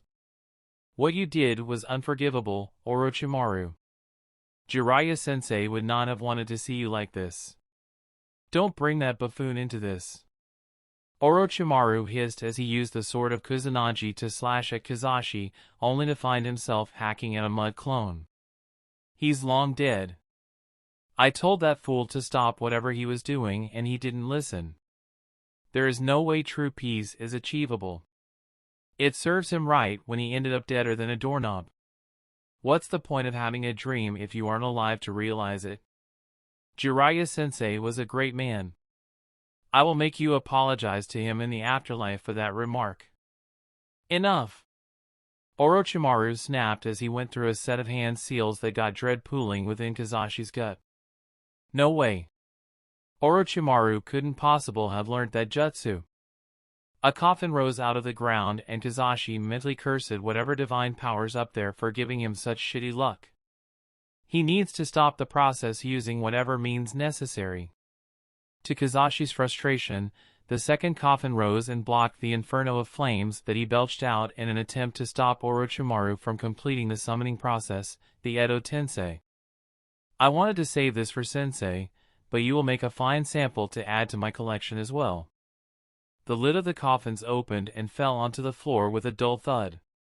Kizashi can only prepare himself for the worst when Konoha's legends, the Senju brothers, walked out in their reanimated form. "Edo Tensei? Tobirama. I told you to not leave such techniques lying around. Whoever used this technique must be quite skilled to summon even me." Tobirama mused as he ignored the words of Senju Hashirama. He turned his head and spotted Kizashi.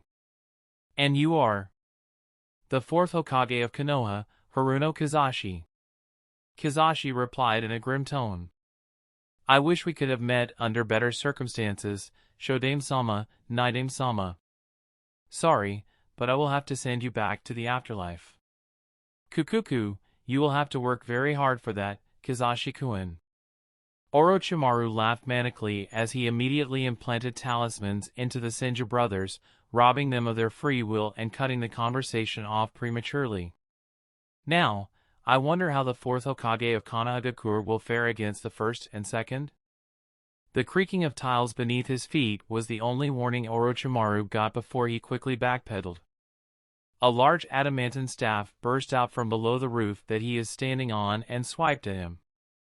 Orochimaru's grin got larger when his previous teacher, Sarutobi Hiruzen, and also the third Hokage of Konohagakure, leapt out from the gaping hole in his full battle gear. "Danzo! Now!" The shrill sound of wind got Orochimaru twisting to a side, although it was too late. A large blade made of wind cut through Orochimaru at his waist and even tore through the reincarnated Hokages. Orochimaru clicked his tongue in annoyance as snakes emerged from his body and stitched the two halves of his body back together. This just got a lot harder. How did his sensei and the one-eyed coot get past the barrier? Wasn't the bottom of the roof coated with the 4 violet flames formation as well? Then again, his sensei was called the professor for a reason. He shouldn't be too surprised. He will also have to serve his subordinates their rightful punishment for their carelessness when they got back later. Your student is still as hard to kill as ever, Hiruzen. Danzo stated nonchalantly as he held a kunai in hand that is coated with such dense wind-natured chakra that it can be visibly seen with the naked eye. If only you could bring yourself to kill him back then, this would not have happened. I know, Hiruzen replied as the reanimated Senju Hashirama had his body reformed and with a clap of his hands, summoned a forest of trees to trap them in. Hiruzen easily destroyed the incoming roots with ease using the adamantine staff in hand. I won't make the same mistake twice. Sandame-sama, Danzo-san. Allow me to handle Orochimaru, Kizashi requested as he gathered a large amount of chakra within him, preparing himself for the inevitable battle. That would be the best arrangement. Danzo gave a small nod of approval, obviously not trusting Hiruzen to be able to kill his ex-student in cold blood. Don't worry about Hashirama-sensei and Tobirama-sensei. Hiruzen and I will stop them here. With the reassurance given to him by the two elders, Kizashi wasted no time in dashing towards Orochimaru, who now has an ugly scowl on his face at the interruption. Orochimaru's attempt in summoning more undead corpses with Edo Tensei was foiled when Kizashi appeared in front of him in the blink of an eye, preventing him from forming hand seals. Cha! A powerful punch knocked Orochimaru backwards and he was forced to use his unique brand of substitution jutsu to get out unscathed when his body slammed into the walls of the 4 violet flames formation. The flaming walls immediately came down when ANBU members began to follow Sarutobi Hiruzen's example and emerged from below the roof that they are through unknown means, proceeding to engage the Sound Four in battle and forcing them to drop the barrier. He should have foregone the dramatics and chose a better place for battle. What possessed him to take on Kizashi on the rooftops anyway? Orochimaru immediately tried to gain distance the moment Kizashi is on him again. Kizashi is arguably the strongest taijutsu specialist across the elemental nations. Combined with his unique brand of ninjutsu, he is near untouchable and nigh invincible against any kind of damage. The Haruno clan is an offshoot of the Senju clan, and Kizashi had inherited the renowned vitality of the Senju clan just as members of the Haruno clan had before him, making him a very scary adversary to face no matter who you are. This ends here now. Kizashi growled out as the very air itself distorted under the pressure of Kizashi's chakra, which Orochimaru recognized as the beginning signs of the Haruno clan techniques. Orochimaru can only let a resigned smirk rest on his face as a drop of sweat slid down. Jiraiya may be a fool, but there is no denying that he is a damn good teacher. Every student that he had taught turned out to be monsters in their own right. Even in death, that buffoon never failed to make life hard for him. Secret technique, Yang Release, Bishamon. The technique named after the god of warriors took form as Kizashi created an elegantly crafted suit of armor made of solid yang chakra to wear for himself, looking similar to those worn by samurais. The translucent armor worn by Kizashi glowed in a golden yellow hue of yang chakra, shining proudly and daring anyone to try and see if they can even inflict a single scratch on it. Bishamon is a variation of barrier ninjutsu similar to the ones used by the ninja monks of the Fire Temple. However, unlike the ninja monks and their vastly inferior techniques, Kizashi has complete mastery over this branch of barrier ninjutsu with his yang release, which requires the user to have an abundance of yang-based chakra to unleash its true potential. Users of yang release are rare, and shinobis like Kizashi who have complete mastery over said element are even rarer. Yang release techniques are hard to master because it is heavily reliant on the user's life force and vitality, and not everyone is blessed with such a gift like the Senjus, Uzumakis, or the Harunos. Even among members of such clans, Kizashi's vitality and life force is easily top-notch, rivaling those of Senju Hashirama himself. The stern visage of the mythical Bishamon, the god of war, appeared behind Kizashi briefly before disappearing, but the chakra armor Kizashi wore stayed. The fourth Hokage of Konoha stood in his newly donned armor as the very pressure of his chakra cracked the roof tiles he stood on without even trying. Kizashi's appearance had took on a change as well. His hair is even spikier than what it could possibly be, his muscles bulging, veins throbbing beneath his skin, and the amount of bloodlust exuded by the pink-haired Hokage caught the attention of every single shinobi in the area, friends and foes alike. All in all, the very image of Kizashi now reminded Orochimaru once again why Haruno Kizashi was labeled with the moniker of War God by other villages, the dangerous SS-rank shinobi capable of tearing shinobis apart with his bare hands and incapable of receiving damage even from a tailed beast. He certainly looks like the part. This battle will be interesting. A wall of snakes formed when Orochimaru started off their battle using formation of 10,000 snakes. Kizashi looked unbothered as he casually destroyed the snakes with a single wave of his hand. The force of the blow produced a wind so strong that it sent the snake Sannin skidding a few feet backwards. "Here I come, Orochimaru." Orochimaru raised the sword of Kusanagi just in time to block a punch from the now armored fist of Kizashi. Even then, the force of the blow rattled his bones.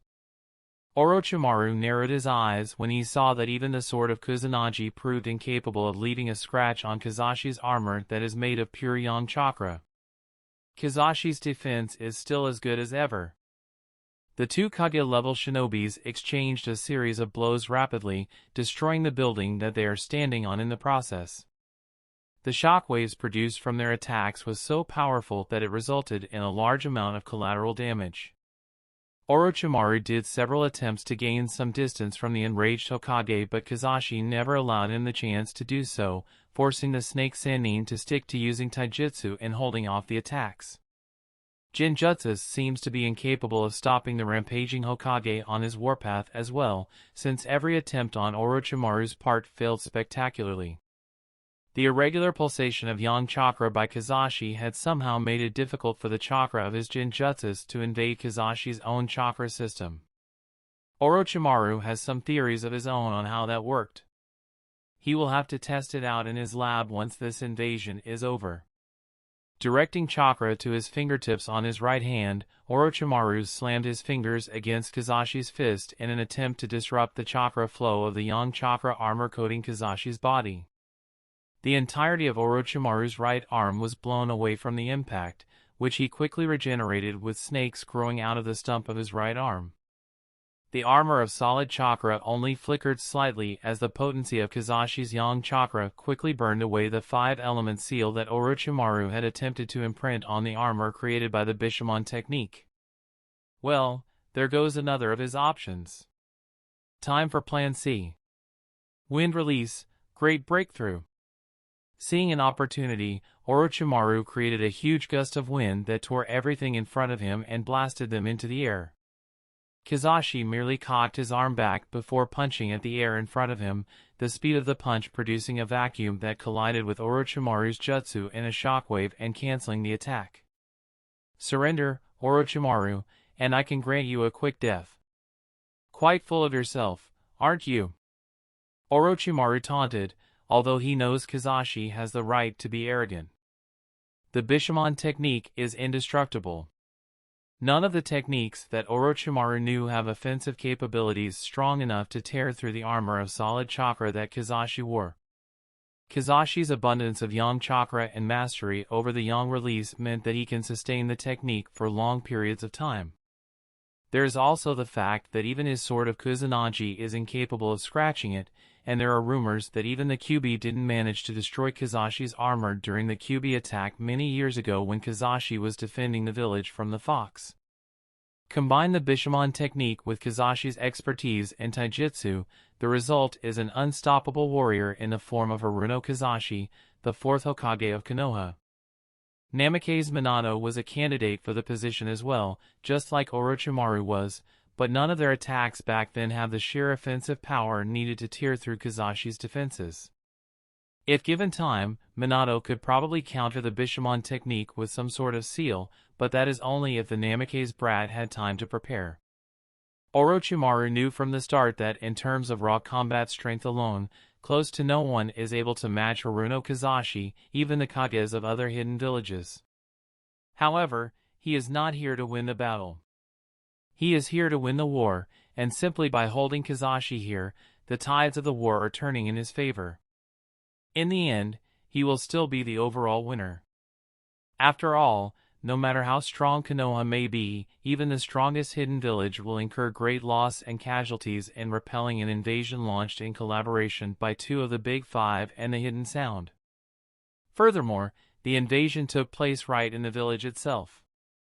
The strength of the village lies in its military, not the individual, and Orochimaru understands that extremely well.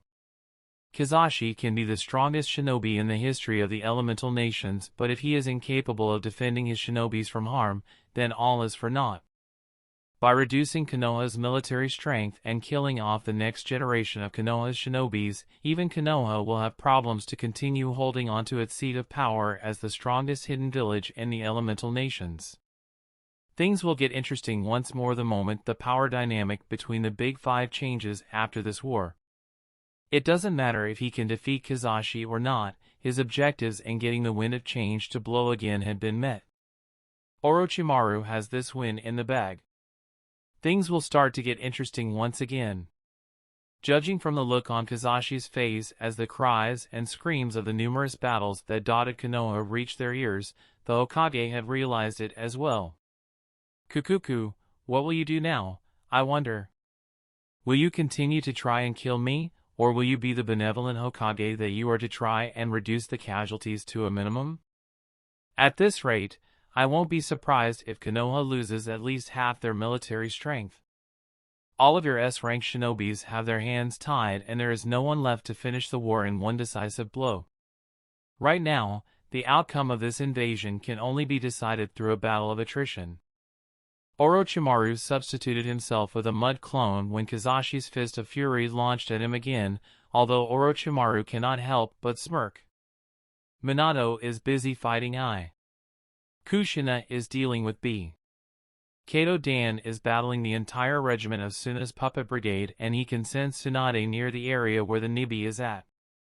His ex-sensei and Danzo are busy trying to stop the reanimated Hokages from destroying the village they founded. Fugaku and the KMPF have their hands tied trying to bring the civilians and non-combatants to safety among the chaos.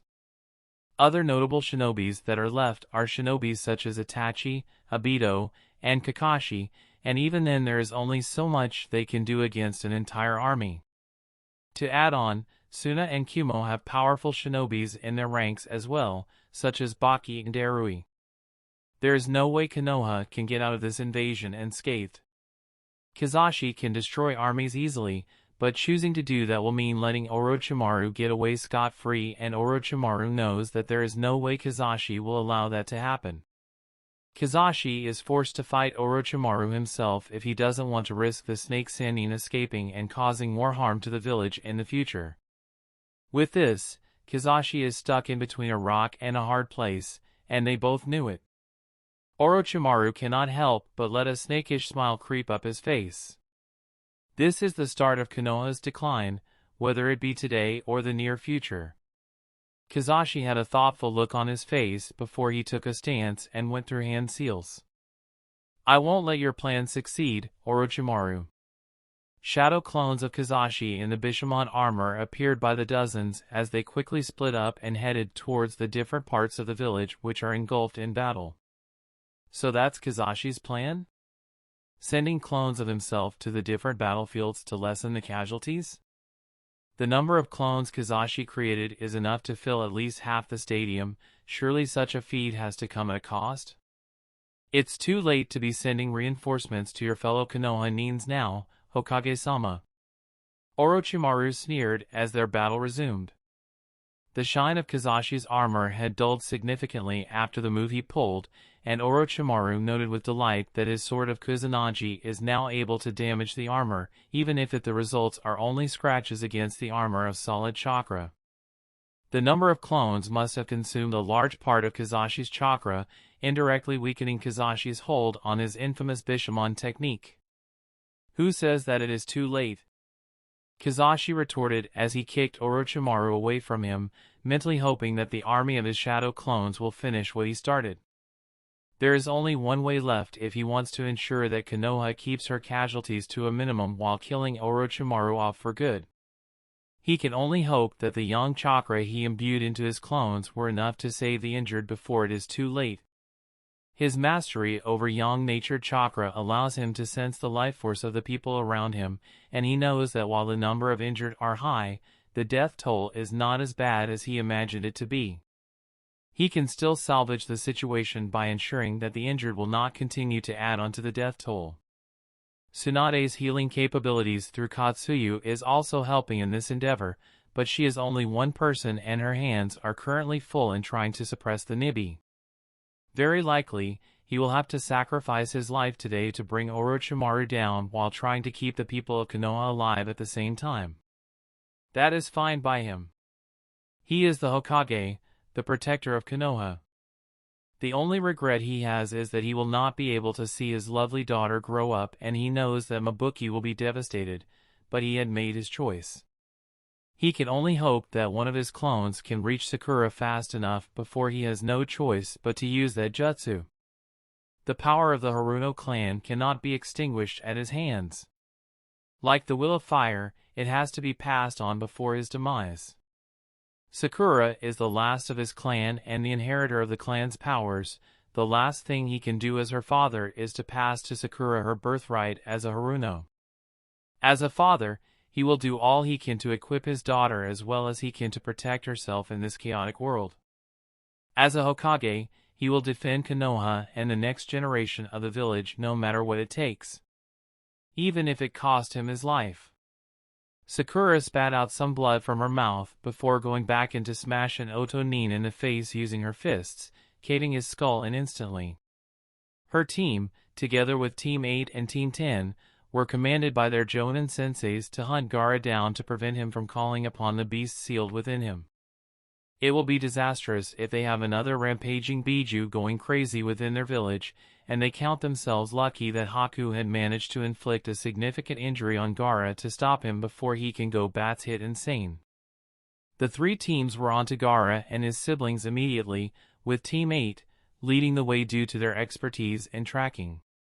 However, they were intercepted by groups upon groups of Oto, Suna, and Kumo shinobis along the way, and some of them were forced to stay behind so that the rest can continue their pursuit of Gaara without interference. Sakura knows that she is far from being the fastest in their group and she might drag down the group's speed as a result, so she volunteered to stay behind to intercept their pursuers, allowing the rest to go on ahead unhindered.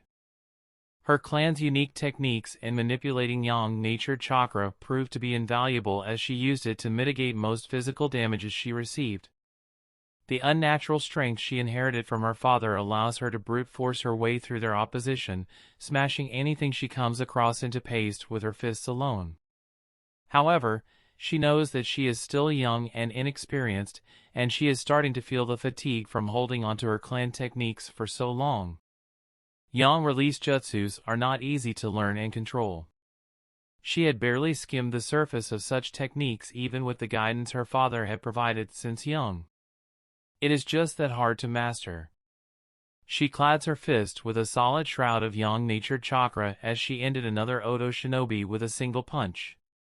Team 10 had stayed behind as well since they cannot keep up with the pace of their friends who are a lot faster in speed.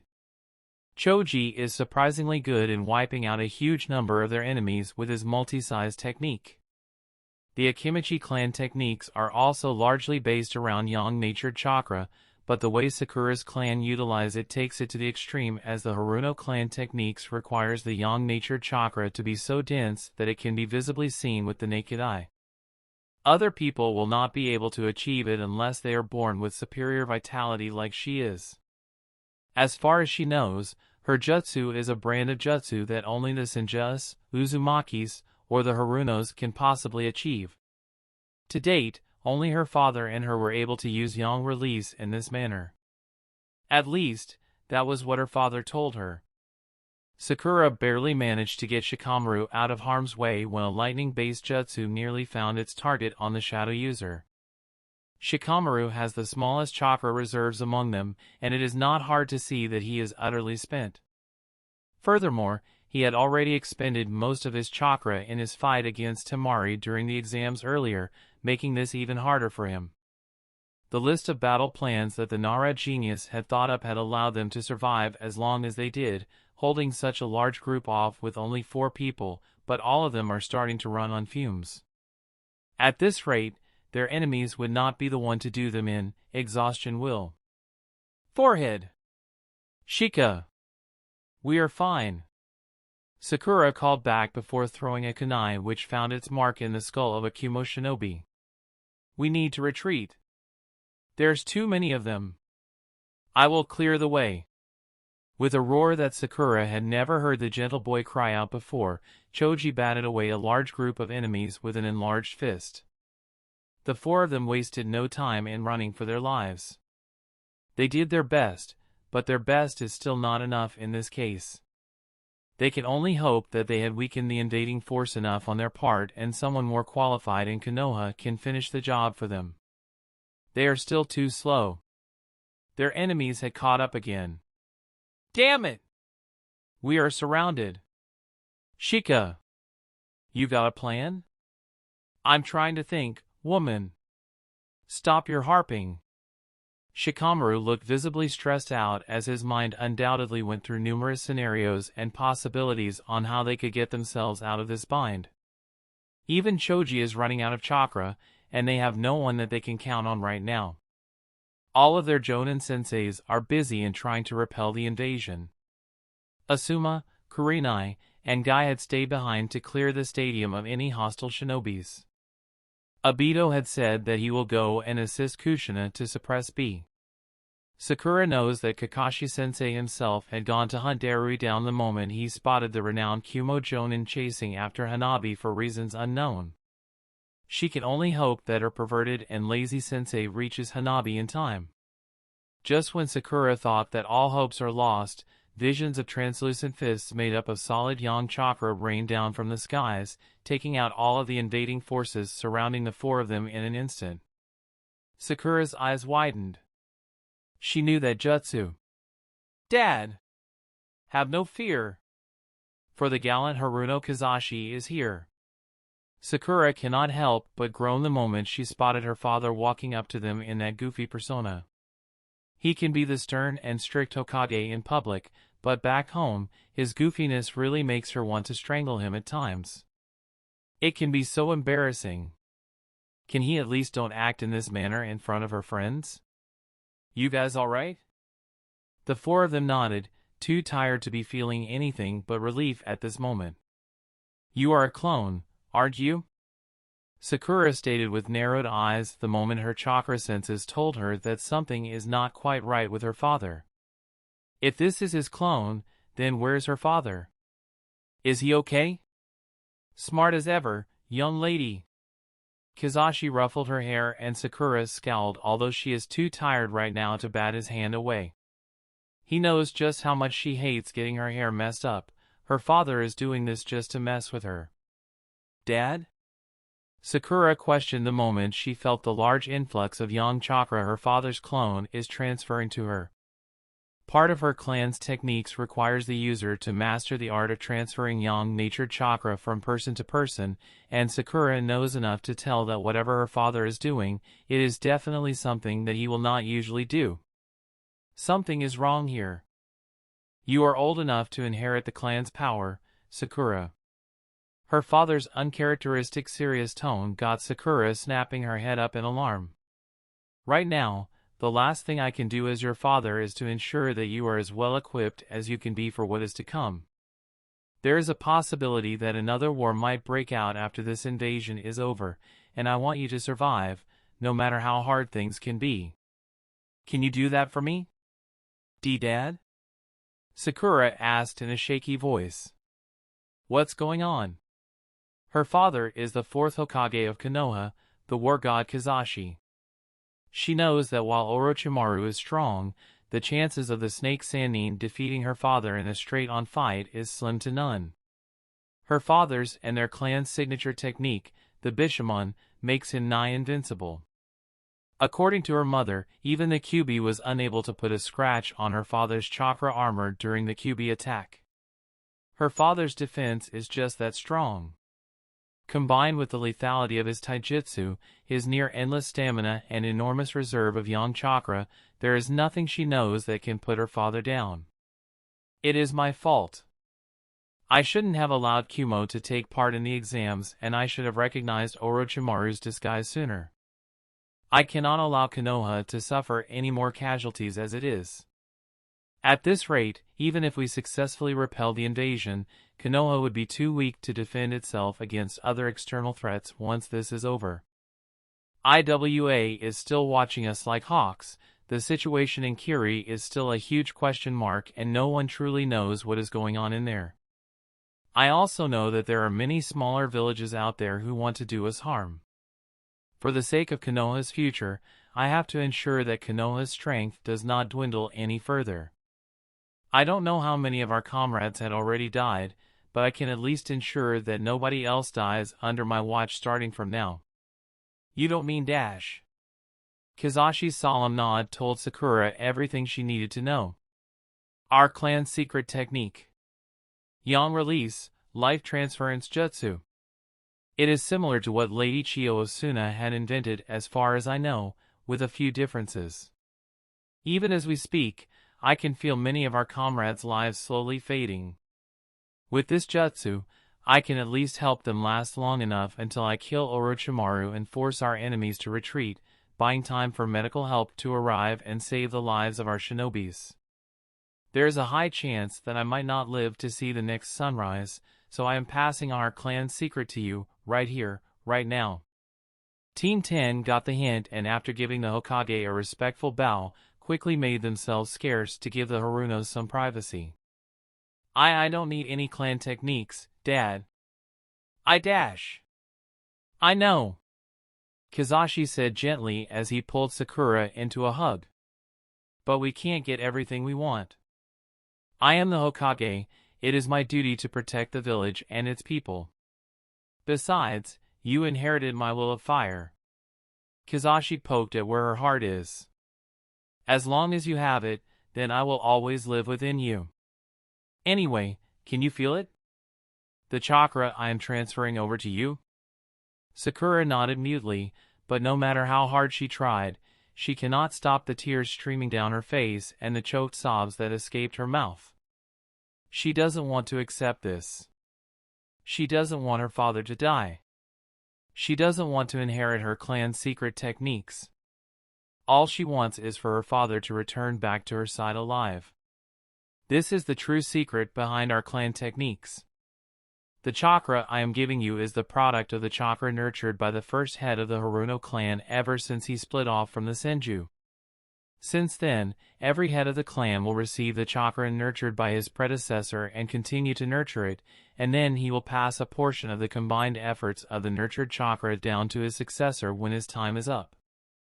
The portion of chakra received by the successor becomes the new seed which he or she will continue to grow.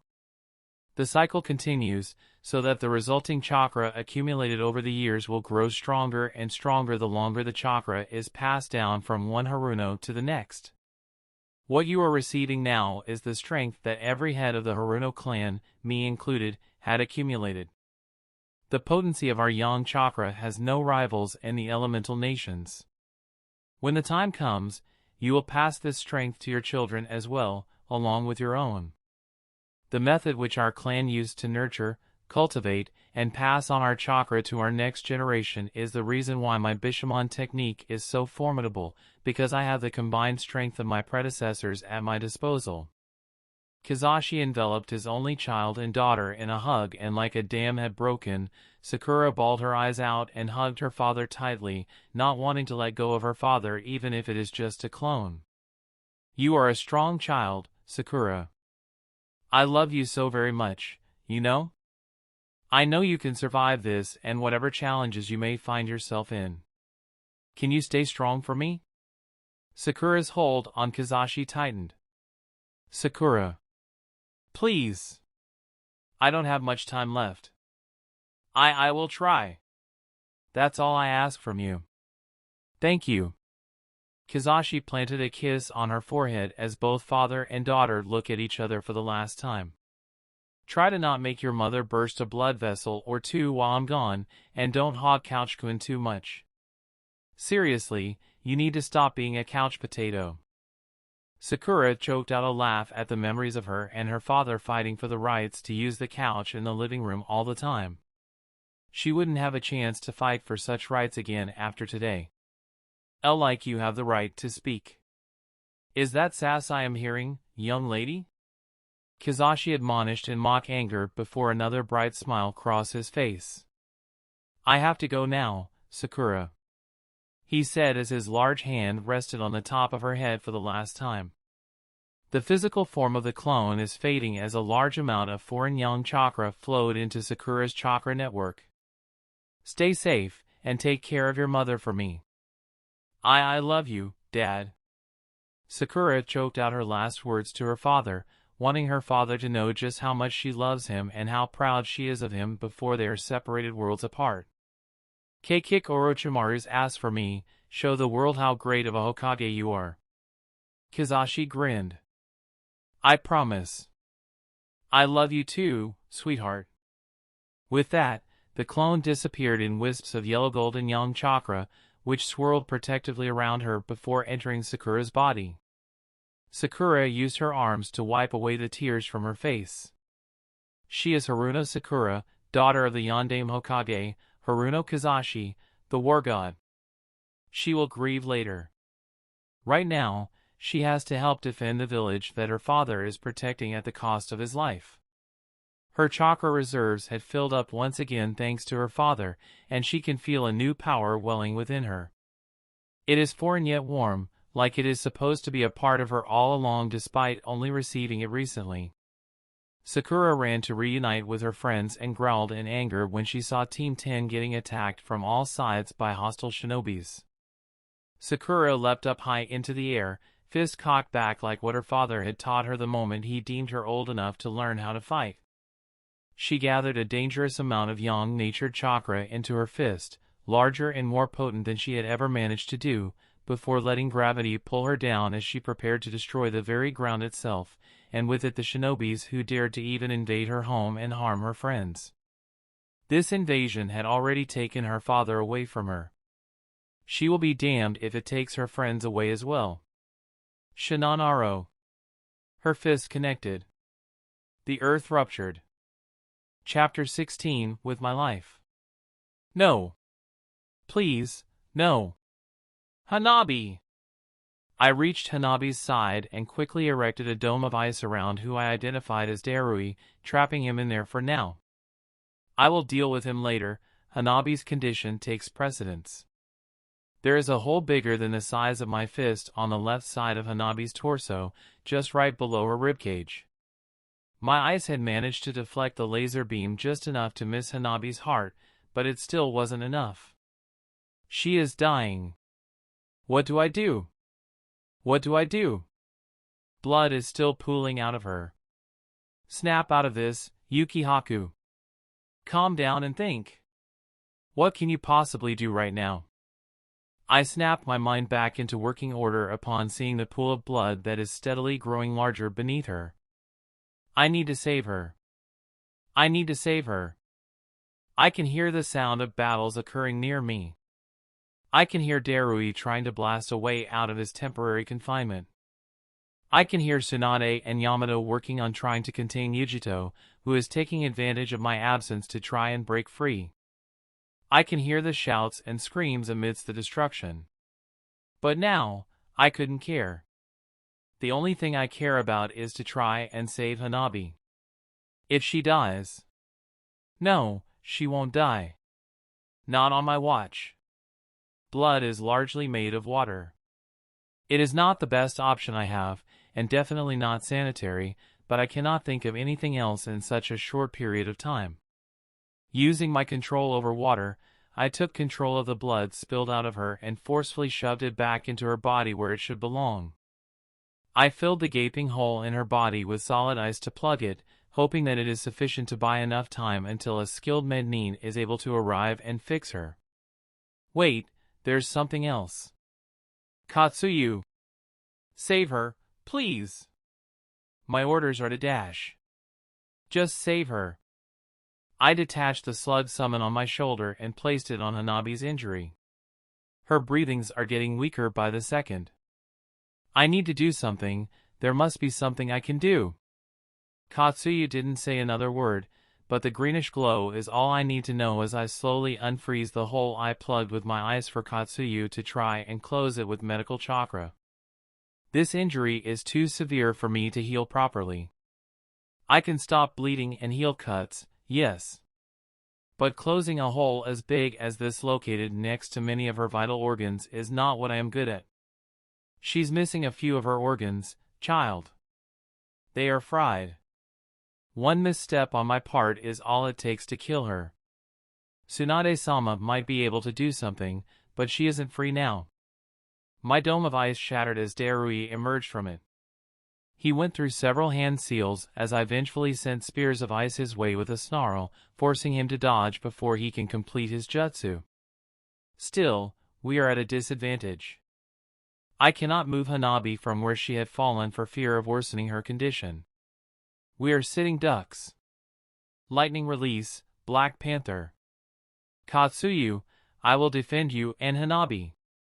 Please, just save her. I will try my best. I desperately conjured a wall of ice that barely withstood the mysterious black lightning, and my construct shattered the moment Darui cleaved it with the lightning-coated blade in his hand. I was about to dive right in to get Darui away from here when a flash of purple lightning separated him from me. Haku, get back. I will handle him. I have never been more relieved to see Hatake Kakashi as he swooped in with purple electricity coating his hands. Kakashi engaged Darui in close combat as his purple lightning split Darui's cleaver into two. Darui was forced to abandon his destroyed weapon before responding in kind with his black lightning. The two lightning release users clashed with each other in a violent display of black and violet as Kakashi forcefully hurled Darui out of the area. I turned my attention back to Hanabi. Katsuyu had taken to using its body's jelly-like properties to stem the blood from flowing out of Hanabi and release a constant stream of medical chakra to try and delay death from claiming her. I don't need to be a mednin to know that this will not be enough. If only Tsunade is free to help save Hanabi. Katsuyu, can Tsunade heal an injury on this level? There is no such thing as definite, young shinobi. Katsuyu replied from where she is latched onto Hanabi. Lady Tsunade might be able to, but that really depends on how severe this injury really is. She is but a medic, not a miracle worker. This girl had just received a direct attack from a storm-release jutsu, a Kekkei Jinkai. There's no telling how that will affect her body, especially her internal organs. To be honest, I am surprised that her remaining internal organs are still somewhat functioning from all the electrical shocks she received. But there's a chance to save her. There's a chance. Katsuyu confirmed. Not 100% and it is slim, but there's a chance. I look back at the two Senjus that are still battling Yujito, who is slowly breaking free of her constraints.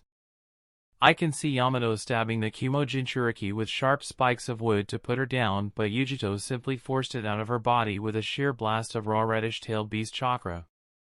I watched as the holes on her body healed with a hiss of steam in a matter of seconds.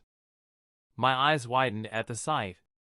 Of course, the only people who can heal such a fatal injury inflicted on them within seconds that is not Tsunade are Jinchurikis. I quickly made several ice clones, who immediately moved to Hanabi's side to implement our plan to save her. A crazy plan, but if it works, she can be saved. She might hate me for it later, but as long as she is safe, I will bear the hatred without complaints. Even if it means letting the one person who I cherish the most to hate me for eternity, I will do it. I will not allow her to die. I will burn the world itself just for a chance to save her. Senju Tsunade watched in surprise as the ice boy dived back into battle with ice chains sprouting out of his body and wrapping themselves around Yujito. She doesn't know exactly what is so special about those ice chains to be able to suppress even-tailed beasts, only that it involves seals somehow, but immediately, the pressure she and Yamato are facing lessened considerably. "Good job, what are you doing?"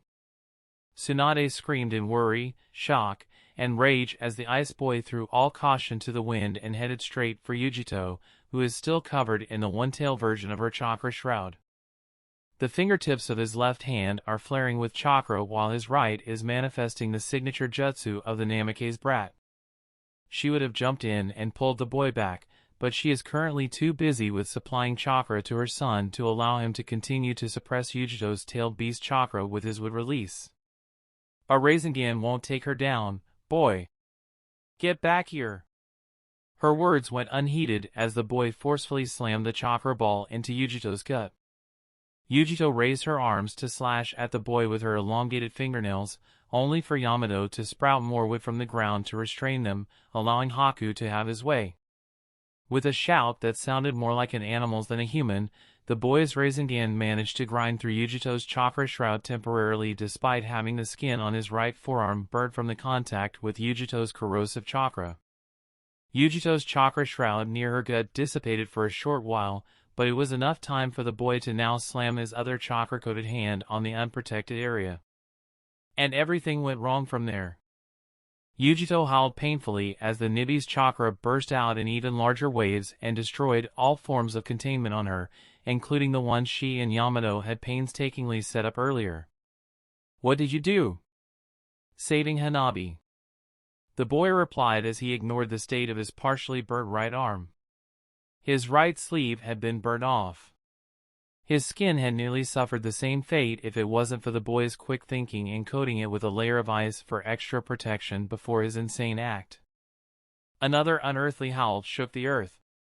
Tsunade turned around and watched in fear as the form of the two-tailed cat slowly emerged and take form, clawing its way out from Yujito, who is now writhing and screaming on the floor in pain, and her hands on the area where Haku had hit her, as if trying to keep something in. The boy ignored everyone and everything else as his chains reappeared and wrapped themselves around the Nibi, which is still trying to escape from its human prison. "You dash. You released the Nibi from its Jinchuriki?" "Minato Tuchin taught me how to break seals, including those that are used to contain tailed beasts." "You idiot! Do you know how dangerous it is? Now the whole of Konoha is at risk from a rampaging tailed beast. There is a good reason why Yamato and I were aiming to contain the Jinchuriki, not the beast itself." "I don't care." The boy spoke coldly as his chains of ice forcefully tugged on the beast, hastening the separation process of the Nibi from its host. More chains of ice sprouted out of his body and wrapped around the Nibi's neck.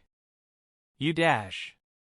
Either Konoha gets an unwilling Kumo Jinchuriki, or we can get a Jinchuriki loyal to our village in the form of Hanabi." The boy spoke with no hints of emotion to his voice, but the worried glances he sent towards the fallen Hyuga girl betrayed just how anxious he is about her condition. "She is just one person," Tsunade hissed out in fury. "You cannot jeopardize the safety of the entire village for one person. Grow up, kid. People die all the time on the battlefield. She is a shinobi, dying on the field is part of the job description. What you just did dash." A harsh cold breeze emitted from the boy cut her off. "I don't give a shit about what you think. You can either stay there and watch me work, or you can opt to help me with the extraction and resealing process. Of course, there is a chance that I might fail and the Nibi will run free and destroy Konoha if you choose not to help. Your choice. I am not like you. I am not a loyal shinobi of Konoha, and I never once believed in the will of fire. Remember, I was brought here against my will. The only thing I want to do now is to save Hanabi. Konoha can burn down for all I care. Your choice, Senju Tsunade. Tsunade gritted her teeth as she seethed in rage. The boy had got her into a corner, and now she is left with no choice but to undertake this near impossible job. I will see to it that you will be severely dealt with once this is over, kid. I told you, I don't care. If Hanabi can be saved, you can take my life if need be. Yamato himself had come to a decision, seeing that he summoned forests worth of wood from the ground to help restrain the escaping beast and also trying to pull it out of Yujito. Tsunade walked over to the fallen Hyuga that is surrounded by numerous ice clones around her, writing seals on her body with her own blood. Tsunade recognized her as the one of the heiresses of the Hyuga clan, the one who had nearly ended her competition in the chunin exams earlier. Katsuyu, let me take a look at her injuries. Tsunade immediately went into her doctor mode as she quickly assessed the girl's injuries, and her expression turned grim when she saw the extent of Hanabi's injuries. It doesn't matter if she is known as the best medic nin in the elemental nations, the girl lost more than just a bucket load of blood. She is either missing several organs or they had literally been fried from the inside. Right now, the only way the girl has a chance to survive is to immediately ship her away into a surgery room, something which cannot be done right now since they are in war. Even then, the chances of saving her are slim, and the chances of the girl making a full recovery are even smaller. If nothing is done within the next 5 minutes, this girl will definitely die. The injury she suffered is severe and is located too close to her almost dead lungs, diaphragm, and dangerously near her heart. That is only the tip of the iceberg. She can also tell that it was a lightning-based jutsu that had nearly killed her, although she is more inclined to think that someone with the rare storm release had done it, judging from the unique state of the injury. It is a miracle that the Hyuga's heart hasn't stopped beating from the lethal dose of voltage so close to her heart. No wonder the boy decided to do something as crazy as turning his little girlfriend into a Jinchuriki in a last-ditched attempt to save her. The healing powers of Jinchurikis is a tale of legends. It might just be what is needed to save the girl. Have to give the ice boy points for creativity, alright. I know what seal you are trying to draw. I can take over the writing of seals from here and keeping her alive at the same time. Go help your original to suppress the kitty cat and drag it here. The ice clones went to help their original and Yamato upon her words. Tsunade took over the writing of seals on the Hyuga girl's body while using her own medical chakra to keep her alive as long as possible. Admittedly, the boy did raise a good point. Even if Konoha survived this invasion and they caught Yujito, there comes the problem of how to deal with the captured Jinchuriki. Extracting the beast and transfer it into a fellow Konoha shinobi would be the most likely outcome, since Yujito's allegiance is to Kumo. Like the boy said, either Konoha gets an unwilling Jinchuriki, or they can get themselves one that is loyal to them. This better be worth it. Tsunade quickly continued to draw the seals from where it was left off, and is surprised to see that the Yuki boy has such an extensive knowledge on the Uzumaki's sealing arts from what she can see in his unfinished work. Seems like Kushina and Minato really do like this brat. She will have words with them later about the boy's behavior. Her fellow Uzumaki needs to control the boy better, since last she heard, Kushina and Minato are his godparents. His lack of loyalty to the village is a cause for concern. The fact that he purposely endangered the whole village just to force her to save the Hyuga girl is not acceptable. That will come later. For now, they have to turn the Hyuga girl into a Jinchuriki to save the village from a rampaging overgrown cat. She is not paid enough to deal with this shit. Tsunade-san. Kizashi? Tsunade asked in surprise as a clone of Haruno Kizashi appeared in a shunshin. He spotted the downed Hyuga immediately and without delay, knelt down and pressed a hand onto the Hyuga girl's injured area. Yang release, life transference jutsu. Tsunade's eyes nearly popped out of her sockets at the sight. Under the hands of a skilled user, the yang release is known to be able to be utilized in a way to regenerate even missing organs, but with the way Kizashi's clone is doing it, it will have irreversible impacts on his original. Kizashi! Stop that jutsu! You dash! We cannot afford to just survive this battle, Tsunade-san. We need to survive the war that is to come. Clone Kizashi said calmly as he went ahead and using the life transference jutsu, slowly regenerating and rejuvenating Hanabi's missing and damaged organs. We need to ensure that the next generation of Konoha lives on, that includes Hanabi. She is strong, she just needs time to grow into her full strength. We cannot allow the flames of the next generation to be snuffed out before they grow into the fire that we know they can be. That's what we adults are for, to protect the next generation until they are strong enough to lead Konoha. They are the ones who will inherit our will of fire, just as we inherited our predecessors. There are better ways to dash. I'm just a clone, one out of many. My original is still stuck in a battle with Orochimaru. Every single clone is now spread throughout Konoha, transferring my original's yang chakra using this jutsu to keep them alive and heal their injuries as much as possible. My yang release can even grow missing organs back, Tsunade-san, you know this better than anyone. Hanabi urgently needs my help right now. With this jutsu, I can reduce Konoha's casualties to a minimum. It is the best option I have right now to help Konoha as Hokage. My regenerative powers won't lose even when compared to a Jinchuriki. As long as our comrades are not dead yet, they can still survive. However, your expertise will still be needed after this invasion is over. Go! Go and help heal our comrades that is still fighting out there.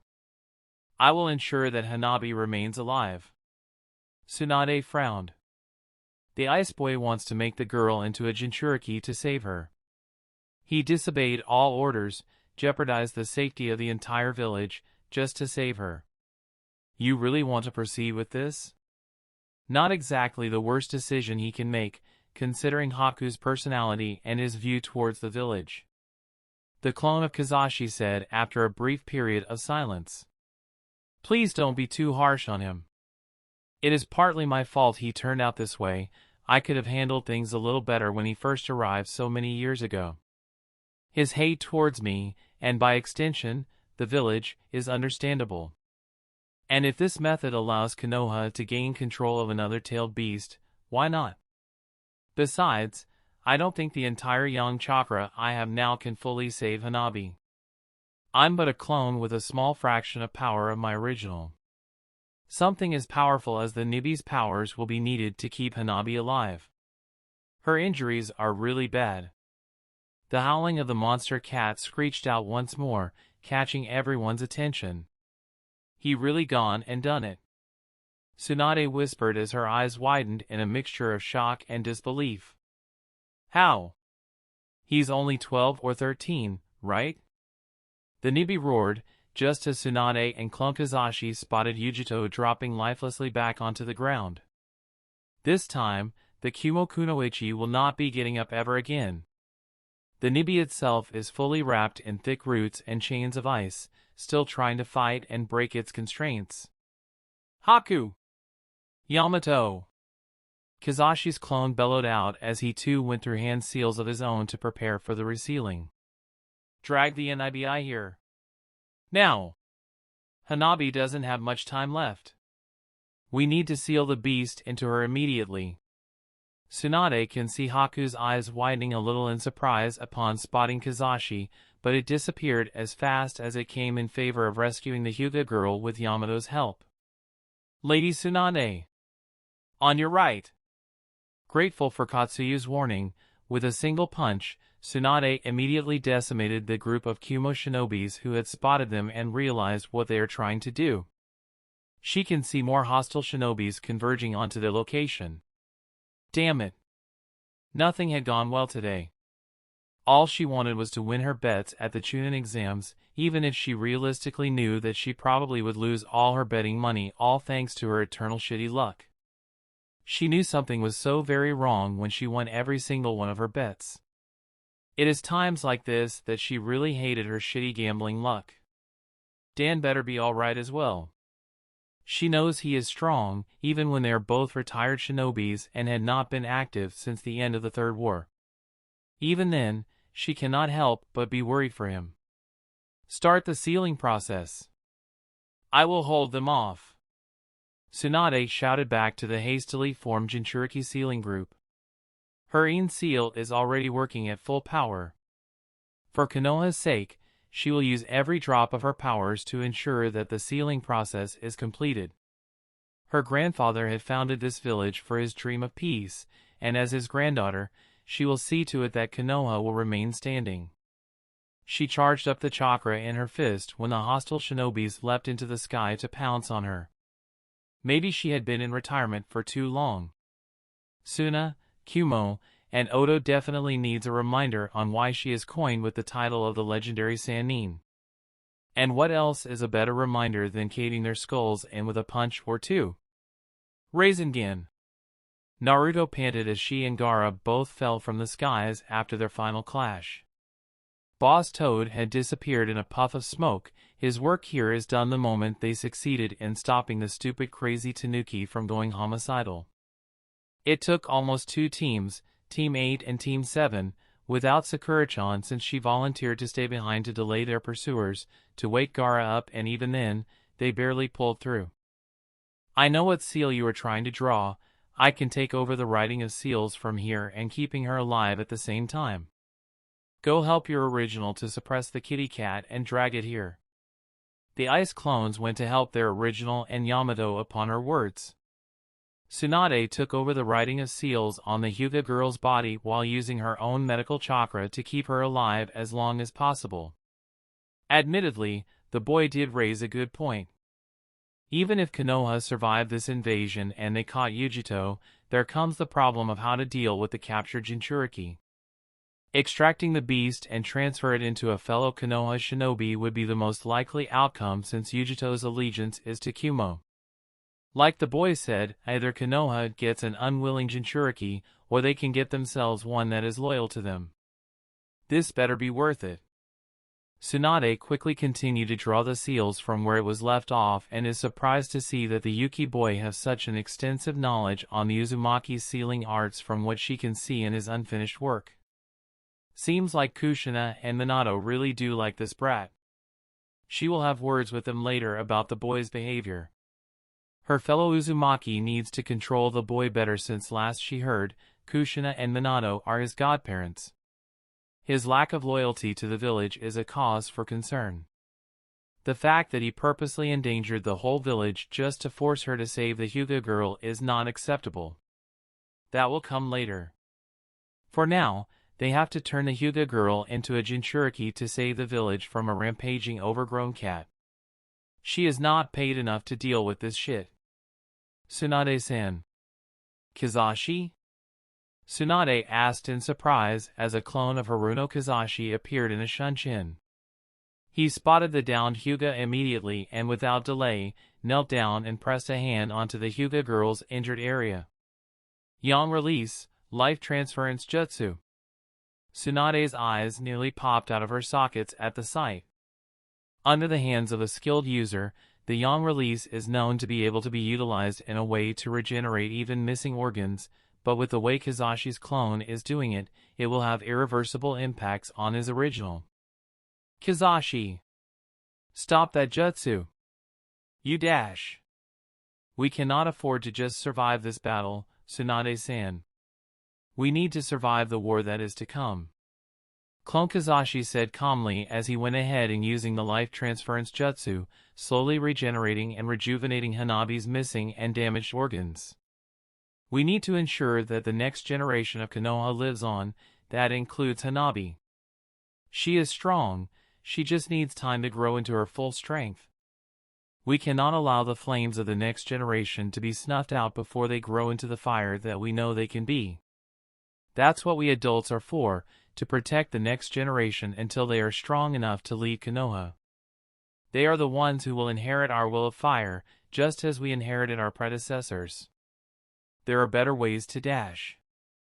I'm just a clone, one out of many. My original is still stuck in a battle with Orochimaru. Every single clone is now spread throughout Konoha, transferring my original's yang chakra using this jutsu to keep them alive and heal their injuries as much as possible.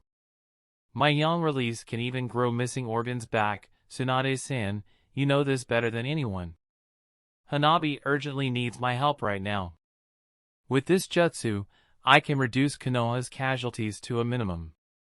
It is the best option I have right now to help Konoha as Hokage. My regenerative powers won't lose even when compared to a Jinchuriki. As long as our comrades are not dead yet, they can still survive. However, your expertise will still be needed after this invasion is over. Go! Go and help heal our comrades that is still fighting out there. I will ensure that Hanabi remains alive. Tsunade frowned. The ice boy wants to make the girl into a Jinchuriki to save her. He disobeyed all orders, jeopardized the safety of the entire village, just to save her. You really want to proceed with this? Not exactly the worst decision he can make, considering Haku's personality and his view towards the village. The clone of Kizashi said after a brief period of silence. Please don't be too harsh on him. It is partly my fault he turned out this way. I could have handled things a little better when he first arrived so many years ago. His hate towards me, and by extension, the village, is understandable. And if this method allows Konoha to gain control of another tailed beast, why not? Besides, I don't think the entire yang chakra I have now can fully save Hanabi. I'm but a clone with a small fraction of power of my original. Something as powerful as the Nibi's powers will be needed to keep Hanabi alive. Her injuries are really bad. The howling of the monster cat screeched out once more, catching everyone's attention. He really gone and done it. Tsunade whispered as her eyes widened in a mixture of shock and disbelief. How? He's only 12 or 13, right? The Nibi roared, just as Tsunade and Clone Kizashi spotted Yujito dropping lifelessly back onto the ground. This time, the Kumo Kunoichi will not be getting up ever again. The Nibi itself is fully wrapped in thick roots and chains of ice, still trying to fight and break its constraints. Haku! Yamato! Kizashi's clone bellowed out as he too went through hand seals of his own to prepare for the resealing. Drag the Nibi here. Now! Hanabi doesn't have much time left. We need to seal the beast into her immediately. Tsunade can see Haku's eyes widening a little in surprise upon spotting Kizashi, but it disappeared as fast as it came in favor of rescuing the Hyuga girl with Yamato's help. Lady Tsunade! On your right! Grateful for Katsuyu's warning, with a single punch, Tsunade immediately decimated the group of Kumo shinobis who had spotted them and realized what they are trying to do. She can see more hostile shinobis converging onto their location. Damn it. Nothing had gone well today. All she wanted was to win her bets at the chunin exams, even if she realistically knew that she probably would lose all her betting money, all thanks to her eternal shitty luck. She knew something was so very wrong when she won every single one of her bets. It is times like this that she really hated her shitty gambling luck. Dan better be alright as well. She knows he is strong, even when they are both retired shinobis and had not been active since the end of the Third War. Even then, she cannot help but be worried for him. Start the sealing process. I will hold them off. Tsunade shouted back to the hastily formed Jinchuriki sealing group. Her Ein seal is already working at full power. For Konoha's sake, she will use every drop of her powers to ensure that the sealing process is completed. Her grandfather had founded this village for his dream of peace, and as his granddaughter, she will see to it that Konoha will remain standing. She charged up the chakra in her fist when the hostile shinobis leapt into the sky to pounce on her. Maybe she had been in retirement for too long. Suna, Kumo, and Odo definitely needs a reminder on why she is coined with the title of the legendary Sannin. And what else is a better reminder than caving their skulls in with a punch or two? Rasengan. Naruto panted as she and Gaara both fell from the skies after their final clash. Boss Toad had disappeared in a puff of smoke. His work here is done the moment they succeeded in stopping the stupid crazy Tanuki from going homicidal. It took almost 2 teams, Team 8 and Team 7, without Sakura-chan since she volunteered to stay behind to delay their pursuers, to wake Gaara up, and even then, they barely pulled through. The 2 Jinchurikis landed back onto the ground with a dull thud. Every fiber of Naruto's muscles screamed in pain, telling her to just stay still and lie there. Still, Naruto pushed herself as she struggled to crawl towards Gaara. There is still something that she can do, something that she can do for someone that knows the feeling of loneliness just as she once did. Gaara is a victim as well. Like her Haku and I, he is but a victim. There is still something she can do, but only if Gaara stops harming her precious people. She needs to let Gaara realize that he is not alone in this world. Tu-chan had always dreamt of peace and never once stopped working towards it, even when Ka-chan always chided him that he is too naive and idealistic. A fool, that's what her mother called her father, even if she used an endearing tone. Naruto knows that her mother had experienced the harsh reality of the shinobi world as an ex-Jinchuriki. It was her experience that led her to believe that her father's version of peace will never come to pass. Still, Naruto found herself believing in her father's ideals. She still thinks that it is better to be an idealistic fool than to never try at all. She too dreams of peace and of being Hokage. She was named after a character of a book, The Tale of the Utterly Gutsy Shinobi, written by the great Jiraiya himself. Her father's sensei dreamt of world peace, the same peace her father is trying to reach and protect. If everybody can understand everybody else, peace will not be a faraway dream. It is with this thought that she continues to crawl towards Gaara, who is now screaming at her to get away from him. She will not stop. She will not give up on her dream. She will protect her precious people. This is her ninja way. What's wrong, Kizashi-kun? You are actually running out of stamina? You could have killed me long ago if you just decide to leave the villagers to their own fate, you know that? You are going to die here because you want to play hero. Someone as selfish as you will never get it, but I am the Hokage. Kizashi gritted out as he stood back up again. His Bishamon armor is already half gone from all the chakra he had expended and shared among his shadow clones to save whatever villagers and shinobis he can find. With his ability to sense the life force of people in his village, and he is glad to see that no one had died the moment he decided to use his clones to go around using the life transference jutsu to save whoever he can. It made his fight against Orochimaru a lot harder, but he can still win this, even if the cost for winning is his life. Besides, from one of his shadow clones' memory, his daughter had told him to kick Orochimaru's ass. How can he refuse his baby girl's request? Now that his lovely cherry blossom had given him his order, he absolutely cannot allow himself to disappoint her. There is one technique that he knows right now that can fully vanquish Orochimaru. If he wants to ensure that the snake Sannin stays dead once and for all, he cannot pull any punches. Orochimaru is tougher than a cockroach summon, and nothing short of total obliteration can kill him. However, Kizashi knew that he had used up too much chakra in his effort to save his village from further harm. Even if his battle with Orochimaru stops now, his life force had been reduced so drastically from his widespread use of his clan's life transference jutsu and saving the entire village that he probably doesn't have very long left to live. He might as well go all out. It is all or nothing. Throwing down the chest plate he wore, Kizashi jabbed a thumb at the chakra point located at his heart.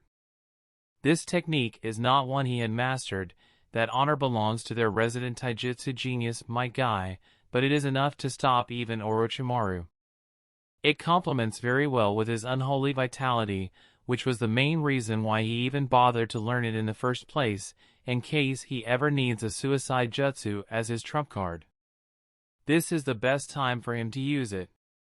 The sight of Orochimaru's eyes widening in fright is satisfying to watch as well. The snake of a man obviously realized what is going to happen. 8 gates, the gate of death, release. Are you crazy, Kizashi? I am the Yondaime Hokage of Konoha. I will protect my village and its people, even if it means protecting it at the cost of my life. Kizashi roared out as boiling steam of blood gushed out from his body turning a shade of dark autumn red. He can feel his chakra reaching full capacity before it skyrocketed at least 100 times beyond what is normal for him. Thanks to that, his entire Bishamon armor materialized once more in its full and final glory. For the sake of Konoha, I cannot allow you to live. Die, Orochimaru. Kizashi punched at the air in front of him in Orochimaru's direction, who had immediately used a summoning jutsu to block the incoming equivalent of an air cannon. Summoning jutsu, triple Rashomon. The 3 gates broke the moment Kizashi's attack made contact. A blur of red appeared in front of Orochimaru at the next instant. Evening Elephant. Using the move Guy had kindly shared with him, a cannon of pressurized air that resulted from Kizashi's single punch pressed Orochimaru down deep underground, who is forced to constantly regenerate himself if he doesn't want to be erased in a single blow. Orochimaru spotted 4 clones of Kizashi surrounding him, and he would have done something to prevent whatever Kizashi is planning to do if he can at least move a single finger. Damn it! Kizashi was hiding a trump card like this all along? Since when did he learn how to use all 8 gates? For Red Yang formation. The clones created a large barrier that erected itself in a square and extends all the way up into the sky, trapping Orochimaru and the original Kizashi within it.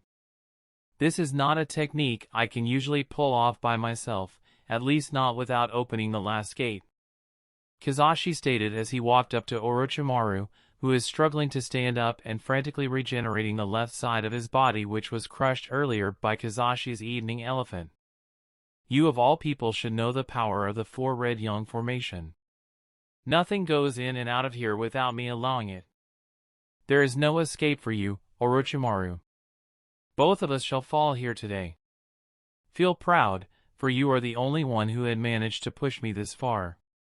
Kizashi took a stance, and Orochimaru had to use his entire strength to fight through the pressure of the steam of blood and Kizashi's potent chakra. Orochimaru watched in both scientific curiosity and undulated fear as the mixture of red steam and Kizashi's chakra took the form of an enormous dragon. I don't have complete mastery of this finishing move, but it will be enough. If it was Guy, knowing him, he would have used this last move in the form of a powerful kick. I myself prefer to punch. There's no way you can kill me, Orochimaru declared with slight desperation, even if right now he doesn't know whether he is doing this out of fear to reassure himself or out of confidence in his ability to survive. I am the one who will one day master all ninjutsus in the world. I am the one who will achieve true immortality. And I am the one who will discover all knowledge and the truth of the universe. Even if you kill me now, you cannot fully erase me. I will just undergo a rebirth.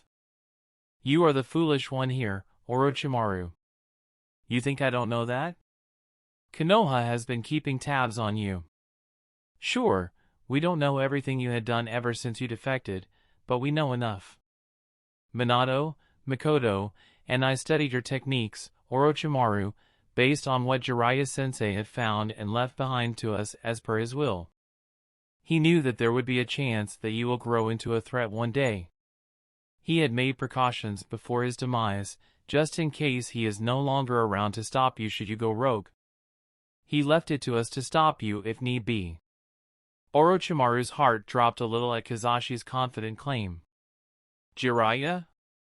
That buffoon again. How could Jiraiya have foreseen this even from the Third War when even he himself at that point wasn't sure if he wanted to continue staying in Konoha? Kizashi couldn't have found out about that part of his cursed seal, did he? You made a mistake marking Sasuke. From the mark you left on Sasuke, Minato was able to decipher the true workings of your cursed seal within a day. We now have confirmation of our theories on how your living corpse reincarnation truly works. We know that your cursed seal implants a part of your soul into your victim, like the one you inflicted on young Sasuke. I don't know who else you put your seal on and how many you experimented on, but it doesn't matter. With my yang release, I can still kill you along with the rest of your fragmented soul. Yang cannot exist without yin and yin cannot exist without yang. That is an absolute rule of this world. Your living corpse reincarnation technique to transfer your consciousness from one host to the next works by transferring the yin part of you, your mind and consciousness, which will take over and suppress the yin part of your host, and then it leaches onto their yang part, their vitality, and making it yours. With their yang supporting your yin to make sure your consciousness continues to live in your host's body, that's how your technique truly works, am I right? That's how you undergo your so-called reincarnation. However, with your host's yin dominated by you, their yang will dwindle and slowly fall apart. This is because every yang for every host of yours needs their own yin to continue to grow, not yours. That's why you need to switch bodies once every few years, because that's the limit for most of your hosts before their yang dies out. You are not a great white snake, Orochimaru. You are just a pathetic leech, leeching onto the life force of others to support your dying and corrupted soul. Shut up. Shut up. My yang chakra is potent enough to burn off your yin and your current host's yang. And what happens if I did that? Kizashi continued, ignoring Orochimaru's cries of denial. Your yin, which represents your consciousness, will now have nothing to feed on, it won't be able to survive on its own. Your true yang is gone for good ever since you undergo your first use of living corpse reincarnation and discarded your true body. Without any yang for you to leech on, your yin will die. The rest of your scattered soul are part of your yin as well, and my yang chakra can find its way to them through you, like following the ends of a thread of a spider web back to its origin. It doesn't matter how many and where they are, I will burn your very soul out of every candidate you have marked with your cursed seal. I can, and I will do that. Using that will take a lot of yang chakra out of me, to the point of death, but I am already a dead man walking when I decided to save my village with my life transference jutsu and the 8 gates, all thanks to you. There's nothing else holding me back. I will not die. Not here. Not in Konoha. Orochimaru gave a desperate shout, and Kizashi watched on calmly as Orochimaru utilized his 8 branches technique to transform into a humongous 8-headed serpent within the barriers of the 4 red yang formation. Kizashi took his final stance as his thoughts went back to his wife, his lovely daughter, and the village. And his sensei. He smiled. Hey sensei. What does it mean to be a ninja? Jiraiya took a pause from writing his book. Hopefully not the dreaded Ikaika or Makoto will definitely burn him alive with her fire release in extremely creative ways, and stroked his chin in thought. Minato, Makoto, and Kizashi had been arguing among themselves the whole day about what it means to be a shinobi while doing their D-rank missions. Their sensei can be big goof, a bigger idiot, and an even massive pervert, but beneath that lies a wise man. They all know it. They know he can answer their question. I personally believe in the saying that a shinobi's true worth is measured by not how he lives but in how he dies. It's what they do right before they die that proves their worth. At least, that is what I feel. Then I will be Hokage. Kizashi exclaimed and raised his hand up into the air. I will protect the entire village, even if it costs me my life. If I can be strong enough to do that, then I am a worthy shinobi, right? Hey! Being Hokage is my dream. Go do something else. Too bad, Minato. Suck it up. From now on, we are rivals. I'm going to be Hokage. Boys will be boys. Oh dear, did I just create a new rival for Minato? Jiraiya mused and chuckled at the sight. Although I think this is a good development, albeit a surprising one. Sensei, who do you think will make a better Hokage? Why don't you two actually start working on it first? Makoto shot back. Koto-chan's right. You three should actually start catching the devil cat before it runs away. Then you can start dreaming of becoming Hokage. At this rate, the cat will be Hokage before the two of you did." Jiraiya pointed at the escaping cat that belongs to the wife of the fire daimyo, which the three genin had failed to restrain earlier when they were bickering among themselves. "Ah! Sensei! Why didn't you inform us earlier?" Orochimaru lunged. "Sensei, are you seeing this? Am I worthy to be called a true shinobi? What would you say if you can see me now?" Kizashi gathered all his remaining power into his right fist, ready to unleash the true power of the 8 gates. This is his final and greatest attack. In the next second, he too unleashed his attack. "Feel the full force of my will of fire!" Kizashi roared back at Orochimaru, determined to take Orochimaru down Haruno style. The space itself distorts as Kizashi dashed forward towards Orochimaru, and Kizashi watched with unconcealed glee as the distorted space is making it impossible for Orochimaru to defend or escape. Like he promised to himself, he will strike the snake Sannin down today. Cha! The immense power of his final punch impacted against Orochimaru, who is steadily being reduced to nothing from the sheer power of the punch and the potency of Kizashi's yang chakra. With his fist firmly planted on Orochimaru's body, Kizashi called out the name of his technique to kill Orochimaru for good.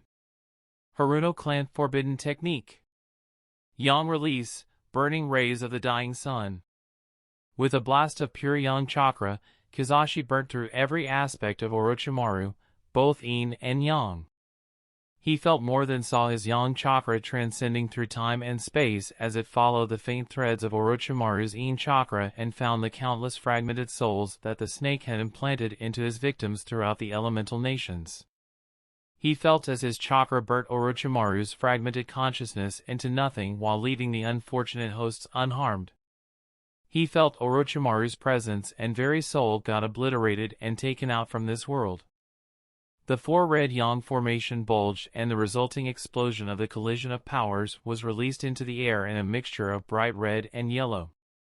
Kizashi knew that Orochimaru is no more, in body and spirit.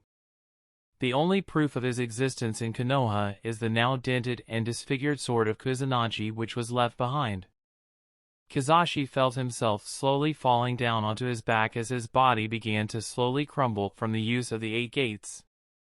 He felt his clones disappear, and the barriers of the 4 red yang formation dissipating and many Konoha shinobis rushing to where he is in the huge crater where he had his final battle with Orochimaru. He used his senses once more to sense the cinders of life of his fellow shinobis and villagers, finding them burning strong thanks to the earlier protection he had given them through his life transference jutsu. This is enough assurance to him that he had succeeded in protecting his village from this crisis. Most of the invading force had been driven out as far as he can tell with his yang chakra sense.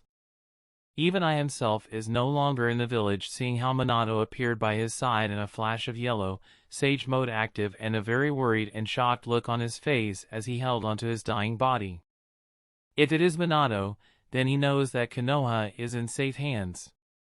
Minato is reliable, it had always been that way since their genin days. "I leave the village in your hands, Minato." Kizashi managed to croak out as his body starts to crumble into dust. "From now onwards, you are the Godame Hokage of Konohagakure." "Kizashi, do you accept the title of Hokage?" "I dash. Do you?" I do." Minato choked out a sob, and Kizashi knows that he can now finally rest in peace. The both of them had always been rivals, competing with each other constantly, both wanting and striving to be Hokage. Because of that, he knows Minato is more than capable of protecting the village in his stead. A black blur appeared by his side, and Kizashi spotted the final member of his genin team, dressed in battle gear and looking at him worriedly with those red eyes of hers. Mikoto is here as well, to send him off. The two of them had always been by his side in one way or another. They are a team, even if their sensei had departed from this world a long time ago. This is a fitting end. Sure, Shinobis of Kanagakur. This is my last order, as Yandame Hokage. Kizashi gave one last attempt to fight against the after-effects of the use of the 8 gates, using the remnants of his yang chakra to slow down the dusting of his body. The group of shinobis that had gathered around him kneeled, waiting for his final order. There are things that he has to do before he breathes his last.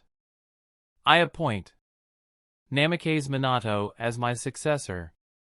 From now onwards, he is your Godame Hokage. Hyuga Hanabi is now the new Jinchuriki of the Nibi. Protect her with your lives. Get the full picture of the situation from Senju Tsunade if you need it. With my authority, I also pardon Yuki Haku for his actions in regard to the Nibi situation. Most importantly, do your best to protect our next generation from the coming conflict. Pass on your will of fire to your children and our next generation. Protect them from what is to come until they are ready to stand on their own 2 feet. Am I clear? Yes, Yandame-sama. Good. Kizashi choked out as he finally released his hold over his yang release and let himself fade into an eternal slumber, succumbing to the after-effects of the 8 gates technique. Minato, Mabuki, Sakura, everyone. I leave Konoha into your capable hands. Let our will of fire burn strong through the coming crisis. Kizashi. Kizashi, dash. Medic! Someone get a medic nin here. Where's Tsunade-sama? Jiraiya-sensei, what are you reading about? The first book I wrote, The Tale of the Utterly Gutsy Shinobi. You want a copy? What's the story about? Mikoto asked as she peered over Jiraiya's shoulder. About peace, and also about never giving up. I tried to make the plot more entertaining, but I'm not sure if I succeeded. What do you think peace should be like, sensei? How can the world achieve peace? I think. Actually, I'm not too sure myself. I'm still searching for answers. Naori thinks that peace can only be achieved if there is a wise ruler guiding everyone, like how the sage of the 6 paths did. It's not a bad idea, but I don't think it is the best either. I think peace can only be achieved if we figure out what is causing all the conflicts plaguing our world, and once we resolved it, then can peace be achieved. I'm still searching for the how. I think peace can be achieved if everyone understands everyone else. Minato said quietly, but his tone is one of certainty. Peace can only be achieved if you have power. Kizashi spoke up. Only with power then people will start to listen to you, like what our Shodai did when he first founded Konoha. For Konoha to bring about peace, we need to first be strong, so strong that no one will want to mess with us. There is strength through unity. Konoha needs to be united, then we can be strong. Once we are strong, then we can start talking terms with the other villages. It all starts with unity. I can see where you are coming from, but your method is too authoritarian, Kizashi. Peace cannot be achieved if there is fear. How else do you want people to understand each other? You think people will just put down their weapons and talk? Don't be naive. There are generations of grudges to be resolved, Minato. How about you, Mikoto? Jiraiya asked the only female in their group. I don't know that much about world politics and honestly, I have no interest. Mikoto admitted. All I want is for my loved ones to be able to live happily, to be carefree and to live without fear. To me, that is peace. Ah, Koto-chan. Thinking about good old Fugu face? Sensei. Daylight's running out, Sensei. We need to hurry if we want to reach Konoha before sundown. Yosh. Time for a race. Last one to get back treats everyone to a Chiraku. See you back home. Why dash? Cheater. You are a Sannin. You should be the one giving us a head start. Sensei. Come on. We need to keep moving. We need to reach back home before Sensei does. He will clean our wallets dry otherwise. He remembered that Jiraiya-sensei cheated unashamedly in that race and cleaned their wallets dry. How can someone that is not Kushina eat so much ramen? Kizashi. Dad! Is that his wife and daughter that he hears? Don't be sad. He doesn't want to see the two most important women of his life crying. He had passed his will of fire to them, and that is how he will live on, in their hearts. There's no need to cry for him. Wait. I didn't hear wrongly? Why you said yes? Well, I can always take it back. Do you want me to marry you or not? Why yes. I did it! I did it! You hear that, everyone? Mabuki said yes. Shut up. Stop this. Everyone's watching. She said yes. He remembered the day she said yes. Kizashi, look, our baby girl. What are we naming her? I dunno, but how about Sakura? Like the ones outside the window. Cherry Blossom? She's our little cherry blossom, ain't she? She got my hair and your eyes. Haruno Sakura. I like it. Let's go with that. He remembered the day, March 28th, when their little baby girl arrived into this world. The sakura trees were blooming that day, the most beautiful he had ever seen. He can never forget that day. Dad! The couch is mine. Ah, little lady, you cannot hog Couch-kun forever. Let your daddy dearest use it once in a while. You signed away your rights to use the couch when you lost to me in rock paper scissors 3 days ago. And I just override that with my authority as Hokage. So there, huh? That's playing dirty and you know it. Being a Hokage is a tough job. I need the legendary power of Couch-kun to recharge myself. The both of you can forget about using the couch unless you start helping me clean up the mess you two created in the kitchen. Why yes ma'am. He will miss the happy times he spent with his family. He will no longer have the chance to annoy his wife and daughter to be able to spend time with them. This is his only regret. Haruno Kizashi, do you accept the title of Hokage? I do, Sandaime-sama. From today onwards, you are the Yondaime Hokage of Konoha. He can still remember when he first accepted the title of Hokage from his predecessor, Sarutobi Hiruzen. He can still remember when Hiruzen passed the hat into his hands. Congratulations, Kizashi.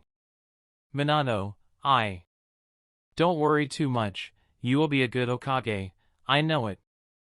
We both competed for the position of Hokage. I lost fair and square, but I don't regret having you as my rival. You deserve the position of Hokage. Minato, will you help me? Kizashi? I can't do everything alone, can I? I need good advisors that I can trust, to help me and to steer me back in case I ever went astray. Will you help me? He remembered the smile his best friend, Namikaze Minato, gave him. Of course I will, Hokage-sama. He can still remember when he asked Fugaku, Dan, and Minato to help him in running Konoha to bring their village to greater heights. Ladies and gentlemen, may I present to you your Yondaime Hokage, Haruno Kizashi. Yondaime! Yondaime! Yondaime! He can still remember it. The day he was officially inaugurated as the Yondaime Hokage of Konohagakure. He can still remember the promise he gave to his people who were cheering for him when he stood tall and proud on the top of the Hokage building to address the village that he will be protecting. I am Haruno Kizashi. As your Yondaime Hokage, I give you this promise, I will protect Konoha. He can still remember the passion and the determination he felt right at that very moment, even when his life is about to fade away right now. He is Haruno Kizashi, SS rank shinobi, the war god Kizashi feared by many across the elemental nations. He is the Yondaime Hokage of Konohagakure. With my life. That's the end of this tale for now. Thank you for watching. I appreciate you for staying this long, and with that being said, peace.